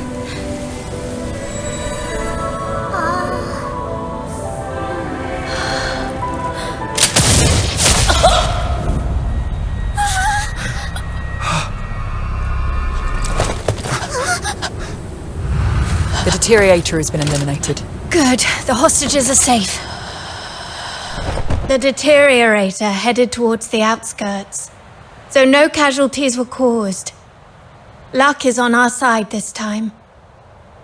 Greetings.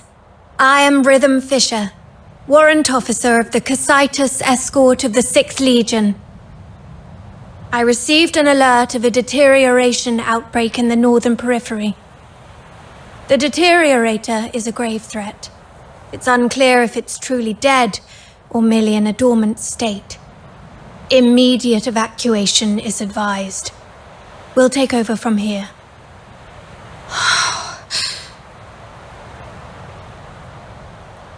No need, ma'am. We've taken care of it before you came. It's dead as a doornail now. No need to waste more of your bullets.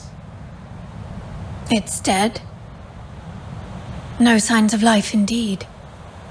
That explains why the target was more stable than the average filthoids.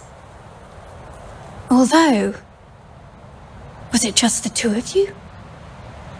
You look like fox hunters from your outfits. Am I right? Precisely. That's not it. Ma'am, during my earlier scouting, though from a distance, I saw these Charons using magic. They might be accomplices of the Deteriorator. These low-life beings, all wicked sorcerers, they should all be... I'm not saying... I was just referring to them, Mum. I'm not saying that all Charons are... Anyway, I didn't mean anything by it. Punishing the guilty shouldn't affect the innocent. We appreciate your support of the Legion. Please come with us to the Security Bureau. We shall offer you handsome rewards. Dispose of the Deteriorator ASAP to avert public alarm. Don't touch her!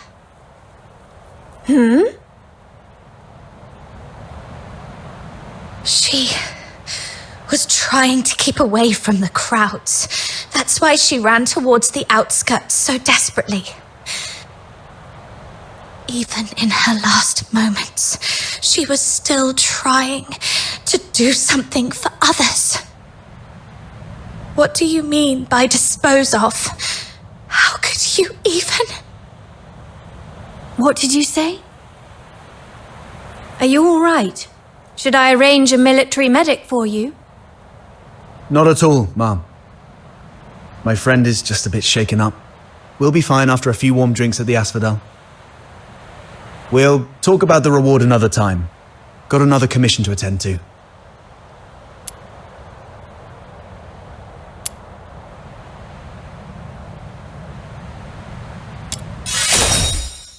She was not a filthoid or some trash for you to dispose of.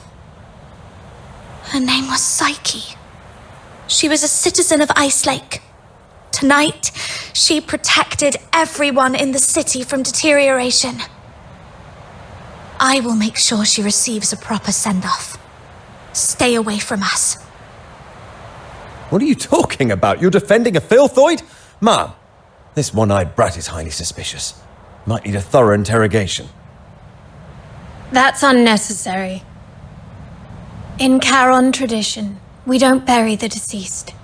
Instead, we set them adrift on water, believing it carries their souls to the eternal misty sea. Let's move on. I'll explain the situation to the higher-ups.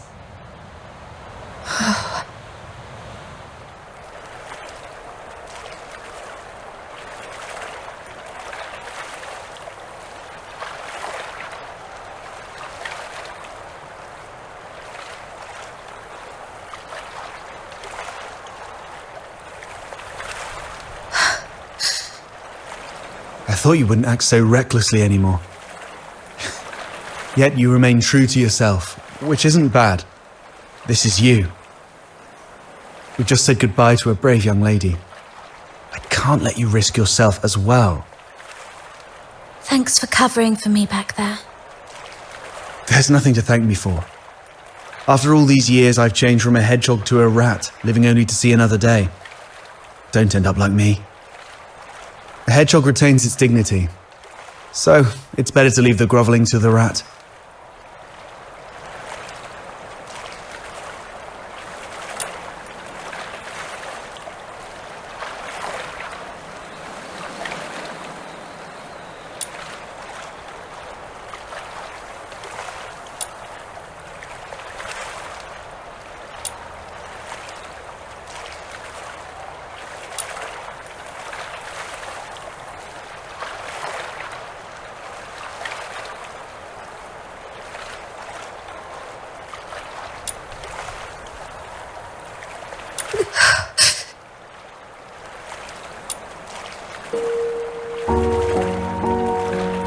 The wind here is so strong, I can't hear a thing. Even if I hear some noise, it's just the sparrows chirping. I've seen this kind of thing countless times, but I tell myself, we've only got one night for tears.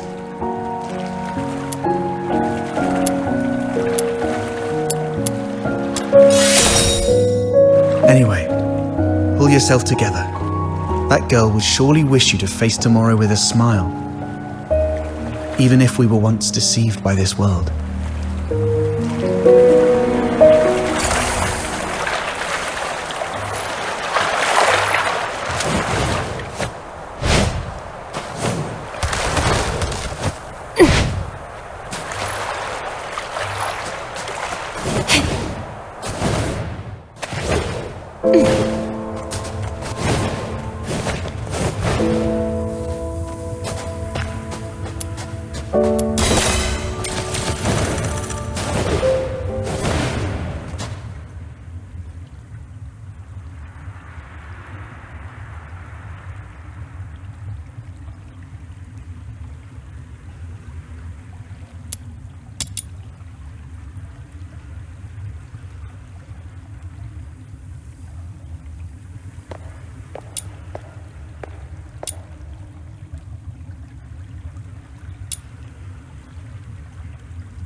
You've embarked on your journey.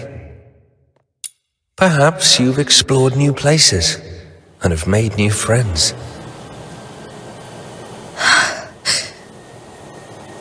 You seem sad. Yes. I had a sad dream. Well, I'm not sure if it was a dream. I feel like I've lost something important. Trying hard to hold on to something, yet it slips away like sand through our fingers. Time and life, it's all like this. To be born is to be destroyed. To meet is to part ways. The only thing that ever lasts in this world is oblivion.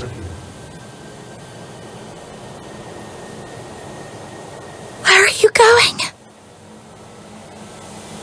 Like you, I'm starting my own journey. Wait, who are you? My name is... Our paths may cross again one day. Once again, in the collapsing dream, that voice whispered through the wind. Only this time, I finally made it out, like tree roots eagerly absorbing every drop of water. I endeavored to engrave that name in my mind. That name is...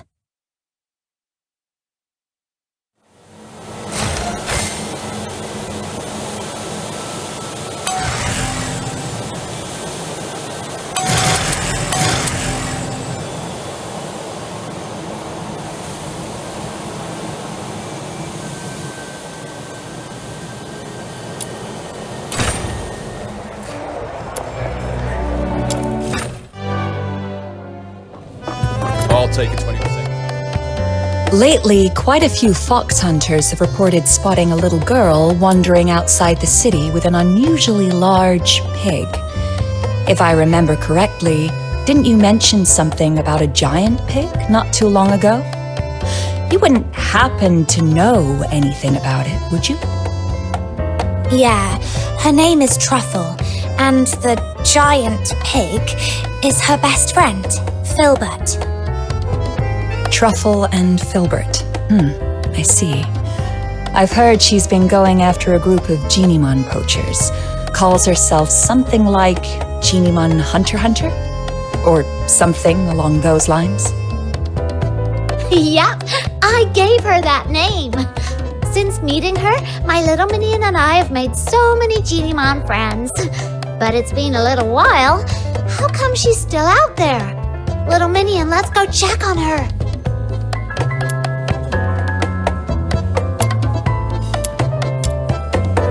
I'll Never take a run 20% dry cut. on You keep deals or 80%, drinks as in the usual. Asphodel.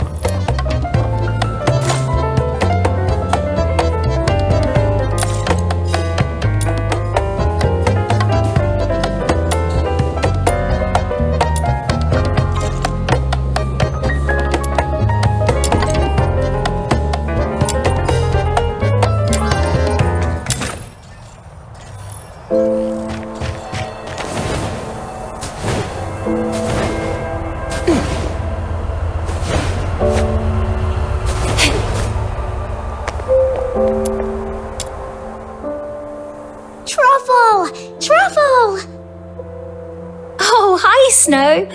And you, miss. Long time no see. Yeah, it's been a while. We thought you'd be back home already, but then we heard you were still hanging around outside Icelake, so we came to see you. Oh, thank you for worrying about me. Actually, I found out that the genieon hunter's hideout is probably in Icelake, so I was trying to get in. But the guards at the city gate are so mean. The moment I get close, they freak out and start yipping travel permits like startled puppies. So I've just been hanging around here, keeping watch on those bad guys. But I can't stay here forever. Sounds like if they don't learn their lesson completely, they'll surely go back to their old tricks once you leave. I've got an idea to get you into the city, But it'll require a little bit of acting on your part. Oh, that was fast, little minion. What is it?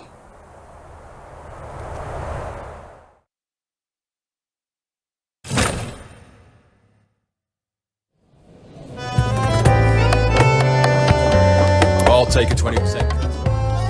So, you want me to get a highly conspicuous little girl and an even more conspicuous, oversized pig who doesn't have a travel permit into Icelake, so you can go after some geniemon poachers?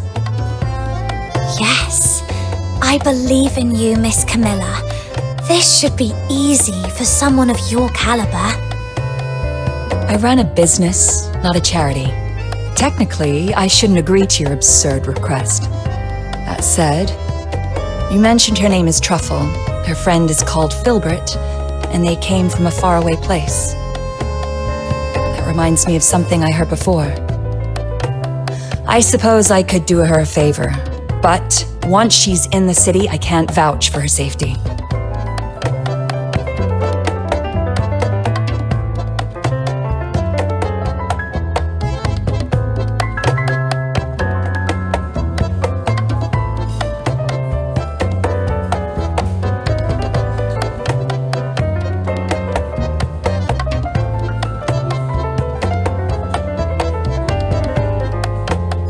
Thank you, Miss Camilla.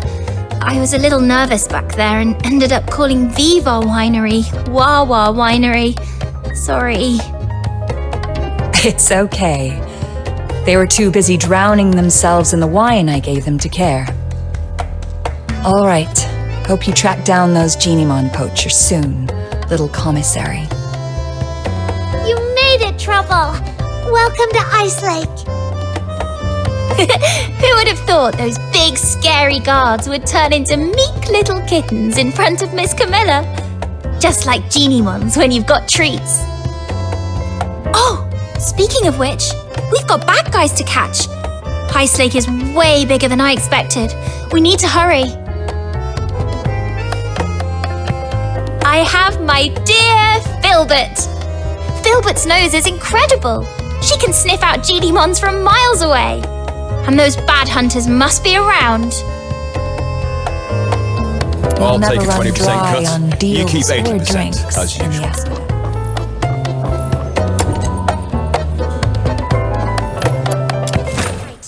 Let's go higher. The scent spreads farther up there.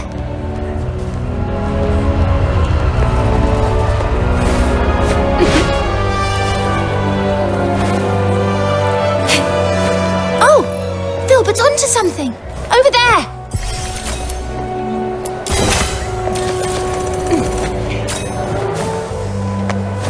This should be the place. Strange. I don't see any geniemons, but the trap they set up. Those baddies must have been here moments ago. All right, let's try somewhere quieter. The scent will stand out more where there are fewer people.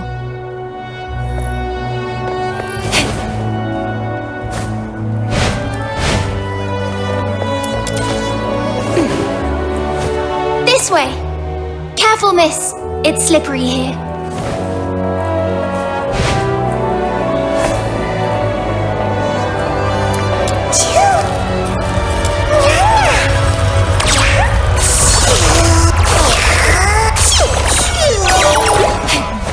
Oh, another trap here. It's okay, Filbert. Let's try another spot.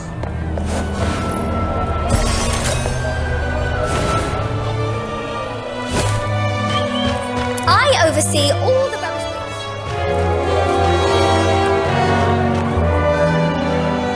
Is this the entrance to the sewers? Yes, the water vapor and quietness here make this a perfect spot for geniemons. But the two previous spots were already wiped clean. I've got a bad feeling about this one too. Look! They haven't taken this trap yet. And there's a geniemon inside. Finally! We made it in time for once. Let's get it out first, then wait for those baddies to show up.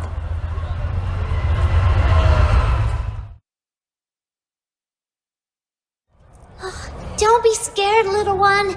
The great demon king and my loyal little minion and the Geniemon Hunter are here to save ya. Now off you go. Get out of here and take care. You're welcome. We're happy to help. Wait, this one looks kind of familiar. Did we save it once outside the city? Now go home and stay safe. Don't let those mean hunters catch you again. Until I'm a true, capable Geniemon Hunter, you'd better be extra careful. I think we did. All right, enough yipping. Just go. You might not be this lucky next time. I don't think this one is very bright. We explained everything, but it just won't leave.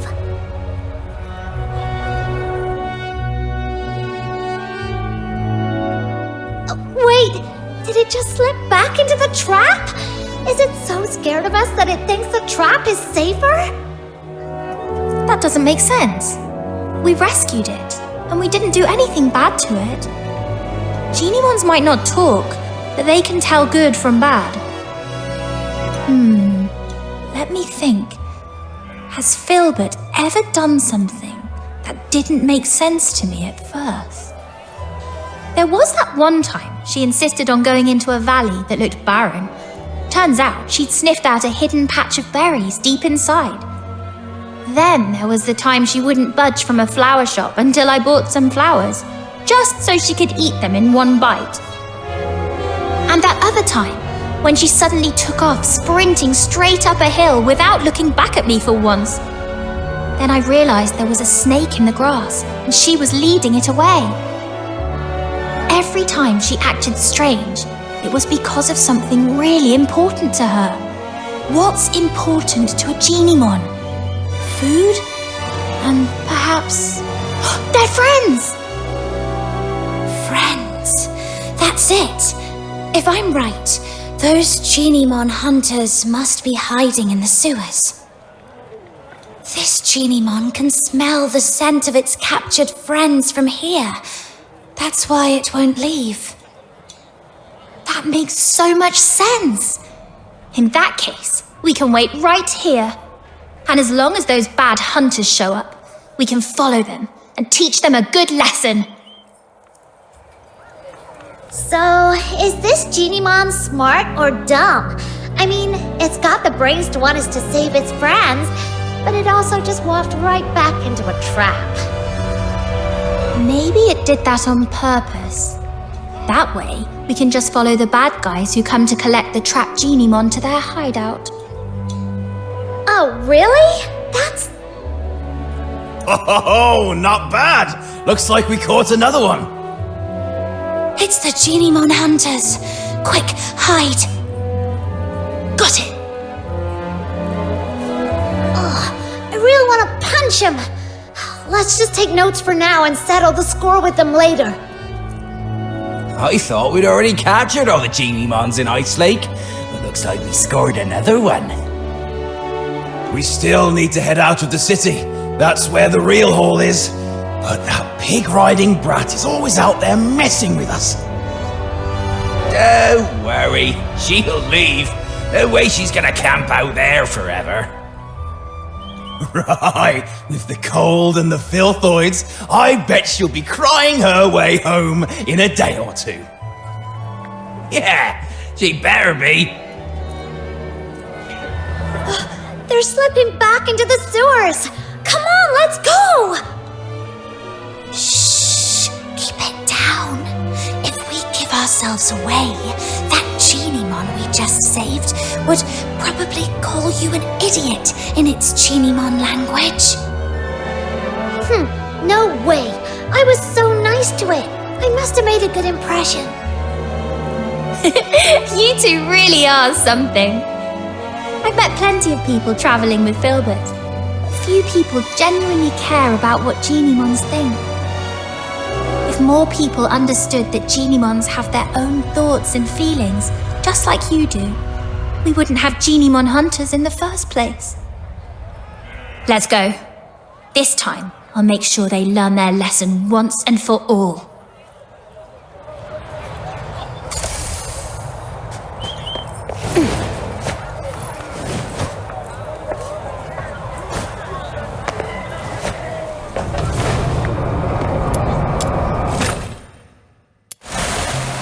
didn't realize there would be so many tunnels in the sewers.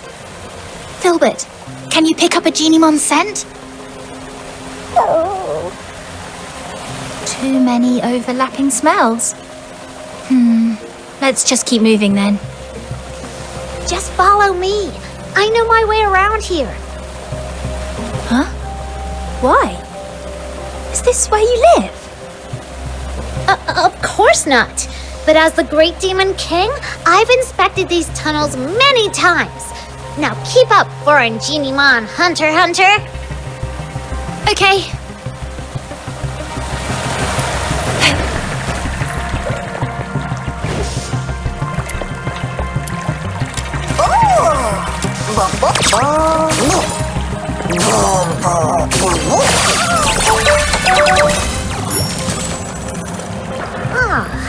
This mark wasn't here last time I checked. Looks like something the geniemon we just saved might have left behind. Let's follow it.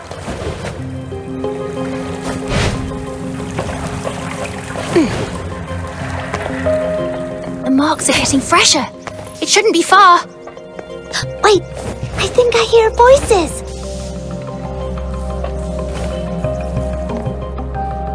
We hit the jackpot, you know.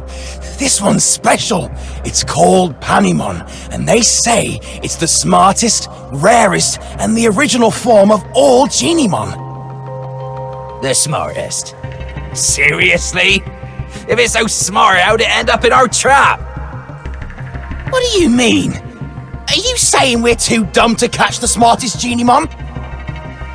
Of course not, boss. You're a genius. If it weren't for your traps, we wouldn't have caught half as many. Oh, it's true. Now, with all the Geniemons we've rounded up, it's only a matter of time before I crack the secret to extracting Foxine from them. And once I've finished my thesis on it, I'd like to see who dares laugh at me for dropping out of the Alchemy Academy again. Boss, I don't care much about all that thesis stuff. I just want to get my share of the silver coins. Sure, easy. It won't be that easy from now on. Who are you? I am the pure white redeemer, Demon King of Light. I am the Geniemon Hunter, Commissary Truffle, and Filbert, the special commissary. Oink, oink.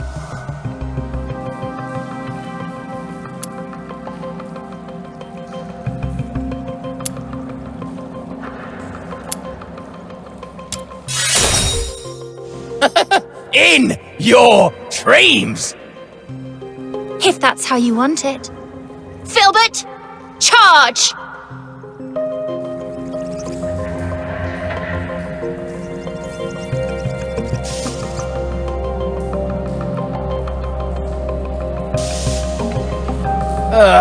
What's the hold up? You think I'd be scared of a few kids and their walking pile of bacon? You take that back.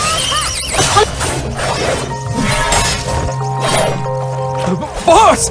Run. Geniemon! Aaron. Lord, great Geniemon Hunter, and mighty Demon King of Light, have mercy. We're sorry. We'll leave the Geniemons alone. Well, no need to be so terrified. As long as you promise you'll never lay a hand on Geniemons again, Filbert and I won't hurt you. I promise. I swear. Same here, and I'll keep an eye on Boss. If he so much as thinks about catching another Geniemon, I'll turn him in myself. All right then. But you also owe them an apology. I'm truly sorry. I let greed get the best of me. I wanted to study Geniemons, but I couldn't even write a proper research paper. That's why I turned to this. Go ahead. Take your revenge. Hunt me like I did you. I was such a fool to question Lord Panimon's intelligence. Lord Panimon is smarter than me, smarter than my boss even. From today onward, I pledge my loyalty to you, Lord Panemon! Well, you do seem genuinely sorry. We'll believe you for now. All right, Miss, Snow, what should we do with the genieons? There are so many of them. It'd be impossible to sneak them out of Icelake. But we can't just release them here. There's no steady source of Foxine energy for them to survive. How can this be? Are you saying that even though we saved them from the poachers, we still can't make sure they all survive? That's right. Unless we can get enough Foxine for all of them. That would require every household in Icelake to chip in at least one piece. But most people are afraid of genieons. There's no way they'd agree to help.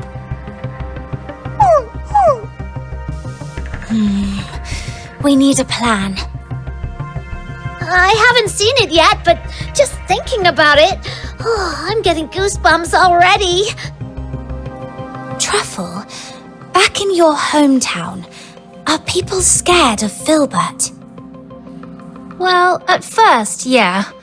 No one had ever seen a pig this big before, so they were a little scared. But once they saw how she helped me find food, how smart and hardworking she is, they weren't scared anymore. Right. Fear comes from not knowing. But if people see what geniemons are capable of, how they can help, then maybe that fear will disappear. Truffle, Snow, let's take them to the Asphodel. All right. Filbert, sit down. Let's load them onto your back and take them all in one trip.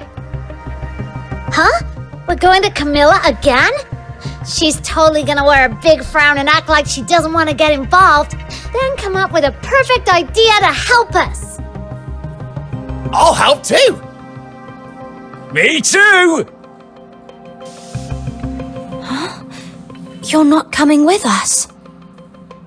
Panemon usually keeps its distance from people. It probably just showed up to get you to help free the other geniemons. I see. All right. Take care, Panemon.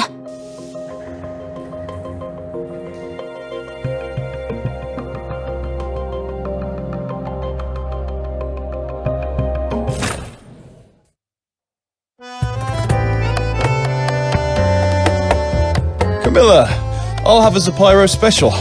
Nothing beats a drink warmed by real flames on a freezing day like this. I gotta admit, when I first saw this little thing, I thought it was evil with that weird flame.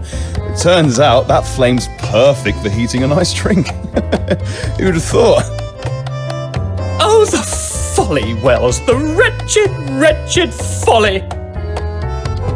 You see only the fleeting comfort of a warm drink, but Zapyro's flame, it doesn't merely warm the body, it carves through the abyss. It ignites the eternal night. It is the fire of my muse. Zapyro. 3 syllables of pure poetry. The spark of my words. The pyre of my soul. My sin and my salvation.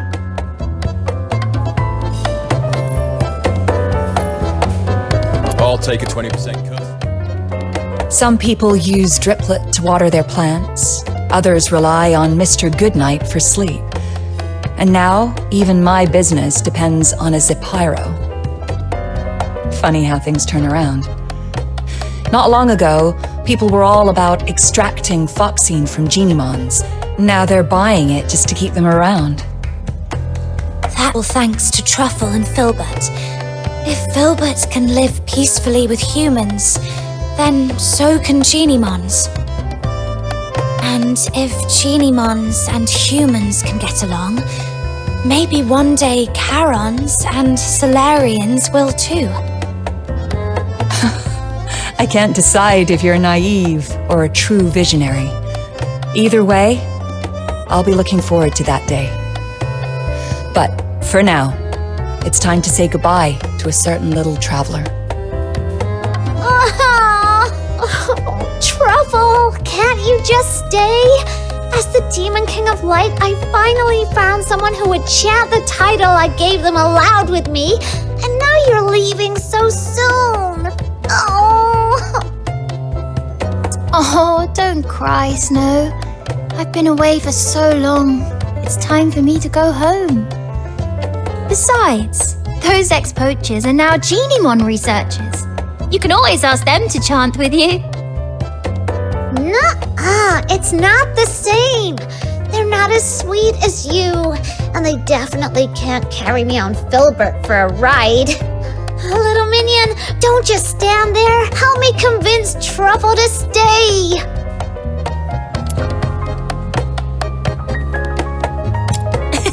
I'll be back to visit, I promise.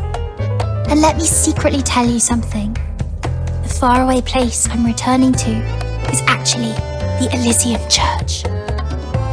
When Filbert and I forage for food, we sometimes cross the unguarded mountain border to reach Hyperoreia. At first, I was a little scared. After all, the Church and the Empire have always been at war. But after meeting you, I'm not scared anymore. Because if you can find a way for Geniemons and humans to become friends, then I believe one day you'll also figure out how to make Charons and Solars friends, and maybe even the Empire and the Church too. And once the war stops, there'll be no more hunger. When that day comes, please come and visit me in the south with Snow and Miss Camilla. I'll treat you to our pink-red mushroom called Rustler, and we'll go to the beach and feel the warmth of the sea breeze and look up at stars you can't see from here. You'll have a great time, just like I did here. That sounds wonderful. I'll try my best to make that happen. Pinky swear! And Filbert too! Her hooves seem a little too big for a pinky swear. Then just hold on to her hoof. It still counts. Okay, together. Cross my heart, hope to die, stick a needle in my eye. Oh! I'll Never take a run 20% dry cut. on You keep deals or 80%, drinks. as usual.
Wake up, or you'll die.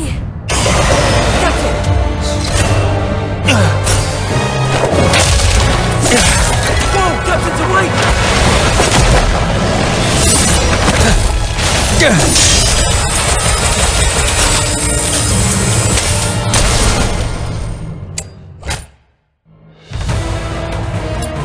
Captain, you're finally back with us. That filthoid is on its last breath. Keep it up and finish it! Urian, retreat to the rear with me. Your wound is opening up again. Trust her.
Dr. Daphne, we've completed our mission, right?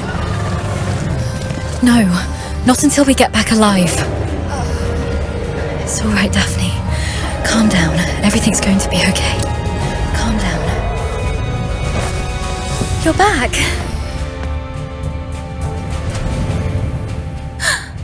Are you injured?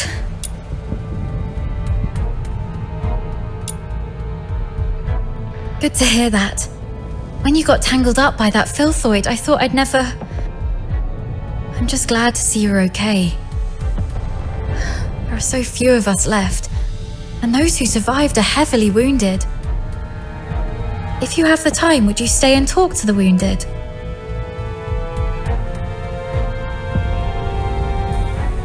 Thank you. I'm heading back to find something, so please take care of them for the time being. The soldiers look up to you. Your encouragement will make them feel better. The battle map shows several warehouses near our location. We might find some first aid kits there if we're lucky. I'm already out of coagulants and painkillers, but some of the soldiers haven't been treated yet. Their injuries can't afford any more delays.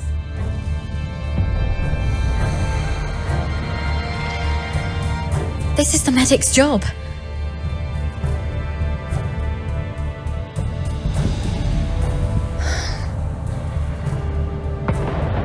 Understood. I'll follow your orders. Is your radio still working? Then please stay on the channel so we can keep in touch.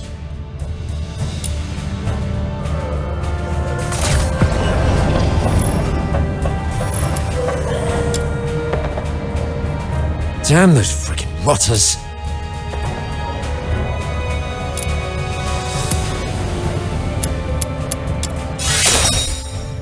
Captain, I'm fine. I can still move.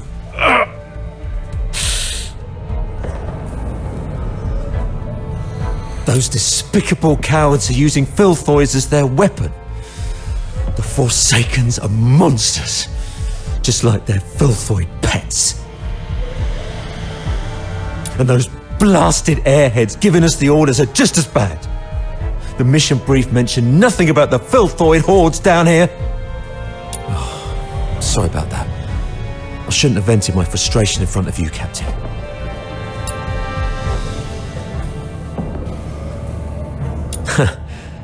You always know how to soothe people, Captain. And thank goodness we have you. We thought we were goners. It's just that we're too green.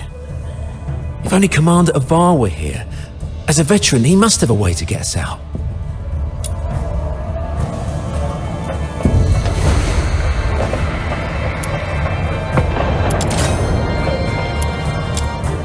Doctor? Dr. Daphne? We're stuck in this bloody dump. Please, Dr. Daphne, if I don't make it, do me a favor and bury me.